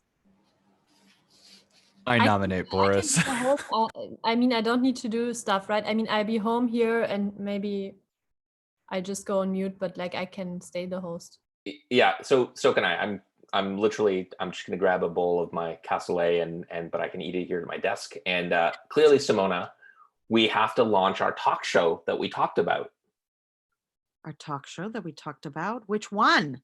That was at ETH Paris, where we schemed that really what you and I should have a co-host talk show at some point. It's true because we did ETH Paris, opening show. The non-sickness version from last year. Basically, and it was wonderful and exciting, and essentially the people loved it. And then yeah, we kept saying that we need to do this because it was so good and people did love it. And then I was like, oh my God, excellent. We're going to close the event as well. And Boris is like, no, because I'm leaving in the morning. And I'm like, no. So I recruited Dennison instead. Which was great. Which was great. I watched it. It was great. But I think the opening was gold. You know, you get a couple of people from a European background. We're both kind of short and stumpy. So we have to make up for it with sparkling personalities. Jade. Thank you, Boris. Tell me that I don't have a sparkling personality because I'm tall. It's unfortunate, Francie. I don't make the rules. All right, bye then, yeah? No, Francie, no. Don't listen to him. Well, listen to him for a whilst I'm away and then stop listening to him as soon as I'm back. Yeah, it's fine. But I have made you guys co-hosts and I've made Boris the host so that when I leave the meeting, or actually I can just put myself on mute, but just you have controls if anybody comes in and is being weird, although it won't be any. So let me get this straight. This is also being live streamed to YouTube at the same time, so we're not missing any of this gold. No, it's 100% getting live streamed and recorded, so we can look Good. back on this Good. fondly for years and years to come. It's going to be the only thing that's documents this time in history. So maybe the part about dog meat wasn't like the smartest idea. Maybe Yeah, that's right. So just beware, like, cut that off. behave yourself, Mika. Stop talking about this. Okay. I actually you can make me a had. you can make me a co-host. I'm responsible. We'll see. We'll give it another hour and we'll see. All right. Okay. Can I? Cool. Well, wait. If I've got control now, boom, What happened? boom, co-host for everyone. Stop it. That's decentralization. You be a co-host. You be a co-host. Everyone. Okay. Cool. Well, I will see you guys in a bit. Okay, see you. There's probably going to be so Johnny from 1 Million Devs, and this is going to be missing music again. He's going to pop in with some music also. Oh, awesome. Finishing some things, and then he's actually very good. He has toured with like Blondie and things. I like know. how you're like Okay, when actually. is he coming? I got to stay awake until then. He said he is on his way. Where was it? Hold on. He said this was about half an hour ago. I will pop in shortly, just finishing up some work, and I will pop in and play some tunes and chat. Nice. Very good. He is very good. So I will tell him to hurry on up so that in my absence you can be entertained. Beautiful. Okay. Wonderful. Okay. I will see you guys in a bit. Yeah. Danke schön. Bye. Tschüss. Tschüss. Lass dir schmecken. So Francie, other than your Zaubersuppe, what are you from Berlin? What area of Germany are you actually from? Not at all from Berlin. I'm exactly the opposite of like Wessis and Ossis, right? Yes. So I'm the incarnation of a Wessi. Like you can't go more west, almost not more west in Germany than where I come from. So I basically live at the very corner of the Dutch border, more or less. I mean, it's maybe 20 minutes to the Dutch border in North Rhine-Westphalia, which is called the Westphalian. the Lower Rhine area, Niederrhein. Niederrhein is a small area between the Ruhrgebiet, so where all the industry was in North Rhine-Westphalia, and if you drive west to the Dutch border, so basically between the Ruhrgebiet and the Netherlands, there's the Niederrhein, Lower Rhine area, and this is where I come from. Wait, but Westphalia, isn't that also the name of the famous Volkswagen van that everybody travels around in if they're a hippie? Is it called Westphalia? Yeah, probably. It could be. I don't know how it's called. But yeah, the state is called Nordrhein-Westfalen. Yeah, so it's North Rhine-Westphalia. And what is from your area, sort of a traditional food? Very good question. I only know, yeah, I think actually that is traditional food from our area. So like, for example, my grandpa, he used to work in a coal mine for all of his life. But he actually comes from, so I'm not so much of a Westie because he actually comes from a part which is now Czech Republic, which used to belong to Germany too. So like my roots are kind of like distributed too. So, but he had to flee from there, and then he went to this area because there was actually the only way where you could work in the times shortly after the World War II. And he had no university degree, or like he didn't even, attend school properly. So there was not much he could do. He tried farming for a bit, but that didn't work out so well. So people told him, you should go west because there's a lot of coal mines and they need workers there and you will be fine there. So he went west and he started working in a coal mine, brown coal, so which is basically digged from, not brown coal, but Steinkohle, so the coal that is much better than the brown, than lignite. It's the Steinkohle. I don't know the English. It might actually even be, because I was just in this area in, is it metallurgic coal? Yeah, it might be. It's like, I think it has 3 times the burn value of lignite. It's much like more. You need it for making the like Spanish or Japanese steel, among other things. I don't know about that. But like, anyways, he was basically being unter Tage, so digging the coal out of like in the coal mines, which is like under the ground, for 40 or 50 years of his life. And because the area where they were all working was like super poor, obviously also my grandparents were super poor, just like working class.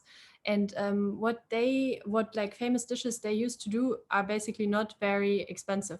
So everything usually with potato based, sometimes mashed potatoes, sometimes normal potatoes. And then you would always, the dish was always called untereinander. So untereinander means just all together or mixed up.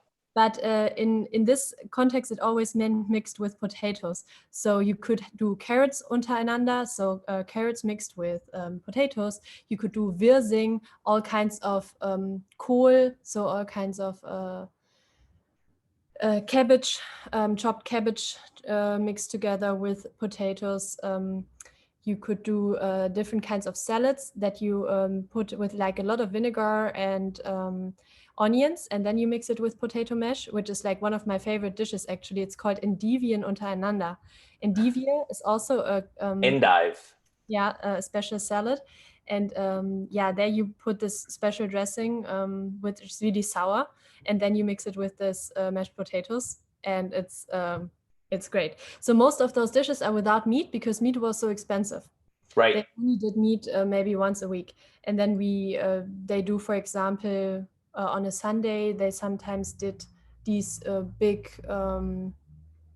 Rinderbraten. So what's beef roast.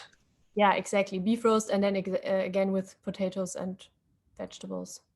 How but is for example, not so many sausages, or not this like typical German food, which is, it highly depends on the region in Germany. Yeah, so all of this like sausage and sauerkraut, of course I also like to eat sauerkraut, but this always comes like from the south. I think that's always interesting for me, especially here in North America, where all of the things that people think of as German stereotypes are in fact Bavarian stereotypes. Totally.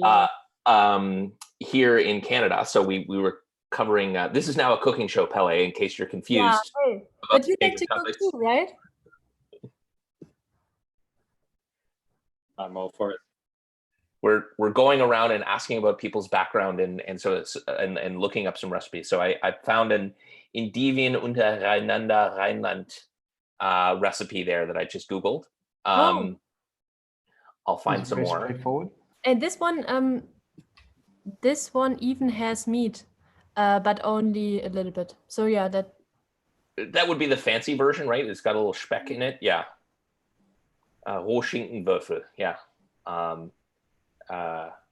I can see about translate. I'm sure there's English recipes as well. Yeah, and but I the always dressing of the salad, my grandma she makes it really sour, so with like a little bit of senf and a little bit of vinegar and so on. So it's like it's really crunchy with the potatoes. my mother's side of the family comes from Rheinland-Pfalz. So Oh, I studied there. Kreis Speyer.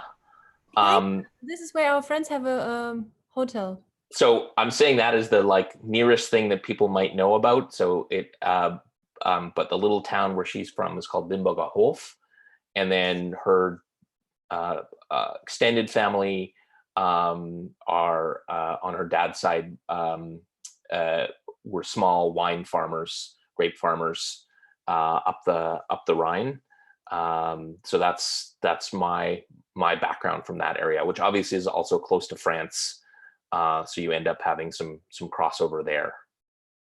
But So lots of about Rheinland-Pfalz, where like I studied there, and I loved about this region the like wine festivals. Like it's not a festival. Every time they do the harvest, they have like in these tiny villages, they have this wine festival or harvesting festival for like 3 days, where you always get the Pfälzer Schorle. Maybe you know it. It's Yeah. basically the this is the spritz. So they take wine and they take sparkling water, but you would imagine maybe like a mix of 50-50, but because they are the ones who produce the wine. So first time I was there, I ordered this and it comes in 1/2 liter glasses.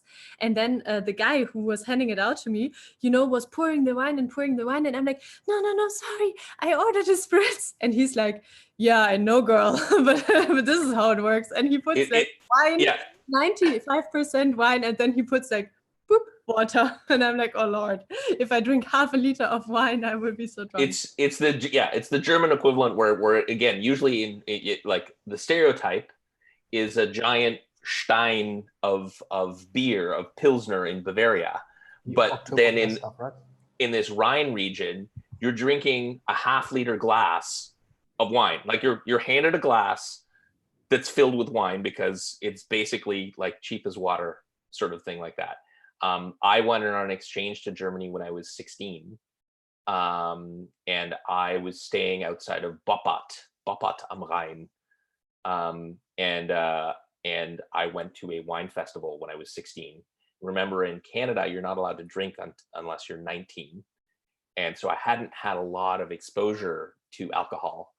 And let's just say that it was still Deutschmarks at the time. It was two Deutschmarks for a 1/2 liter. And then me and my buddies decided to play drinking games with drinking really nice German white wine. And it was kind of a rough night, or a rough morning rather. Yeah, I was like, from this moment onwards, I was afraid to come to these festivals with my friend who used to, so because I was studying there, I also had friends that came from this region, for example, Neustadt an der Weinstraße, which is also like a village where a lot of wine is produced. And Riesling and all of those other white wines that they produce there are just like really high quality, but also really cheap wines over there. So it was always pretty exhausting. So we got one recipe. Who else wants to go next and talk about some of their dishes of their childhood or favorites or anything else? Or about getting drunk, not with wine.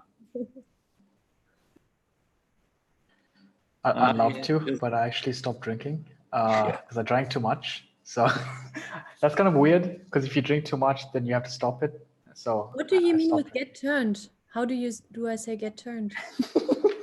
Get turned means like to turn up. I'm too young for this. How do I? Urban Dictionary, hold on. To get super wasted and have extreme fun is what Urban Dictionary tells me, Francie. Oh, seriously, I don't know these expressions anymore. I don't know that one. Is that like a South African thing?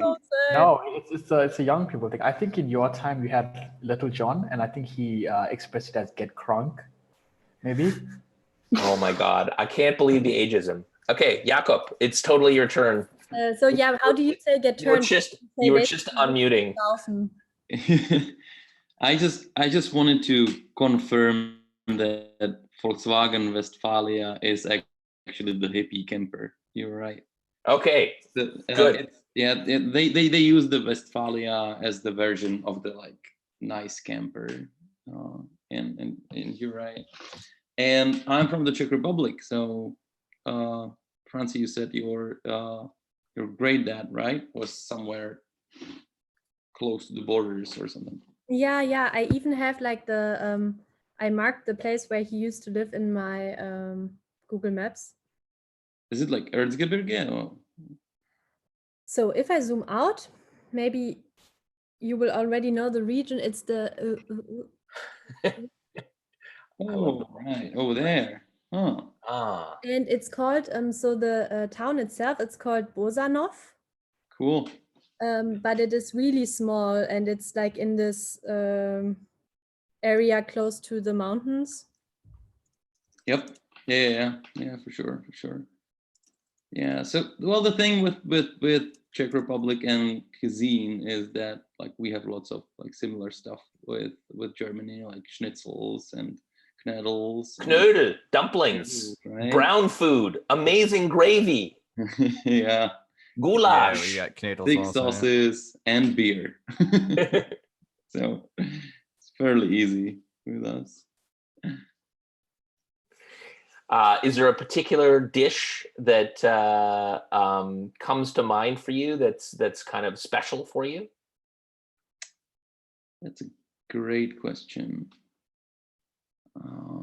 By the way, everyone on video has been learning to say this. I need to think about this phrase, which is, that's a great question. Allow me to stall for time while I think about this. It is for sure. You can also use it well after a talk when you Yeah. And you're like, what the heck? This tough one. No, I'm easy. I eat everything, and really... Can you remember something from your childhood that you have like a sense memory around? For sure. It's rabbit. Ah, awesome. Rabbit meat cooked on garlic with spinach. Ah. And potato dumplings. Oh, yeah. Okay, now I'm picturing this, and I like, so cooked on garlic. Do you mean like stewed, or just a lot of things, or a lot of garlic in there? It's like, yeah, it's you would just like bake it with garlic and some spices. Roasted rabbit with spinach. How is the spinach prepared? Like kind of creamed spinach? It's more like, it is kind of cream-like, but a little bit like thicker. And you also use like onion and stuff. So you just, that's how we prepare it. And is it the potato dumplings, just potatoes, just mashed potatoes, and then some flour and some egg, or was that? Yeah, I think as far as I know, I actually haven't made potato dumplings myself so far. But as far as I know, it is mashed potatoes and flour. Okay. And I think the last time I made this, I think maybe what you do is you actually put a cube of bread in the middle. We don't do that. Okay. Like typical Czech potato knödel or potato dumpling is without bread, because when we use bread for dumplings, we just use bread and flour and right, the bread dumplings. Yeah, the bread dumplings. And some yeast. Amazing. But what I'm enjoying lately is very normal hipster thing. I'm making my own sourdough bread. Yeah. Yes. Oh, I want to know how to make that. Oh, yes. I need the recipes. Rachel's been meaning to do this as well. My partner Rachel. So we were actually looking for making our own starter, Yep. And apparently you want to be using distilled water so that it doesn't have any bad stuff in it. But we've got pretty good water. Where are you here. based? In Vancouver. We've got some of the best water in the world. Yes, but yeah, it depends. It depends where you are, because like if you have water which has like a lot of chlorine or something, you know, like that is like like too much. Like what is it, like whatever treated, yeah. Treated, thank you. Then you have a problem that the water can be actually killing the bacteria that you need for yes for the process. But otherwise than that, I'm using tap water for feeding and for everything. Sometimes I just like leave it stall for a couple hours. That's it. Yeah. Do definitely use whole grain flour, and what is pretty common here is to have rye starter. So eat rye flour. I'm definitely not the baker, because you need to like properly follow recipes and quantities. And my sort of oh my like, God, I'm the same. Let's just try something. So Hells, we just gotta we have to have someone else who's like got more like attention to detail and following recipes. Yeah, because it's about like that. Obviously, like it's the flour, egg, the blah blah blah ratios and stuff, which I'm just not good at, because as you said, you have to be precise with things like that. And I just kind of like, I mean, definitely, if I decide to make something, I spend a lot of time researching. I will go through different recipes and kind of figure out which bits of each one I want to use. The Guardian food do that really well with like some real like kind of, you know, proper British or everything really. They can tell you how to make like the best bechamel sauce and things like that. So I always find the Guardian food, and I like Jamie Oliver as well. I think he's got some good recipes on there. And just like the UI of his site as well, like you can pick what kind of ingredient you want to base your meal on, and then you can find like loads of recipes on there. So those two are really good resources, I find. Yeah. I've got a long-term project of, I look for a lot of two things. Once when I'm traveling, I try and get something as local as possible. So one of my favorite cookbooks is actually a Catalan cookbook that I got when I was in Barcelona the first time.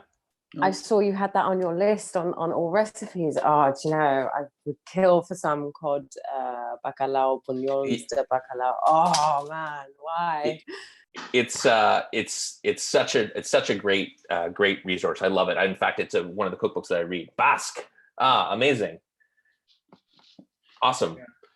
Yeah, but I totally, Hells, I'd love some Cypriot kind of things would be amazing as well. But the other thing that I do is I go to used bookstores or thrift stores, and I look for unique cookbooks, either super old or ones, it's a printed cookbook, but one of the first cookbooks that I used like a lot when I was like 14 was called Nut Bread and Nostalgia from the Ladies Auxiliary of South Bend, Indiana.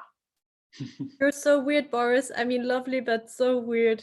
Well, and so there's things in there. It was a very multicultural area, so they looked around and they got like everybody's like grandma. So there's like the recipe that I use for making Czechoslovakian cabbage soup is from this book, from people who had moved from Czech to South Bend, Indiana. And of course, it's not a small amount, right? It's for making like a vat of things, and it's fantastic. Yeah. And then the other thing I'll do, but specifically that's what I'm looking for in this digital age. I'm looking for the stuff in like a used cookbook or made in a little town, or somebody wrote something down from somebody's grandma that hasn't made it on the internet. Yeah, we got loads of stuff. I got loads of stuff like that. Like I tried that many times, and she's always like, "Yeah, I put this, I put this, I put this," and I'm like, "How much? How much?" Grandma, how much? And she's like, "A little bit," and I'm like, "Yeah, but." So my gran used to always tell me you kind of like feel it, and I was like, what does that mean? It's just like you just know. was like, oh, okay. So I mean, a lot is in the taste, and like I have to say, like the last few days, I haven't really had much of a taste or a smell. You know, like that post kind of sickness thing that you get. But apparently, the duck I made was really tasty the other night. But yeah, no, it's really frustrating if you can't taste or like smell your food. You know, then I always find that really doesn't help. But yeah, it's all about the taste. Because you can follow certain recipes, but like everything is so different in certain places that you just have to kind of freestyle sometimes, I think. I have an idea. Okay. So exactly this. So, you know, Francie writes down her grandma's recipe. She tries to make it and maybe tunes it a little bit in Berlin with access to the ingredients that she has normally or typically in Berlin. And she writes it down. And then I'm like, okay, I'm going to try and make it here. But, you know, we have a different set of ingredients that are available in Vancouver. And I write down and I try and take some notes and I will have my own like opinions on the flavor or whatever. Like, oh, I added, you know, I used gray sea salt and I added a little more, or I sprinkled a little at the end, or consider squeezing a lemon on the top when you serve it or something like that. And obviously, as William is adding, this is a proof of recipe, or pour for short, where we then can see in different countries with different ingredients or even different measurements or different types of things, how it's tuned for that area. But we could only know if we could all taste it, because if you now only taste how you are doing it in Canada and I only taste how I do it in Germany, then... And that's why we build an exchange system. You have nodes, which are people, and they verify. Censorship resistant recipes. Yes. Absolutely. Fun fact, recipes, like the actual list of ingredients, is not copyrightable. The prose, and this is in part why cookbooks are written the way they are. Like in a lot of cases, literally, if you just wrote each step down with the stuff that you needed to do for that step and the quantity, it wouldn't be copyrightable. So that is one of the reasons that you have the list of ingredients, and then you have the prose of how to make it. And that prose is usually not numbered so that you can actually call it prose rather than a list of instructions, because lists of instructions are not copyrightable. But for example, the like secret ingredients recipe thingy from Coca-Cola or something, how do they? That's corporate secret. Okay. So they just don't share it, but it's not like a copyright. They just don't tell anybody how they do it. Exactly. I mean, it's sugar, water, and food coloring, and some cocaine. It's really obvious. You seem to be an expert. Thank you. Absolutely. Oh, by the way, my grandmother actually has one of those books, and it was passed down for over 180 years. So the way that Asians came was through colonial expansion, right? They brought a bunch of Indians and Chinese to do administrative work. So a lot of that stuff comes from before India was fully colonized. So this is like when British culture wasn't forced upon them and a lot of information was lost. So she has like a lot of those really old things that no one cooks anymore. Like amazing. The book smells old. It smells like, I don't know, like colonialism. It smells it smells old. Wait, I'll try and print, like scan it and maybe. Yeah, no, totally. And so, I mean, the interesting thing is if it's, if it's out of copyright and other stuff like that, there's the Gutenberg Project.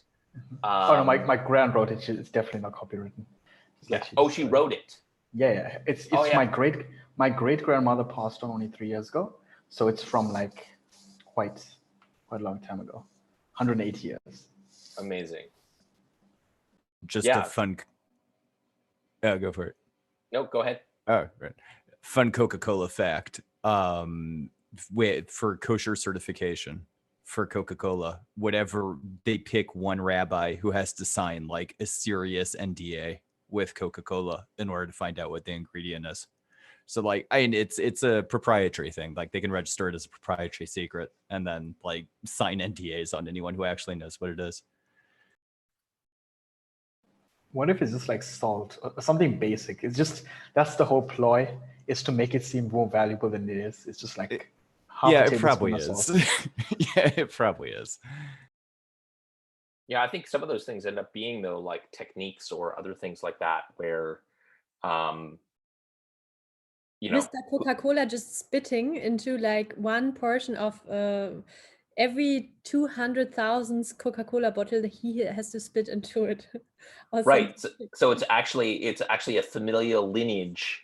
You're tested in each generation if you have the correct Coca-Cola saliva. Exactly. And if you're going on holiday, before you leave, you have to leave at least 1 liter of your. Now I want to picture a diagram of how Francie's brain works. What if they actually? You really tip of the don't iceberg. trust me. You really don't. No, the thing is, this is the really tip of the iceberg, and I'm trying to stay normal here, because otherwise you would all be shocked. I mean, Helena knows how my brain sometimes Yeah, works, exactly. but- So just to be clear, we have actually covered tripe soup and a fermented duck embryo snack from the Philippines. So I think we're past most of the shocking at this point. Yeah, that's true. Yeah, but this is like not. Yeah, it's not shocking in. It's not. in a It's way not that you- politically correct. how you would Shocking. It think. needs to be. It needs to be PC. Keep it PC. So co-host, I'm actually gonna go. It's 1 p.m. now, so I'm gonna go heat my lunch and bring it back. Okay. Can I pass the baton to Franzi? Yeah, go for it. Yeah, we'll be here for a bit longer. Then I gotta duck out and cook dinner soon as well. Boom. By the Franzi, time you're done, we can What's pass with the all the baton. other people? I thought this would be like a massive call, and I only see like 6 people. Are we so Yeah, hot? that's true. What's going on? This No is one wants massive to hear our call. cooking. There's a bunch of heavy hitters here. There's a lot of Yes. there's a lot of competition, and you know, people who are new at working remotely think that they have to do work 100% of the time during the work day. They are doing It's not work day anymore in Europe, though. I know. Yeah, I know. you got it's like 9 p.m. over here for us. So Dinner so time.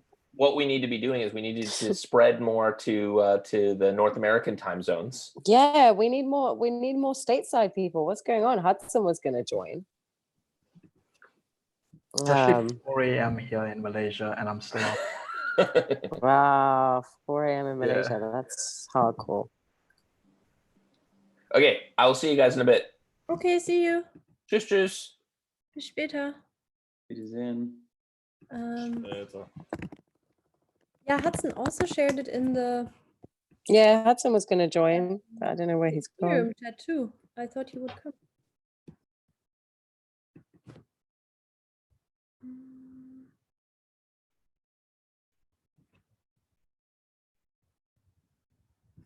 I guess we can just like tweet out again to join the call. Yeah, I Yeah, also that might be an idea. Just maybe do a little call out for if anybody might be around. Yeah, maybe we should just let people know again. I also told Jacob again that he can join now, that it's more fun again, and that we need Danish recipes because he's from Denmark. But Yeah. that he has just started a computer game. #priorities. I'm sure loads of people commented saying it was. I know Kevin Owaki. Where's he? There's loads of people that commented on the thread saying they would be down for it. Yeah. Just name and shame everybody. Okay, and let's have a look at Twitter.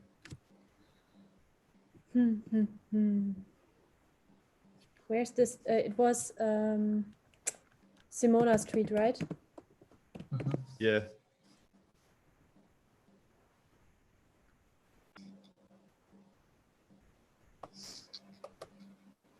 Hello. Hey. Hi. Hey. Hey. We are currently all calm because we're trying to recruit more people Can to you hear join. me? Yes, we can hear you. Oh, you're muted. I am not muted. I We can hear you. Can anybody hear me? Yes, but you cannot hear us apparently. Can you hear me? Yeah. Okay. Simona asked me to pop in and play some tunes. You can't hear us, we hear you. Oh, okay, great. Are you guys in the middle of a Yes, we want some conversation, music. or is there just No, like, music. No, you can play music. Music. Play music. You They're can play silent music, yeah. let me pull up the chat. Yeah, I will actually be Okay, going to good. bed. I'll play It's music. 4 a.m. I just didn't want to come in and start playing over some conversations. I'm Johnny Dabowski. I work with the Million Developers Campaign and Sense Collective and Cure Persona, and I got a band called Johnny Lives. And I'll just play some tunes. This one's called Love Conspiracy. Whoops. When the past has passed you by, and I'm holding out for your luck to change, it's too late. I'm downtown on the Bowery again. When the cards are caving in, and the setting sun won't say your name, and as I pass through this life, I got redemption. It's just another love conspiracy, but she's trying to blame it on me.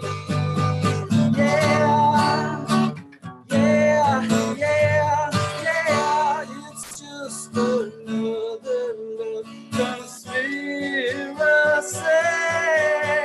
She's trying to blame it on me now, yeah.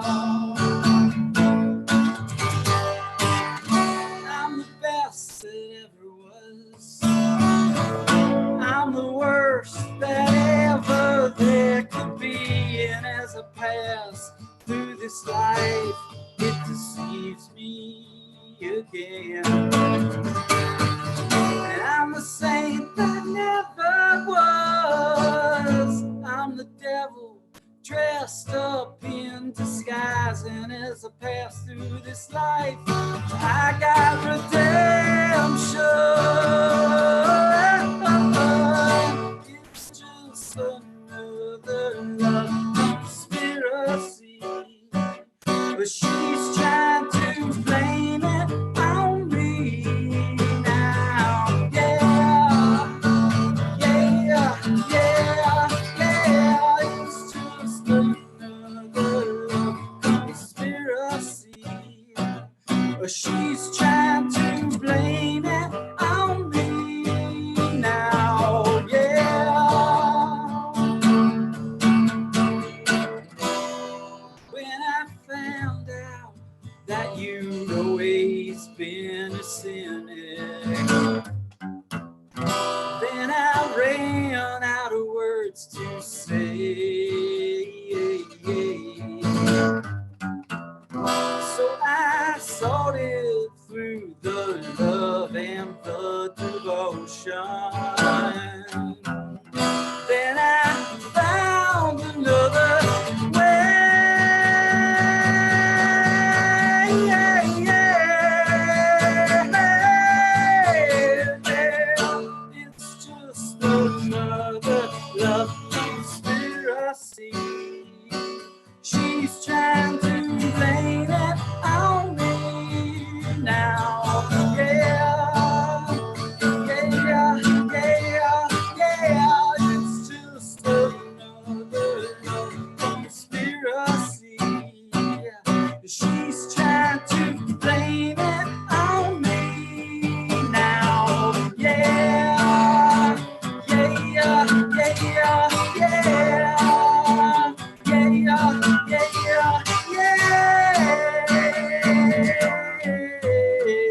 thanks. Thank you. Guys, but I can't hear you. Hmm. It's quite an interesting performance experience. I love it. I guess we can use the chat. If you guys want to interrupt or stop me or say anything, I really am just, all right, I'll play one more song. Cool. I'm here. I also want to talk about whatever you guys were talking about in the blockchain stuff, but I'm always happy to play music too. So I'll play another song. This is called If You Want to Stay. I wrote these songs. This is another song I wrote called If You Want to Stay.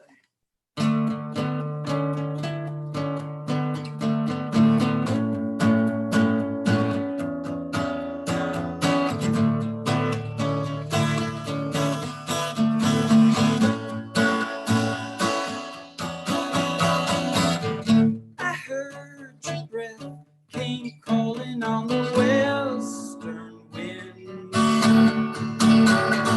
and I know that the world is sending me a signal again.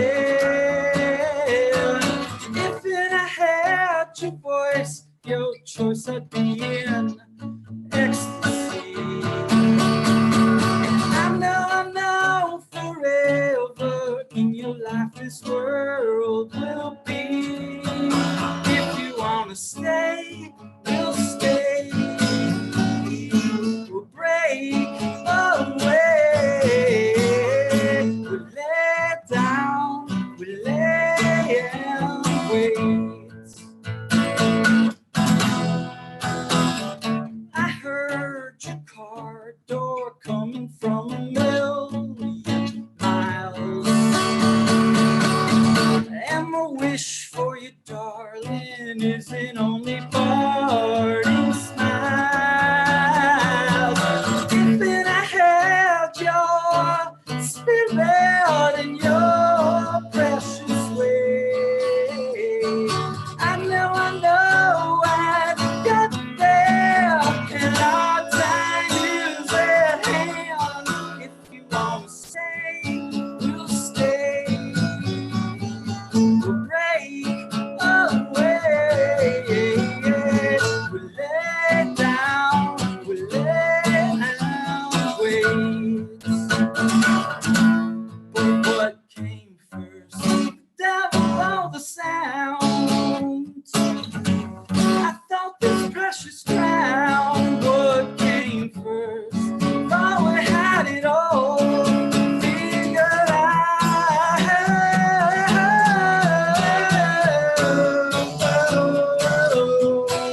If you want to stay, we'll stay. We'll break away. We'll lay down, we'll lay and wait. Oh, if you want to stay, we'll stay. We'll lay and wait. We'll lay down, we'll lay down, we'll lay down, we'll lay down, we'll lay down, we'll lay.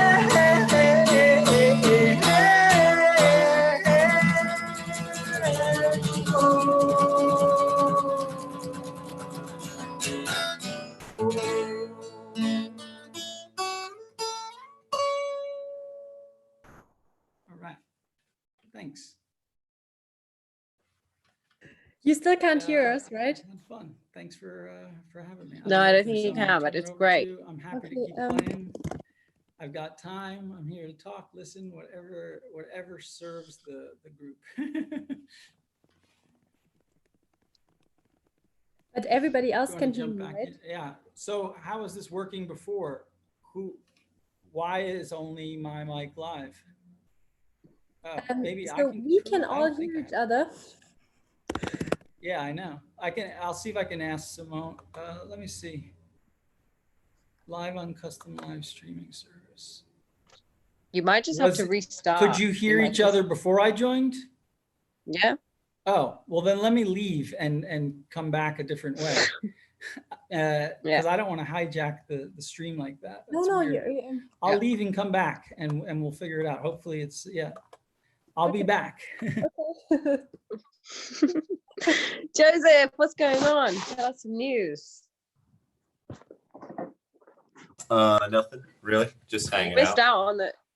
out on the cooking stuff, man. You would have thrived on that. Yeah, Really? What do y'all make? Tripe soup. We made a variety of things, didn't we? Local Czech Republic food, local German food where I come from, Canadian Cypriot food, food. food. We're talking grandma's recipes.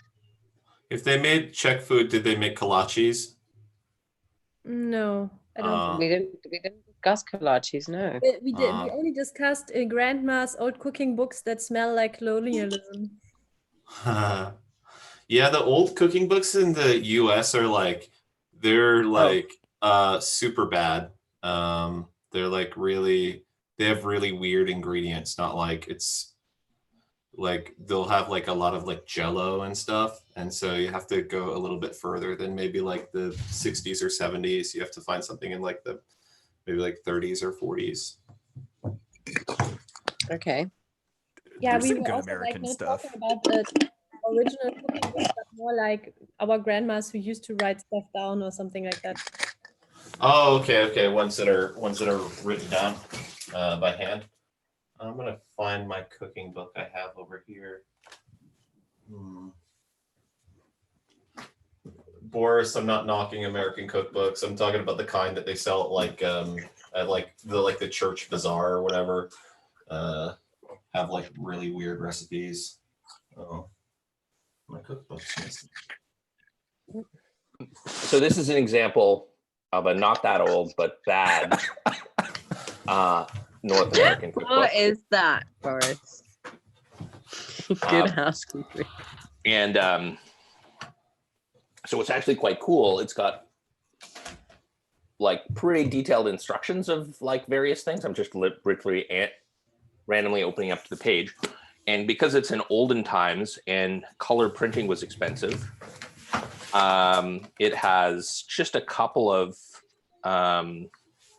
photos where, because the printing process, literally the whole thing just looks terrible.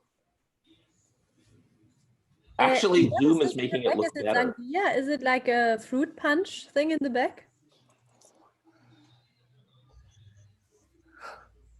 Yes, from the olden times. And then, however, like a good, when you talk about how old you go with cookbooks. So this, you can see that, the Boston Cooking School by Fanny Merritt Farmer. So today, this is known as the Fanny Farmer Cookbook and is like really good, but this was, or I mean, it's still good back then. This is one of the ones that I was talking about earlier that I bought way back in the day. Copyright 1896. So, I mean, for Europe, 1896 is nothing, but for the US, 1896 is actually pretty old. It's crazy. This one does not smell like colonialism. It mainly smells like mothballs and maybe a little bit of mold because I bought it out of the back of an old thrift store Do somewhere. you want to know something something else that's weird about my brain?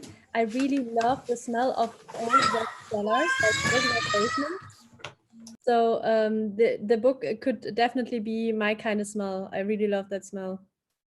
And then, of I course, what's love old amazing books.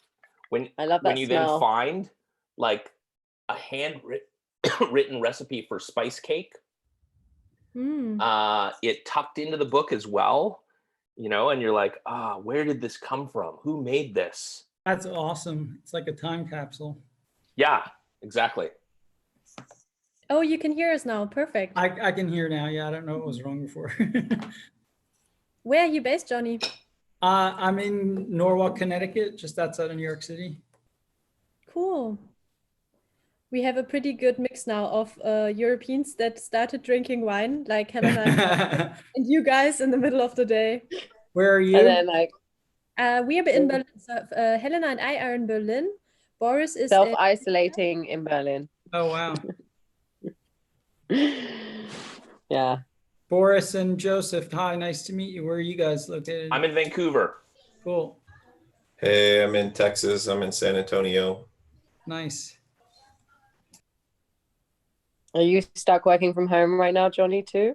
Yeah, I work from home like most of the time, 3 days a week. There's like a co-working space in the ground floor of my building that nobody uses. So I'm here. I hope My you're wife, not going too my wife is crazy. on spring break anyway. So and our daughter is no the wiser at 2 years old. So she's just enjoying having both parents around. Gabe, where are you joining us from? Sunny and 75, Los Angeles. Yay! Yay! Nice. What's Going happening? Welcome to Gabe LA Radio. Over to you, Gabe. Yeah, Gabe. Gabe on the chopper cam. Come on, Gabe. Get the You're doing a tunes way better out. job than me. Gabe, show us some palm trees. It's so sad here in Berlin. You want to see my moss wall? Yeah. Oh yeah, nice. My moss wall. Oh, nice. I'm kind of far away from palm trees right now. I can't bring those indoors while I'm self-isolating, guys. I have plants. I love plants. I have a lot of plants here, but like I don't think you guys are the plant guys. You are the cooking recipe guys, but not so much the in-house planting guys, right? I've got a big plant. Well, like one plant. Just Yeah, no, I'm reproducing all of them myself. Oh, because nice. there's nothing else to do. Oh, Francie, I want some tips, girl. Hmm? I want some tips. We should do, yeah, maybe when. Yeah, I have a really green thumb. I don't know if that translates well into English. Yeah, but... yeah. Okay. Totally. You're safe. You're safe. I love gardening and farming. I lived in Hawaii for 5 years, like right in the country, like in the middle of farmland. Yeah, my mom loves her gardening. Like I I always talk to my plants and I give them love, and I think they feel that. So I feel like whenever anyone asks, like, oh, is this how you would say it? We should just make up like outrageous lies, like, oh no, Francie, it's not a green thumb. It's green thumb. Yeah, damn, we could have really got her with that, huh? Oh, it's Here too nice in though. North America, one would say that you are, plantophile or something like that. That's a really bad example, but Yeah, okay, plantophile I can get, but maybe something like you don't say you have a green thumb, you have a green tongue or something. right, yeah, and then Francie's like telling the story to someone else, and she's like, oh yeah, I have a really green tongue, and everyone's like, what is going on? I was gonna say, Gabe, the other day, what did you do with the screening? You did a movie screening, didn't you?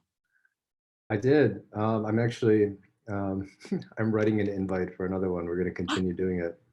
It was a lot of good response. So I have this thing called Plex. Have any of you used Plex before? I basically have my own server that I host movies on. And I have like a library of something like 100 films, or probably a little bit less than that. But anyways, we had this idea to like do a group screening, and there's some software out there that lets you watch in sync. So basically I just give a bunch of people access to my server, and then we can all watch in sync. There's a little chat room and everything. So we watched. Cool. You can watch the band in sync and watch a movie. That's right. You could if you really wanted to. We're actually going to do a music listening session too, and maybe that'll be the first. Oh, that sounds great. Dirty Pop. What is it? I can't remember. Is that the name of the album? Yeah, I think. What movie did you show this last one? It was a film called Your Name by Makoto Shinkai, 2016. Cool. Have you seen it? No. Are you an anime fan? I am. Yeah, it's Makoto has a really amazing visual style. It's really it's super vibrant. His like environments and backgrounds are like super detailed. Cool. And that one was like surprisingly topical. So it's about a relationship more or less, but the crisis incident in the film is like a comet is coming to strike Earth. And they're trying to convince all the people in the town that they need to get out, but nobody believes them. It's like a real threat. And we're just like, oh my God, all this is happening. But it's a really warm movie. I would recommend it to anybody who likes anime. And awesome. That one was surprisingly psychological too. Yeah. Thanks for the tip. And I'd Yeah. love to come to your next screening. I would love to invite everyone. Sorry, I haven't like finished the invite thing, but I usually push things out on Instagram. Maybe Simona can forward or something like that. I will pass Yeah. it forward. Yeah, How is there- we can only support a certain amount because it's we didn't really play with. So I learned a bunch of things when I did this the first time. One, I'm glad that we kept it to a couple people, because if we would have had more, then I think more people would have had issues. But we supported around 11 at like full HD, like 1080p, pretty well. And then there were a couple people that were having issues. We can downsample the stream a little bit and get more people in. And I actually got a second server now, so we can probably do up to 20 pretty comfortably, but I would need somebody else to help. So yeah, we're thinking, have any of you seen Tampopo, the film Tampopo? No. We kind of have some Japanophiles in my little online club that I run, but so Tampopo is it's like a spaghetti Western, but it was made by a Japanese filmmaker that Highly recommend it. Oh, it's so good. It's so good. It's like one of the most delightful films I've ever watched. It's about this woman who like dreams of starting her own ramen shop, but it's just so quirky. It's about like food culture and all sorts of strange stuff. So I think that'll be the one we watch this weekend. Cool. I have a question saying that you do this through Instagram. Is there a crypto Instagram that is happening that I'm not aware of? It's Yeah, just same. Gabe's account, and I follow Gabe, so I know of these things. There's there's an activity pub enabled thing that integrates with Mastodon and the activity pub spec. I think it's called PhotoFed. It's nothing to do with crypto. It's just decentralized. I'm looking it up because I've been meaning to switch to. I meant like socially, you know how we have like crypto Twitter. I was just wondering if there's like a Yeah, is that like a kind of meme accounts for crypto? I mean, I think there is one actually that I follow, but like, yeah, where do we get all the Instagram bans? But what would you want how to about see? not Instagram? Like Twitter, fine, Twitter of the web, but like if we're gonna be hanging out on a Facebook controlled property, what's the point? Sorry. Yes, good point, Boris. I understand. I here's just meant like PixelFed. a social, like this as a social construct, you know, like that there's crypto Twitter. Maybe there's Instagram Twitter. I can't see it I don't being think anything so. more than like charts and meme photos of Vitalik. I mean, we have Instagram accounts. You're just not following us, are you, Joseph? No, and I have a pretty stale Instagram account that's just like me taking selfies like in college. So Just switch it to Oh my god, please, 24/7 can food. we know what that is, please? I The, need to the know best part is really the people that don't delete their Insta history. We have a couple of these also. I will not say names, but people that work from Full Node also didn't delete their prior modeling careers that they did with like in underwear, like all on Instagram, available Wait, for everyone. what? Yeah, Helena, you didn't see? Okay, I will send you. Yeah, you will. Not sure I okay. want to see anybody from crypto in their underwear. No, like, seriously, guys that were modeling before. So it's quite. I wouldn't say it's like, it's pleasant. It's not. It's Tasteful. It's okay. You can look at it. Such a German way yeah, of that was the describing word. tasteful nudes. They were pleasant. No, it's not even nudes. And also the underwear is like not really nice, but it's okay to look at. I mean, it's not wow, but it's also not It's not how you would imagine crypto people to look in underwear. Sorry, I got really distracted by Joe's Instagram account. I'm sorry, it's so good. Oh, I totally forgot. best talk show ever. It's already 9:30. I have this other important meeting. I think. Yeah, shut up, Francie. All I'm now imagining is new people joining Full Node and Francie just like stalking them on Instagram going. I'm not. The thing is, yes, I am stalking people, but I'm stalking people on everywhere, like on Twitter, on Instagram, everywhere. This is like the one thing that I can't really get around. It's like I know everybody before they know me, because I don't forget names when I have a face connected to it. And then I know all of the weird backgrounds. So the one time that John Adler, for example, was checking into East Berlin, he said his name, and I didn't even know his face, because on Twitter he doesn't have his face as a profile picture. So he said, yeah, I'm John Adler. And I'm like, you're the level 2 researcher, a layer 2 researcher from Consensus. And he's like, yes. Do we know each other? And I'm like, maybe not. This is embarrassing. And I'm sorry. But yeah, we all have our weaknesses, I guess. Yeah, and I think as well, it's like sometimes it's quite nice, like, you know, when you just get a bit sick of crypto Twitter, it's always nice to have, like, to see, you know, just to have Instagram as the outlet, I guess. But I agree with Boris. I understand it's a Facebook controlled thing, and I'm not, you know. I'm trying to get off of it, but it's not. I don't yet know where to switch to. Like. So to be clear, Yeah. I literally just wrote about this recently because I decided that like I literally enjoy the humans on Instagram, but I didn't want it to be the like primary place where my stuff was. So I'll post all my stuff elsewhere. So it's under my control somewhere. And then I will post about it on Instagram and be like, if you want like the full blog post or the full write-up, like go over here, which of course Instagram makes incredibly difficult because you can't actually put links in Instagram. But You have a very indie web way of doing bio, it like Boris, link in bio always. and funnel that stuff to the thing that you own, you know, like the web property you own. Yeah, exactly. Hearing you mention the other open protocol, like, are you into that indie web stuff? Yeah, that's what I'm working on. So I mean, I've been into it for a long time. I've got my personal blog set up so it syndicates. So a lot of the things that you see on Twitter from me actually come and are from my own blog. I just cross-post it everywhere.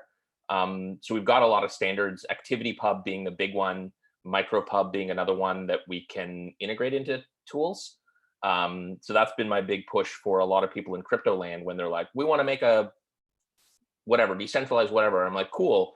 What standard are you using? Because right. you just, we have you that know, stuff for 30 years. Like, yeah. So I'm, you know, the PPIF folks, I'm like, cool. Unless you document your spec, you're as centralized as everybody else. Yeah. So ActivityPub is the big thing that's been really rolling along lately. Mastodon, and then now there's other systems that are adopting it. Yeah. And we may bake ActivityPub into some of the tools that we're using, again, because we have a similar use case. What and company rather than do you coming up work with our own for? spec. We're building a bunch of actually developer tools on top of IPFS. Oh, awesome. Yeah. I want to know more. You know, I don't want to take up the whole call, but I want to know more because I'm into that stuff. I do a lot of semantic web like stuff with knowledge graphs and no.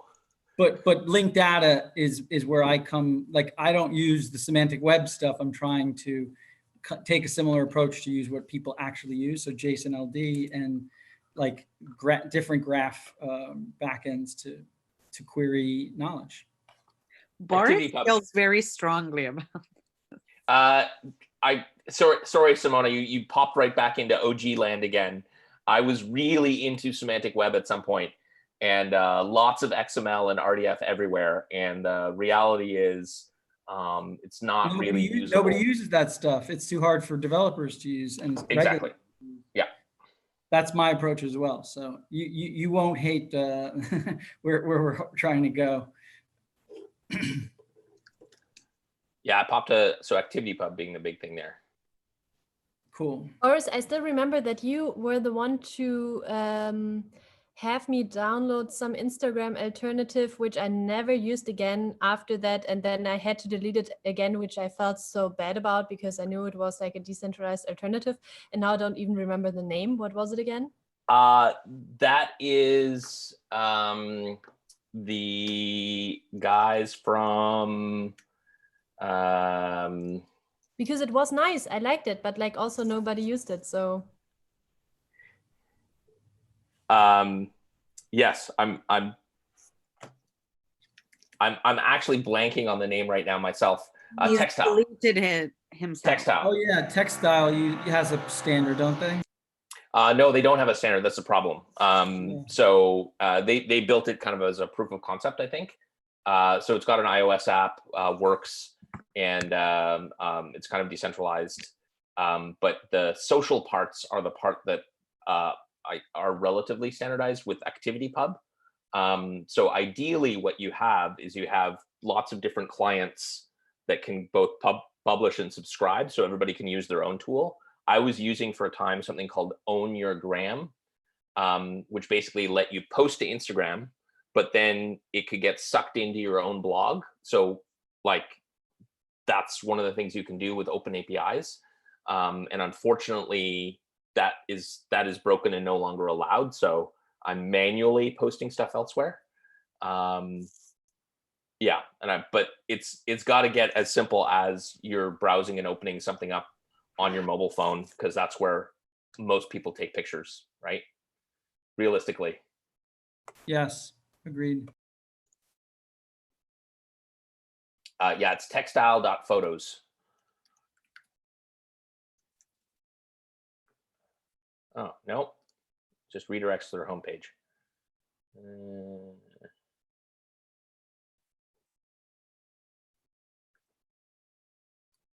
It's okay, Francie. I forgive you for deleting it. yeah, I mean, I only used it seriously to download or to have a look at the 3 photos or something you loaded up from the one dinner we had at your Airbnb. Yeah. And that's it. Nobody. You were like, well, that took all of 5 minutes. Goodbye. Yeah. I think that's the issue, isn't it, with all of these apps? It's like Peepeth. Just And it was nice. I mean, people tried, and then they were just like, Yeah, what happened to Scent? That was another one that kind of like then kicked off. apparently is still going. Yeah, I mean, although they launched a new kind of tipping situation where they called it spotting and launched it. Called it what? Wait a sec. Spotting. Wow. Wow. Like, yeah. So I like messaged weightlifting spotting? No, well, it could be that, but it could also be the female situation. Oh, okay, yeah. And I messaged them and I was like, guys, Either one is bad. either one is bad. I'm like, really? Did you not? And also, I'm like, how are you ever going to make SEO on this? Yeah. Right. Like, it's just impossible. They were like, no, thank you for your concern. We did think about it, but. Have you guys checked out CardStack recently? Who? CardStack. What is it?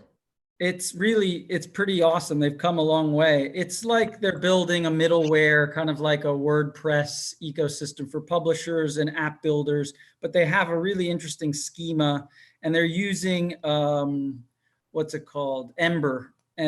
So everything's like a node library or plugin, and it's so that you can do what you do on WordPress, download a website template. You can download an app template and get all the functionality of the app builder. And they have created a Merkle compression algorithm that's being used by a lot of other projects for like paying lots of people off chain.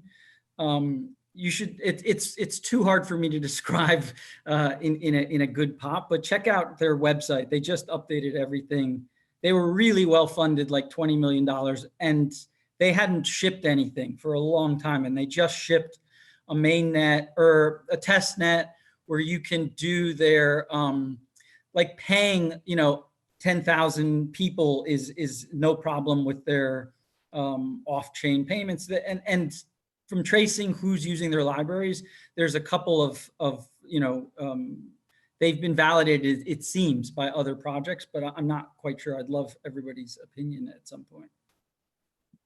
Yeah, I've been following them early. They've got some really interesting design patterns. I hadn't seen the new site, so definitely shifted around in a sort of a no code sort of thing. Yeah, definitely interesting. So rather than I gave a talk at one point about rather than being a cloud provider, being a constellation provider.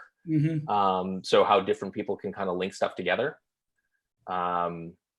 But the problem with going pretty deep on a bunch of this stuff is, I mean, this is networks and marketplaces, right? So someone's going to have to believe that this is going to stick around and solve their problem and so on.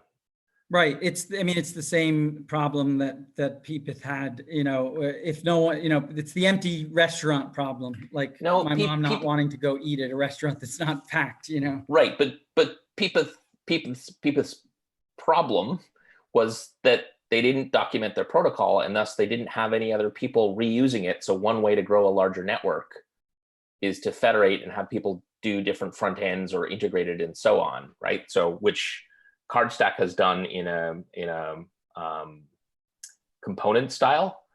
And they're really ambitious. I mean, they also did a GitHub, you know, whole library that you know is for the attribution and attestation, so that if you help improve a library, it takes all of the you know, it merges in all of the contributions. Very ambitious. I mean, it seems pretty rigorous. I don't know. Well, I guess we'll just have to see if there's an appetite, you know. Yeah, it looks like they actually focused more. Yeah, membership network. Interesting. Yeah, after you've had a chance to poke at it, I'd love you know, your thoughts, because I keep going in and diving in, and I'll spend 2 days looking at it and realize that I've just spent 2 days looking at this stuff. Like, I want to get some other opinions before I invest too much more time. I think the test is, can you know, so it's request early access. So cool, you let me know when you want to actually want people to use it. Right. So if I can't actually, it's so, which means it's not publicly shipping, which means it's a slick website. Cool. Call me when you launch. They have a couple things that you can use on Ropsten, and I've tried a few of them. I can send you some links to save you some time if you feel like poking around. Yeah, it's interesting. I mean, I'm looking here and I'm like, yeah, sure, I'd love to get started. And there's a link to their GitHub, and there's a giant list of repos, but there is no build your first CardStack anywhere on this page. Okay. Yeah, they need some help with that stuff. But there is a blog I read that has that, like a Hello World, where you can download, you know, a template. I guess I can look at the docs. Hi, what Fanny. is CardStack? Quick start. Hi guys. How's it going? Good. How are you? Sorry, I'm back from the gym, so I'm like all wet hair. You went to the gym? Oh yeah, no. My app gym. Like I have an amazing app called Down Down, which is a yoga app, but they do also things. I mean, other things than yoga. So it's fun. Seriously, she's like, oh yeah, my hair's all wet. I'm like, oh my God, she's covered in virus from the gym. We're watching an infection in real time. Oh God. We're recording this, right? Yes, there is proof. But we also have dog meat and everything else already included, so it doesn't matter anymore. Alexei, you're doing some home exercise, aren't you? Or you're watching what you eat? I saw you post a little something. Well, yeah, I mean, I've been trying to find the exercises which you can basically do in a very constrained space. And my favorite is currently called the bear crab roll, which is you sort of turn around through the diagonal, but essentially you just need a very little space. And then yesterday I realized you can, if you add some weight to your hands, you can actually do it arbitrarily hard. So essentially, if you have a couple of dumbbells, you can basically do a full body workout on 2 square meters, essentially. The fat bear crab roll. Wow. What fat? The fat, so you add weights. Because you add weight. Yes. So these are kind of the things, and yeah. I mean, I it's true that like this. need to buy weights because I did a workout today at home too, but I never do workouts at home. Usually I go running or I go to the gym or whatever, but now gym is closed. So I Right. already did like a home yoga workout, which works fine. But today I was like, okay, I will do something else. And then I did this leg and whatever 15 minutes active thing, and they were doing it with weights, but I don't even have Yeah. weights at home because I never ever work out at home. Okay. So I mean, usually you can pretty much do things without weights. There are tons of different things you can do without weights. yeah, almost like 2 water bottles. That was also fun because it was like Yeah, small or tins of food as well. That was. I have some weights here, Francie. I can just like give you a couple from mine as well. Sorry, I fell. Yeah, give me some weights. No, I think I'll be fine. Yeah, but it's true. Um, Some apps you need like to have an entire gym at your house, and you're like, well, I'm sorry, I don't have a bar. I don't have like No, you special mat, totally you don't need that, because even like with a very simple exercise like push-ups, right? If you do push-ups really properly, it's Yeah. actually very hard. Like, Yeah. of course, if you're cheating, that so you can. There is no end to perfection, even like with the one exercise. No. No, but I must say this app like Down Dog is pretty cool, and except Yes, you're right, yes. like when you have not so much space, I almost like, you know, like knocked down like a drawer, like a chest of drawer, because I was like, oh shit, I don't have enough space. So Yeah.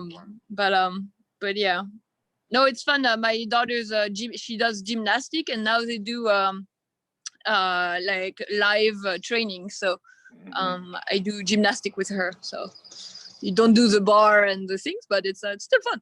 Still fun. Yes. Down Dog app. There we go. Down Dog app. Okay. Down the dog, you have aerobics, yoga, high frequency, the HIIT. HAIT, yeah. Yeah. No, I mean, we have a park nearby as well, so it's there's still life here. I mean, the people didn't. I don't think we're kind of in a super lockdown like in Spain. Where are People you? still. It's in the UK. It's not London. It's actually just sort of suburb. And I don't go to London, and I just go out in the park sometimes. But I guess what suburb is it, Alexi? Called Teddington. Oh, okay, yeah.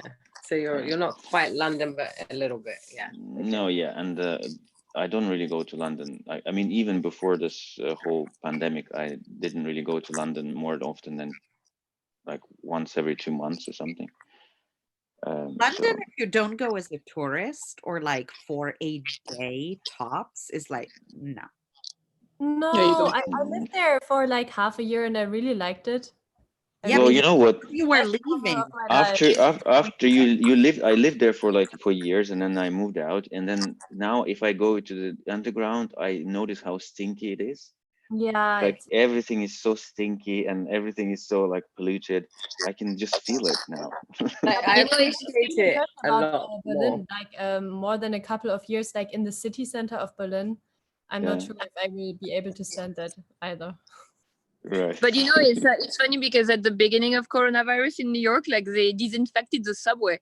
I think it's the first time in history nobody like marked it as a first. Yeah. It's the first time they cleaned up the subway, and we're like, And it took like 3 days, no, or something. it smelled so good. Yeah, I mean they were doing it like, but it smelled so good. And then They people were found, like, "Don't take the awesome, subway," and I'm like, you know, they found like old archives buried under the grime. Right. Where are you, Fanny, right now? Are you in Torino? I live in Brooklyn, so. Oh, okay. So you're in New York. Okay. Oh, right. Brooklyn. Okay. This is our little garden. Nice. So- Is anybody from Italy? Well, We not had people earlier on the call, and it From was Italy, okay. Yeah. sobering and also So sobering.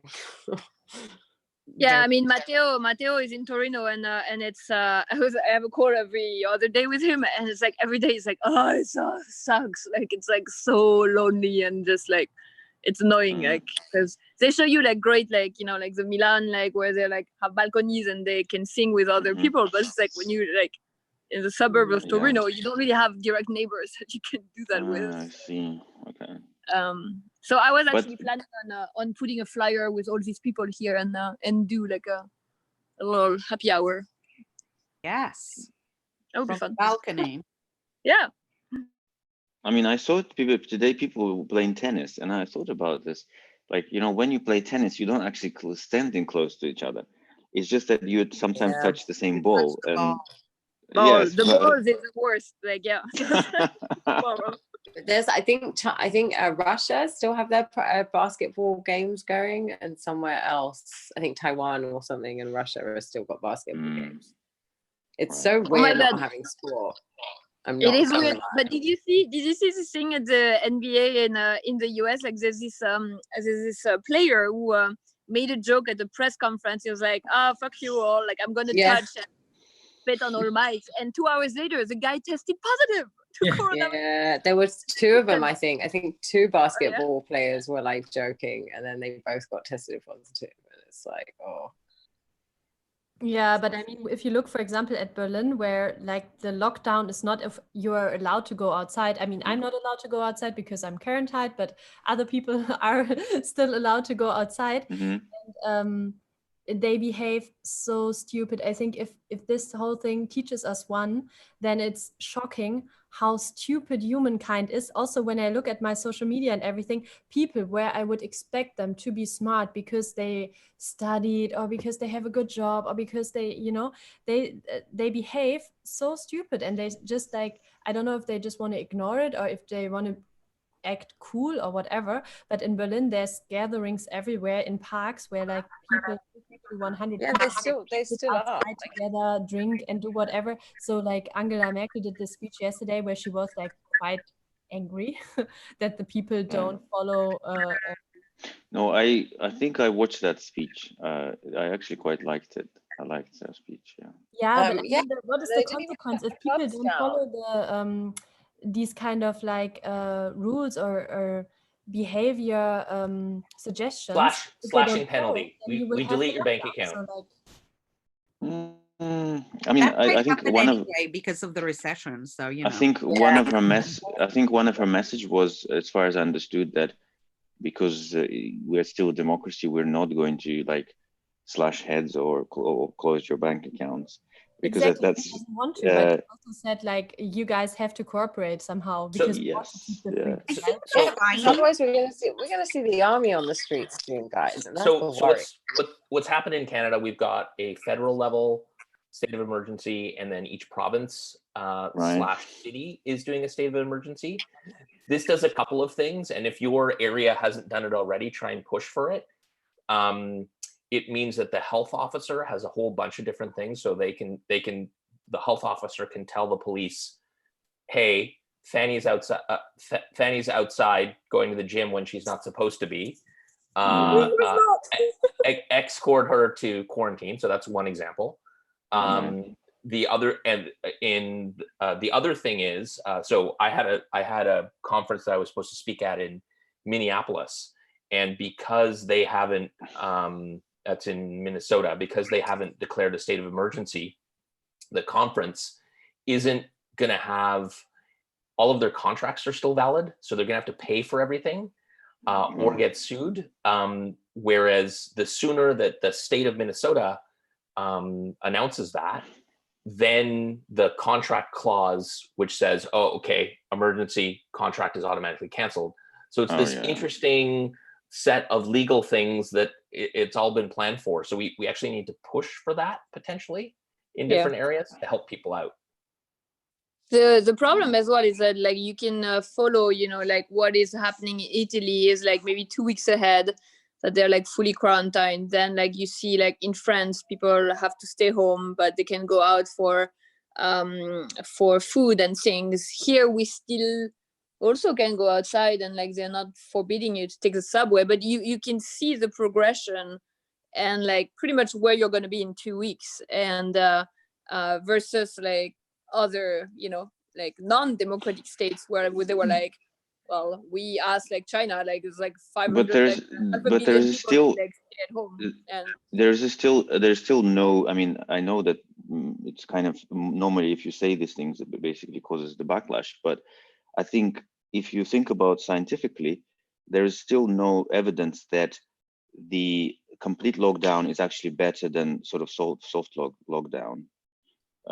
Because yeah, of course in Italy they had to do something to reverse the situation, but I don't think it's actually so clear that having like a soft lockdown is actually worse.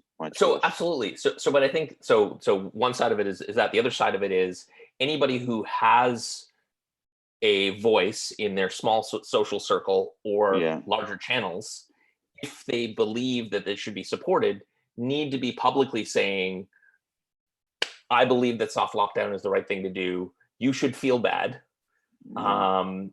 If you're going outside, you're literally killing my grandmother.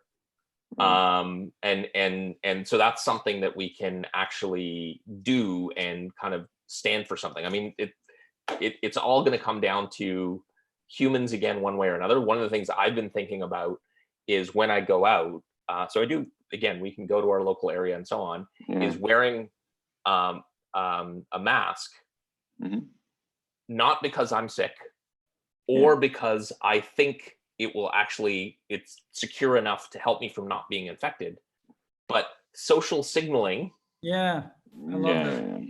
Basically. Remember, you're not on vacation.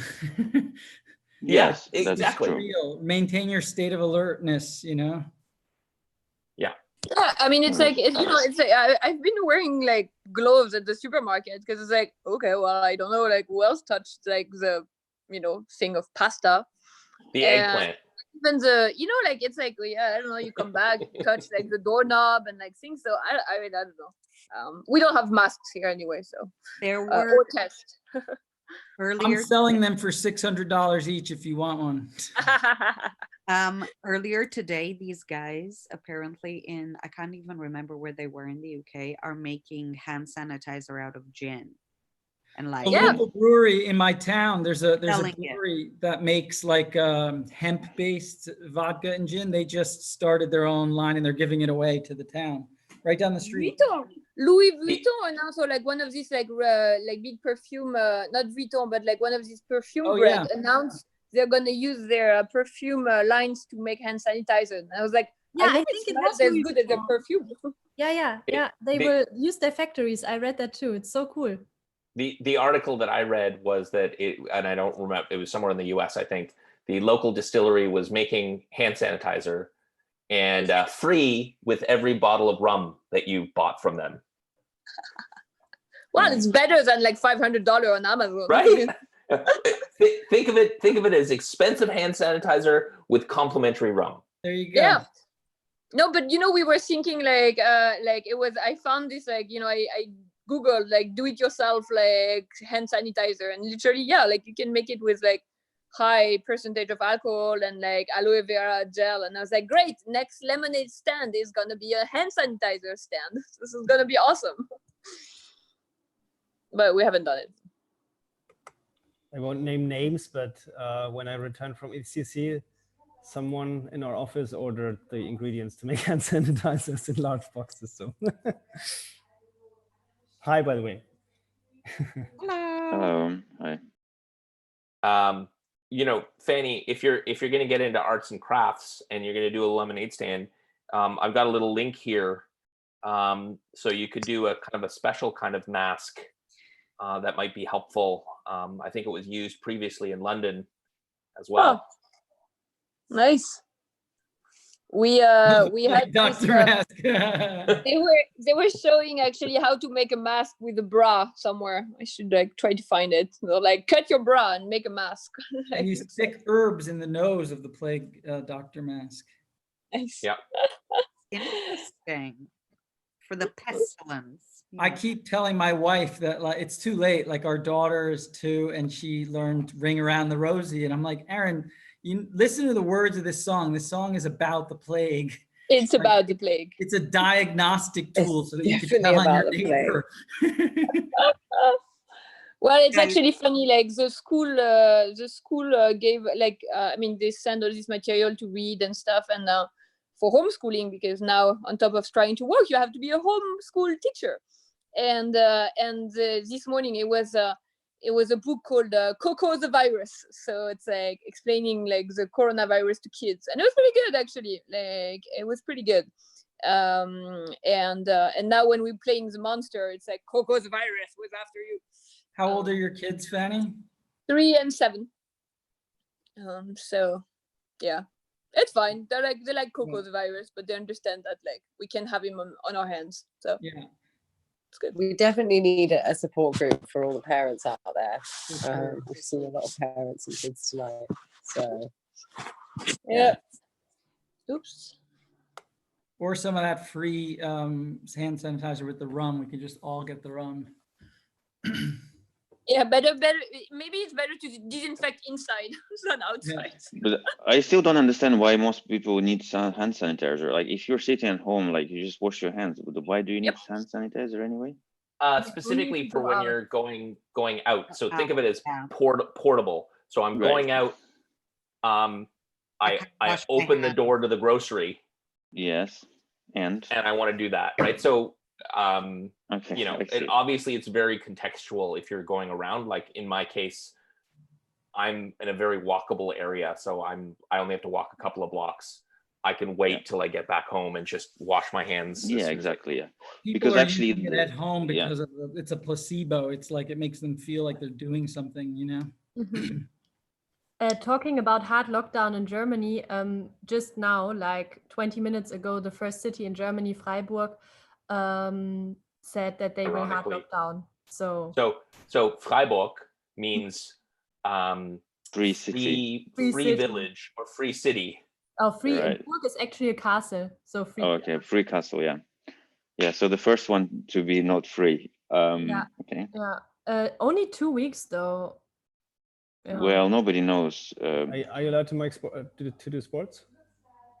I'm not sure. It was just in the Tagesschau push notification. So they just said they will have a 2 weeks Betretungsverbot für öffentliche Orte. So you cannot access public areas anymore from the 21st of March to the 3rd of April.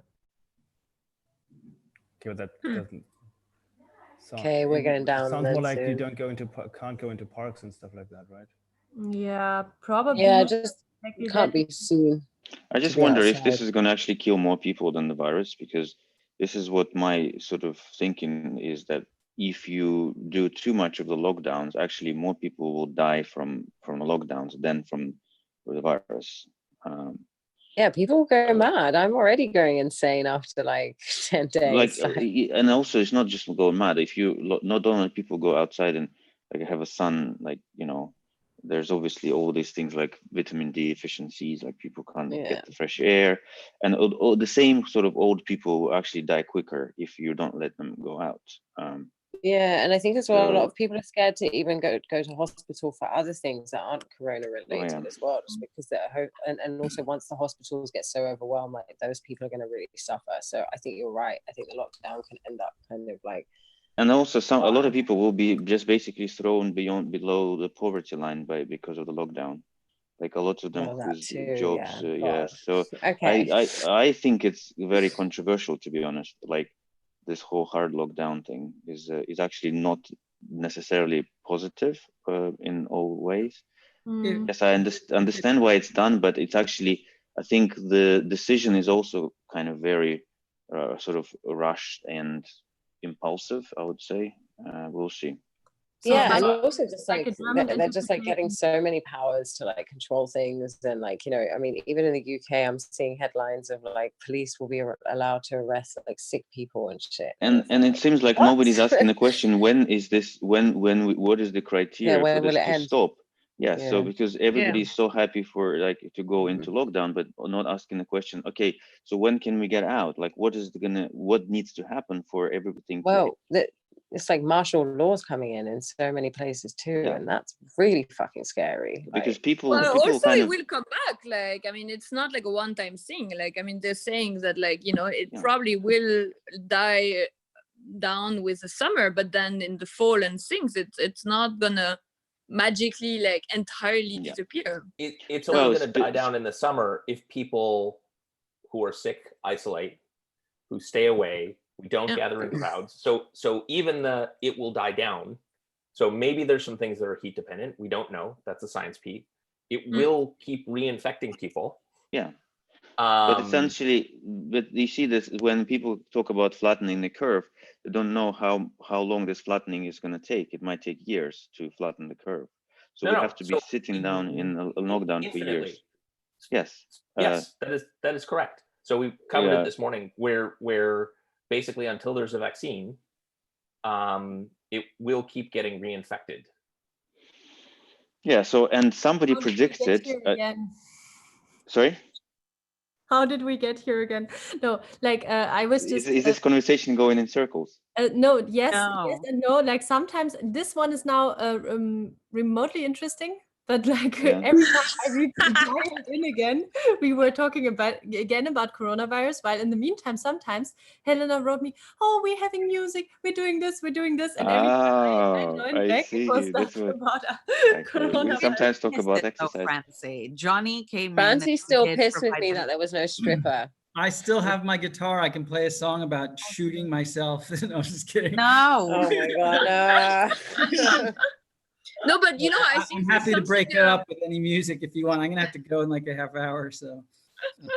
but there's something to say about like I'm actually happy I had to do like an entire schedule like for the kids and like not to go insane. But it's like I was talking to a friend who was like just with her husband, and she was like, well, I haven't showered in like 3 days, and like I don't really make myself like lunch because I forget, because it's so weird and different. And now I'm like hour by hour, I'm like, okay, now it's this, now we're eating, now we're like, so it's a little like too much as well. But I think it's keeping sane to have a schedule, to be honest. Oh, and I tell you what, divorce rates are going to go through the roof. People are talking about like a baby boom, but I'm like, I don't know about that. Absolutely. Yes. Oh, especially when you live in a or small divorce, flat, I'm but not gonna you know, lie.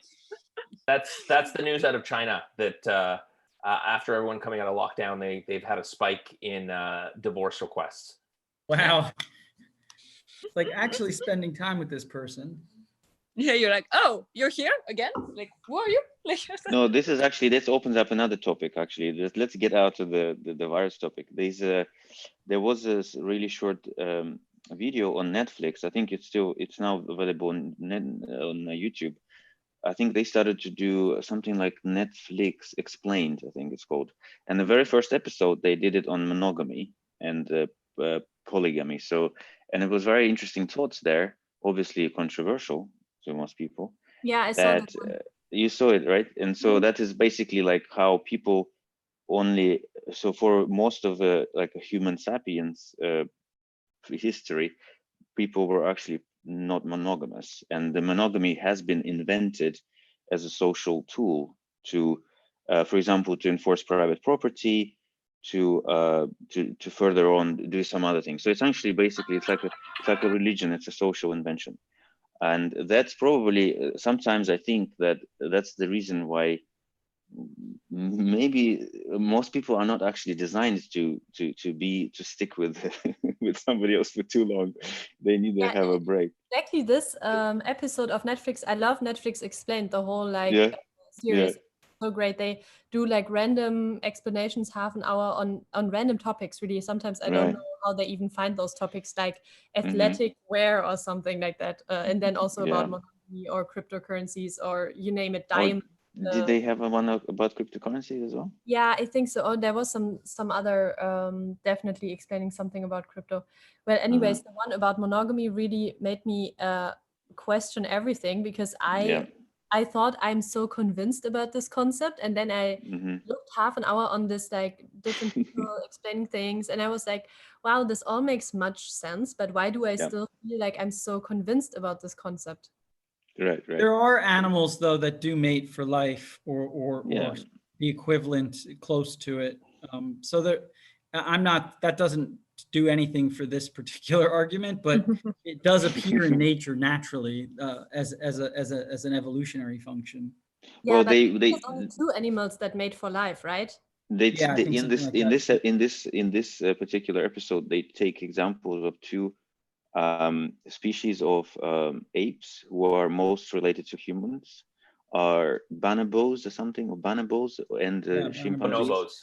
Bonobos and Bonobos. chimpanzees. both are pretty much non-monogamous. They are basically having sex every time, all the time, with all different, you know, things.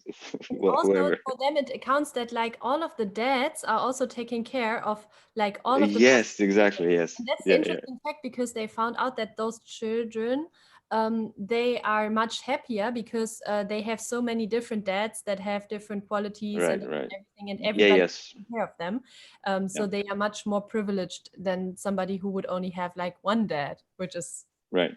wow. But this is also only, I think it probably can only exist if there is no, as I said, there's no private property. Because once people started to say, okay, this is mine and nobody else's, and this is not like a communal thing, but it's mine, then you have to start making all these like separations, like this is my child, it's nobody else's child, like this is my wife and whatever, it's my husband and nobody else's. So it's like, well, I'm not sharing.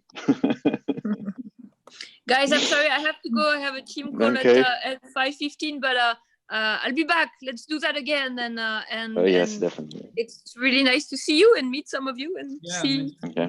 other people. All right, bye guys. Bye. See you soon. See you soon. Yeah, anyway, so I will probably go soon as well, because What do we want to do? Yeah, what should we do? Because Simona and I have been here since 4 oh, o'clock. since the very beginning. Oh well, you can just close it early and Does anybody want to take the baton and continue, or Our thought initially was that by this point somebody in PST would take it over. But Or they've just abandoned us. PST. Mm. So Well, you're allowed to iterate on the fly. I think this was a successful first move. yeah, you can. You know, you don't have to stay through the night. You know, so. No, but do people think it might be useful? I don't know. That's the thing. I'm just. I thought that Hudson, for example, wanted to join, but maybe we just write him or let him know that he should just open another call if he wants to do this, or do we need to do this in the same call? I mean, he can set up a new one by himself. This would basically, which is one of the reasons why we were sharing the hosting, and I passed it on to you and Boris, because it allows you to keep the same one going. The way I've set it up, you can't join the call unless a host is present, because we didn't want people to just randomly use the link for no, God that makes knows sense. what. Yeah. You come back, it's like a gambling. Right. This rogue cell. How did cockfights get on my YouTube stream? That's there what even actually nice is talking? hilarious. Is But there anyway, even- yes. So I've kind of let him know. Also, Joseph, he was meant to take over, but he's had some personal things that he had to deal with. So yeah, it's up to you guys. Oh, there's Makoto now. Oh, Makoto. So right now, Francie is host. So she can make other hosts. It's up to you guys. You're gonna go to bed, right? I mean, personally, I'm just gonna have some time Your before I go to bed me with time, like yes, of course. non-crypto people for a second, and then I'm go gonna to go sleep and take dream my, about crypto. my wife and daughter for a walk before they go stir crazy because they've been in all day. Right. No, I think it should It's definitely. awesome, Simona. Thank you for putting this together. It's a really great idea. Yeah, that's great. Thanks for the music, Johnny. Yeah. Yeah, thank It was you. beautiful. And I have more controversial topics to talk about. Maybe for the next time. No. Get a One of the drink in things my we need hand, to cover Alexi, for is our we need Alexi. We need your grandmother's recipes. That's one of the calls Yeah. for next time. Hi, Makoto. Oh, I don't have any grandmother recipes. I just didn't make things up on a fly, like as I go. I never. You're on Team Hells and Boris here as well. It's good. Yes. Franzi showed us a lovely picture of a wizard soup that she made. Right. That you'll have to watch back of the video stream for the cooking content. So Makoto, you've just joined us. We're basically trying to decide whether to keep this going or not. It's now almost 6.5 hours. Yeah. Well, I'm happy to stay for another controversial topic, and then I can go. Yeah, you said you have more controversial topics. I am. Yes. So controversial. one next controversial topic Just quickly, if I yeah. go, then Francie, all you do is go to the manage participants, and then with the more button, say assign host to And who whomever should I you assign want. then? But you must trust them. Oh Lord, I have huge trust issues. Oh no. Okay, don't trust You- me. you've No. asked the right Trust. person then. Makoto, you can trust. I think. I you mean, know, I'll stay on for a little bit longer, but probably not too much. But I'll keep. But yeah, then I will just hand on the torch. I got it. Sure. Okay. Okay. Thank you, guys. Awesome. Enjoy. Bye, What can- Simona, darling. What I'll can do it possibly again. go wrong, right? Juice. What is the worst that can happen if Schlaf you gut. hand it to somebody untrusted? I don't know. I don't want to find out. YouTube stream tomorrow and see what happened there, right? Oh Right, God, let's that's going to be interesting. So this is How actually much wine do you the have question left, you should be Francie? asking. What can possibly go wrong, right? What, You should Helena? do some karaoke. Now, how much wine do you have left? I have a lot of wine left, but I certainly won't consume it. Oh, yeah, no. Don't recommend. I'm Don't hungry. recommend it. No, no, Like more of my definitely not. problem. I don't understand why people stocking up on wine for the quarantine. They're just gonna kill themselves, right? How you guys? Is this your controversial Do you guys have topic? any problem no, not like yet. buying from supermarket? Oh, What? are you asking whether there's any problem buying things in the supermarket? Yeah, I'm in London, and Yeah. Sainsbury's supermarket in the morning, it was kind of empty. It's like Yes, as if I went yes. to Russia back in like 90s. Like Oh there's yes, nothing. I had exactly the same feeling. Yes, exactly the same feeling. Yeah. Which is actually I'm kind of used to. I'm sort of used to it, so I was fine. You know, I just looked at things that were like that I wanted, minus things that they weren't there, and that's it. Yeah, but what's crazy in UK right now? But what's It's crazy crazy. in UK right Mhm. now is that even like online supermarket, in this morning there's a queue for like 6,000 people, Oh yes, yes. of and course. it says it takes 2 hours, but because they were polling like every 5-10 seconds, at a certain point their server doesn't respond. So we Yeah. waited like 30 minutes, 1 hour, and suddenly we got 5:04. You had to go back to the queue again. I But kept that's doing kind for of like this. Yeah. that's kind of predictable, right? These things you could tell that will happen. If basically you could tell that these things would happen like 3 weeks ago, pretty much. Yeah, well, luckily I had something ordered 4 days ago, which just Yeah. arrived this morning. So I was lucky, but we wanted to amend more stuff because now that it's getting I mean, harder and we're not going to harder, run but out now, of we're not going to run out of food. I don't think we will because No. the thing is that people just get crazy for some reason, and maybe one of the reasons is that somebody like Boris Johnson should just go on TV and says like people stop being idiots and buy all the food, because there is actually food around, and there is a lot of stockpiles which were made for Brexit, by the way. Yeah, so like, there's lots of food. It's just like people trying to stock it up. Hence, like yeah, there's they've some been essential things not. basically being hamsters. They just take all the food and put them in their freezer. Just wondering, like, what's the variance in each country? Is it more or less Oh, same okay. in pretty much everywhere in Europe, or like some countries are not that crazy? Because it was a time lag. I was talking to my sister 2 weeks ago. 2 weeks ago, she asked me, "Are you okay with toilet paper?" And I laughed at it. And then like 2 weeks later, now like there's no toilet paper in this country. So just wondering when you guys start noticing that like kind of toilet paper index. No, there was toilet paper yesterday. You know, Yeah. I had the 2 opportunities to buy it, but I didn't. So the big difference here in Vancouver has been between small, locally run stores and big box stores.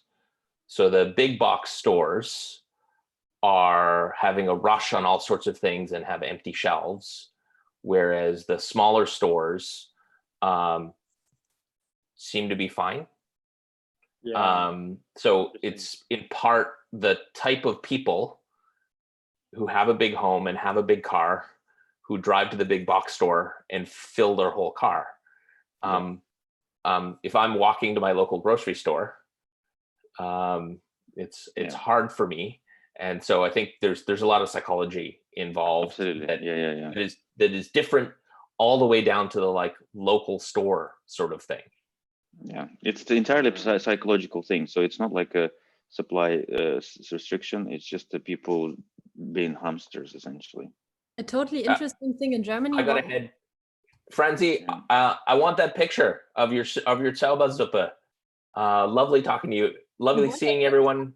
Why? You saw it already. I know, but I want it like posted somewhere so I can link to it and share it.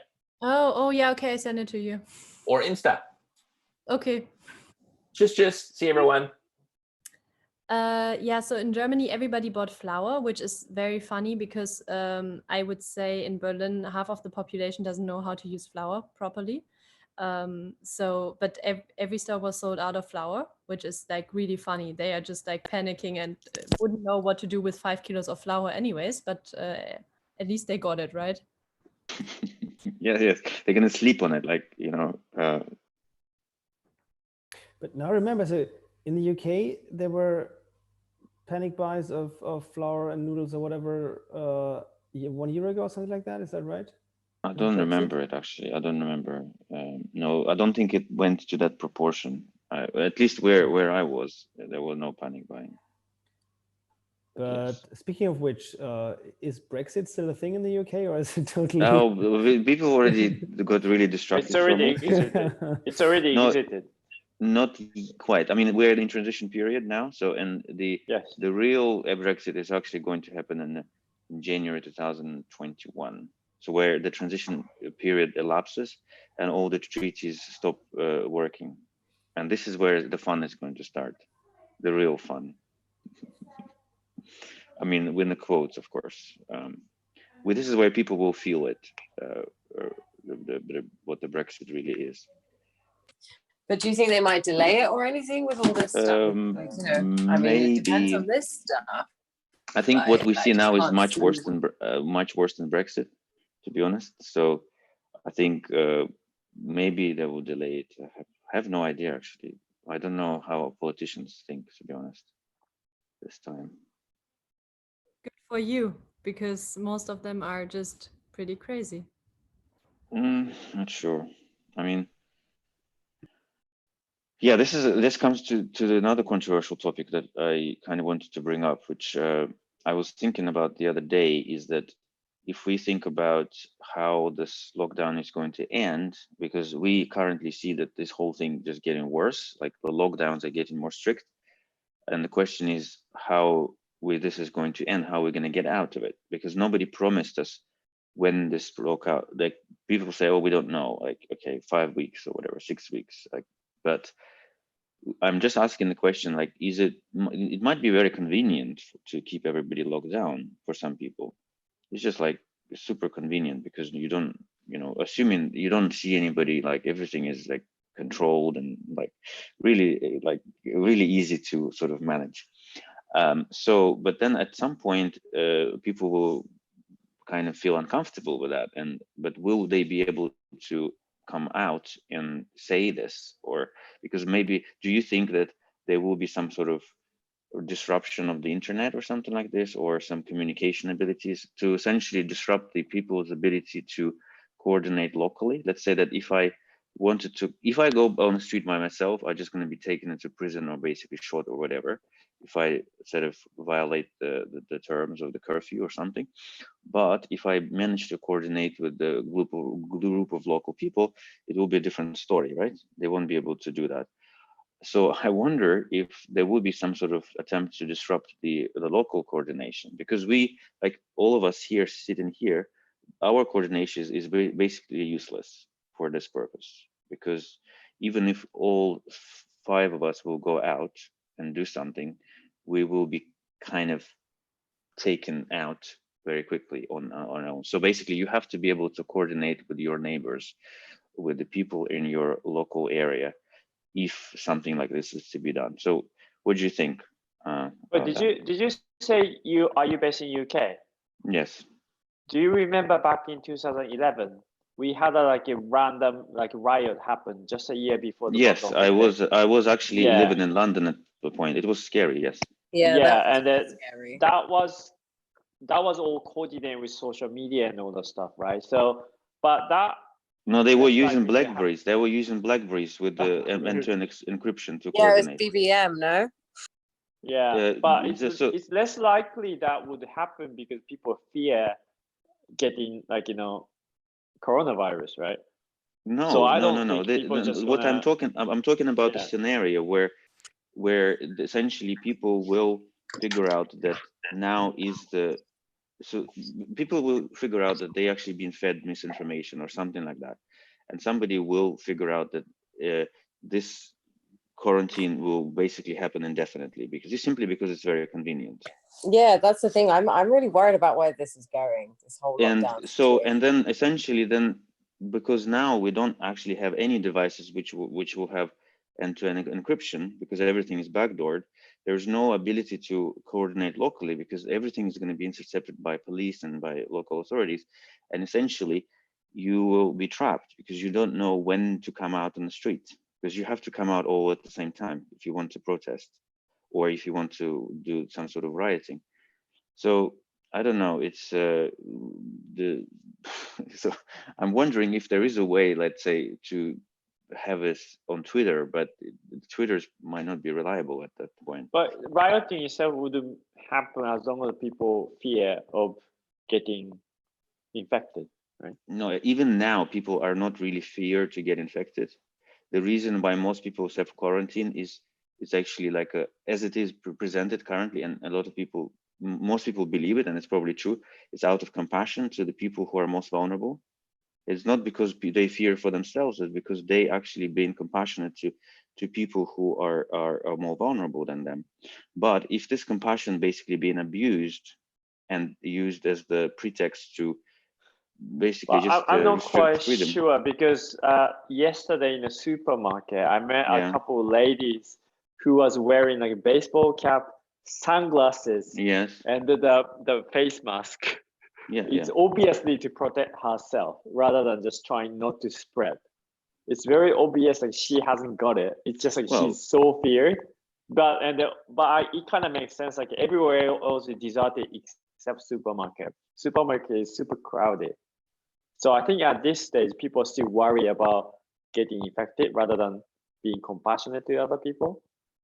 But in the case that you were describing, this kind of like conspiracy theory that they would cut off all of our communications, just like two stupid questions because I really don't know how the systems work. But like in my mind would be on the one hand something like Scuttlebutt, and on the other hand something like this Iris Messenger that you know this messenger that this No, one I don't. built. It's based on the GAN protocol, and I think it's also offline first, but I'm not entirely sure about it, and it should also be encrypted. So like there should be some tools out there that could serve our purpose, no? Potentially. I mean, of course, if the worst comes to worst, they could always cut the cables and then turn off the stations, the mobile stations. But that would be too dark, and that definitely will cause the riots straight away. It would be anarchy. It would. I mean, it'd just be chaos if they did that. But I do wonder that they are kind of leaving us so reliant on our ways of communication right now. And all it takes is for them to just like cut it off for a bit, and people will lose. And that exact thought actually, when I was thinking through this, and I thought about people complaining that there are too many ways to communicate. Actually, that's good. There's so many ways to communicate.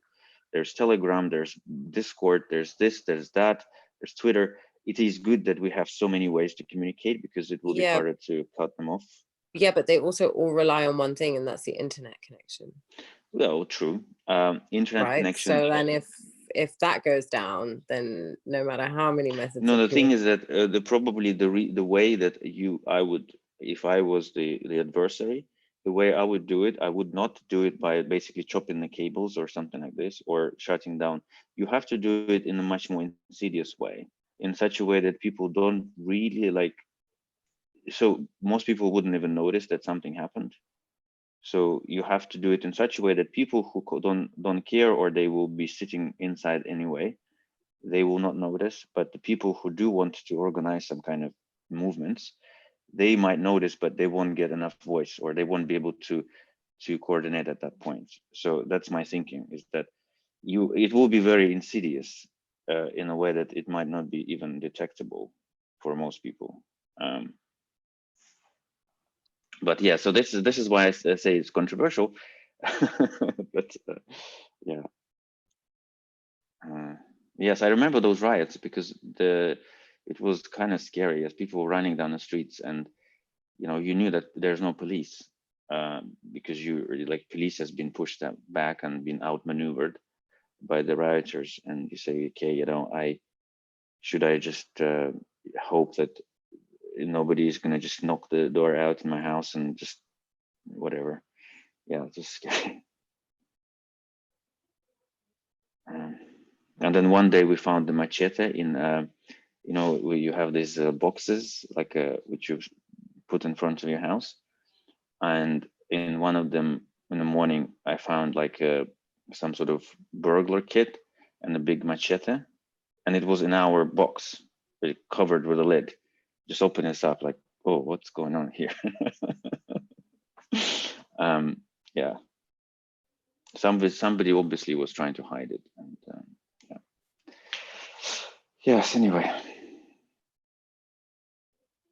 So how long have you guys been talking on this channel? I've been on here since 4 p.m, so it's 6.5 hours. Oh, really? Wow, marathon. Yeah, Not here since 4 p.m. I always quickly jump in. Then I hear people talking about coronavirus, then I leave again, and then I come back. And yes, I just joined because Helena told me that Raul is going to strip. He never did. But he didn't come. I knew that was the only way to get you on here. So yeah, well, he's gone. He's gone already. Chat roulette. Yeah, he's gone already. No, I know how your brain works. Remember, chat roulette specifically. This content I don't need, but yeah. Okay. Yeah. Wait, what's the other controversial stuff you've got, Alexei? Oh, that was the only thing. So I had the monogamy and this thing, and yeah, I haven't come up with any more controversial things yet. But okay. If we don't have any more controversial topics, then I might also jump out. Yeah, I think I might. I think we might just call it a day, I guess. If yeah, I guess, and then if anybody wants, they can reach out for the link, I guess, to Simona. Yeah, we need more participation. No, I feel like I'm responsible for this hosting shit here. It's okay, no problem. Don't worry. Don't feel no, such a burden. Don't be silly. It's fine. Get it. Yeah, it's fine. We've all been on here for hours, and you don't owe anybody. We just thought that some people stateside were going to join and take over, but obviously everybody's just like. Yeah, I put it in the EF chat because I thought some people were joining, but they are not. Yeah, we've put it in a couple of chats as well, but it doesn't look like. Okay. But it's fine. I think we did well, and I think it was nice. Like for me, it was really nice to actually just see other humans and actually have conversations. Right. Okay, so if anybody wants to think the bottom. No, my wife is, that's another controversial topic. Should I open the smaller one or a bigger one? And the sheep took the big. There's another controversial topic, by the way, about alcohol. Wait, what's happened, Makoto? This sounds like an emergency. No, we had half a bottle just to be decent. Then we ran out quickly, and we were debating whether should we open the half a bottle of wine or a full bottle. And she just open a full bottle and ran away. Obviously, no, just drink whatever wine you have. Oh my gosh! Don't debate mad here. It reminded me on this this tale about I think it was in some sort of interview. There was this guy saying, "Okay, my grandfather or something like this. He was diagnosed with some terminal disease, and he knew that it's going to be agonizing way of going. And he said, okay, I don't want that. I'm going to go into the wine diet. So which means that he stopped eating anything and just kept drinking wine. And he was gone in 2 days. Oh. Wow. But he went in a kind of in a very pleasant way and for himself. So that's why mood probably, yeah. Sorry? Quite sedated, probably. Yeah, sedated and without agony and things like this. Since then, since I heard the story, I always think about when somebody says wine, I think about the wine diet. Oh no. Now this is what I would do now if I were in this situation. I would just Makoto, go are on a you wine diet. self-isolating? Well, I was sort of, because like it's almost the end of 2 weeks, right? And the last positive person I contacted was actually you, right? Great, thanks. Awesome. Yeah, but like I've been self-isolating since like Zen kind of like came out, because I was friend of Zen, Zen from Taurus Rebel. Yeah, Club, and I was talking for the whole time in the entire city in London. So I thought like 2 weeks from now. Then like I saw the spreadsheet, and I saw this guy. I think most people were from the stateless meetup. So I thought, okay, I didn't really talk to them. Then like I saw you also got infected. So like, okay, so I had to. I don't have it. I just haven't. I've not been able to get tested, but I got sick. But to be honest, now that like my wife works in her office closed down, so now she's been start working from home. So the entire nation is like self-isolating, right? So I don't feel like I'm the only one who's doing it. Like if my local yoga class got closed, and then I just signed up gym last week. Then suddenly I got an email from gym that they just closed down now. So now I can't really go anywhere. Okay. So like we were just talking earlier about the exercises that you can do without the gym, without going to the gym. You told me that way of like doing the squatting with one leg raise, right? Oh yeah, that's a good one. Yeah, you have to train for it, but once you can do it, like if you can do like maybe 20 per day or something like this, 10 times in the morning, 10 times in the evening, it's very good for your kind of for your bottom. Like it tones it up quite a lot. Good for my I might see if my cousin can take I might see if one of my cousins can take a yoga class for some of us or something one day, remotely as well. Because they gave me a yoga class the other day at home, and I was like, it was so nice, With the music and everything? Well, yeah, I mean, he tried to put the speaker next to the computer and stuff, so we did get a bit of music, yeah. But then my neighbors started throwing a house party and started wailing, so it kind of ruined the vibe. But it was just like some yin yoga, which was like super chill. But I'm sure if I ask them, I think they're pretty much like on lockdown now, so I'm sure I can get a session for everybody out of them, maybe. Right. Okay. All right, guys. Well, I'm gonna. Should we end the social experiment for tonight? Yeah, let's do that. It was nice. So there's Thank no you. no peer pressure. Yeah, Everybody, good night. Have a good Bye. night. Good night, guys. Bye. Bye. Bye.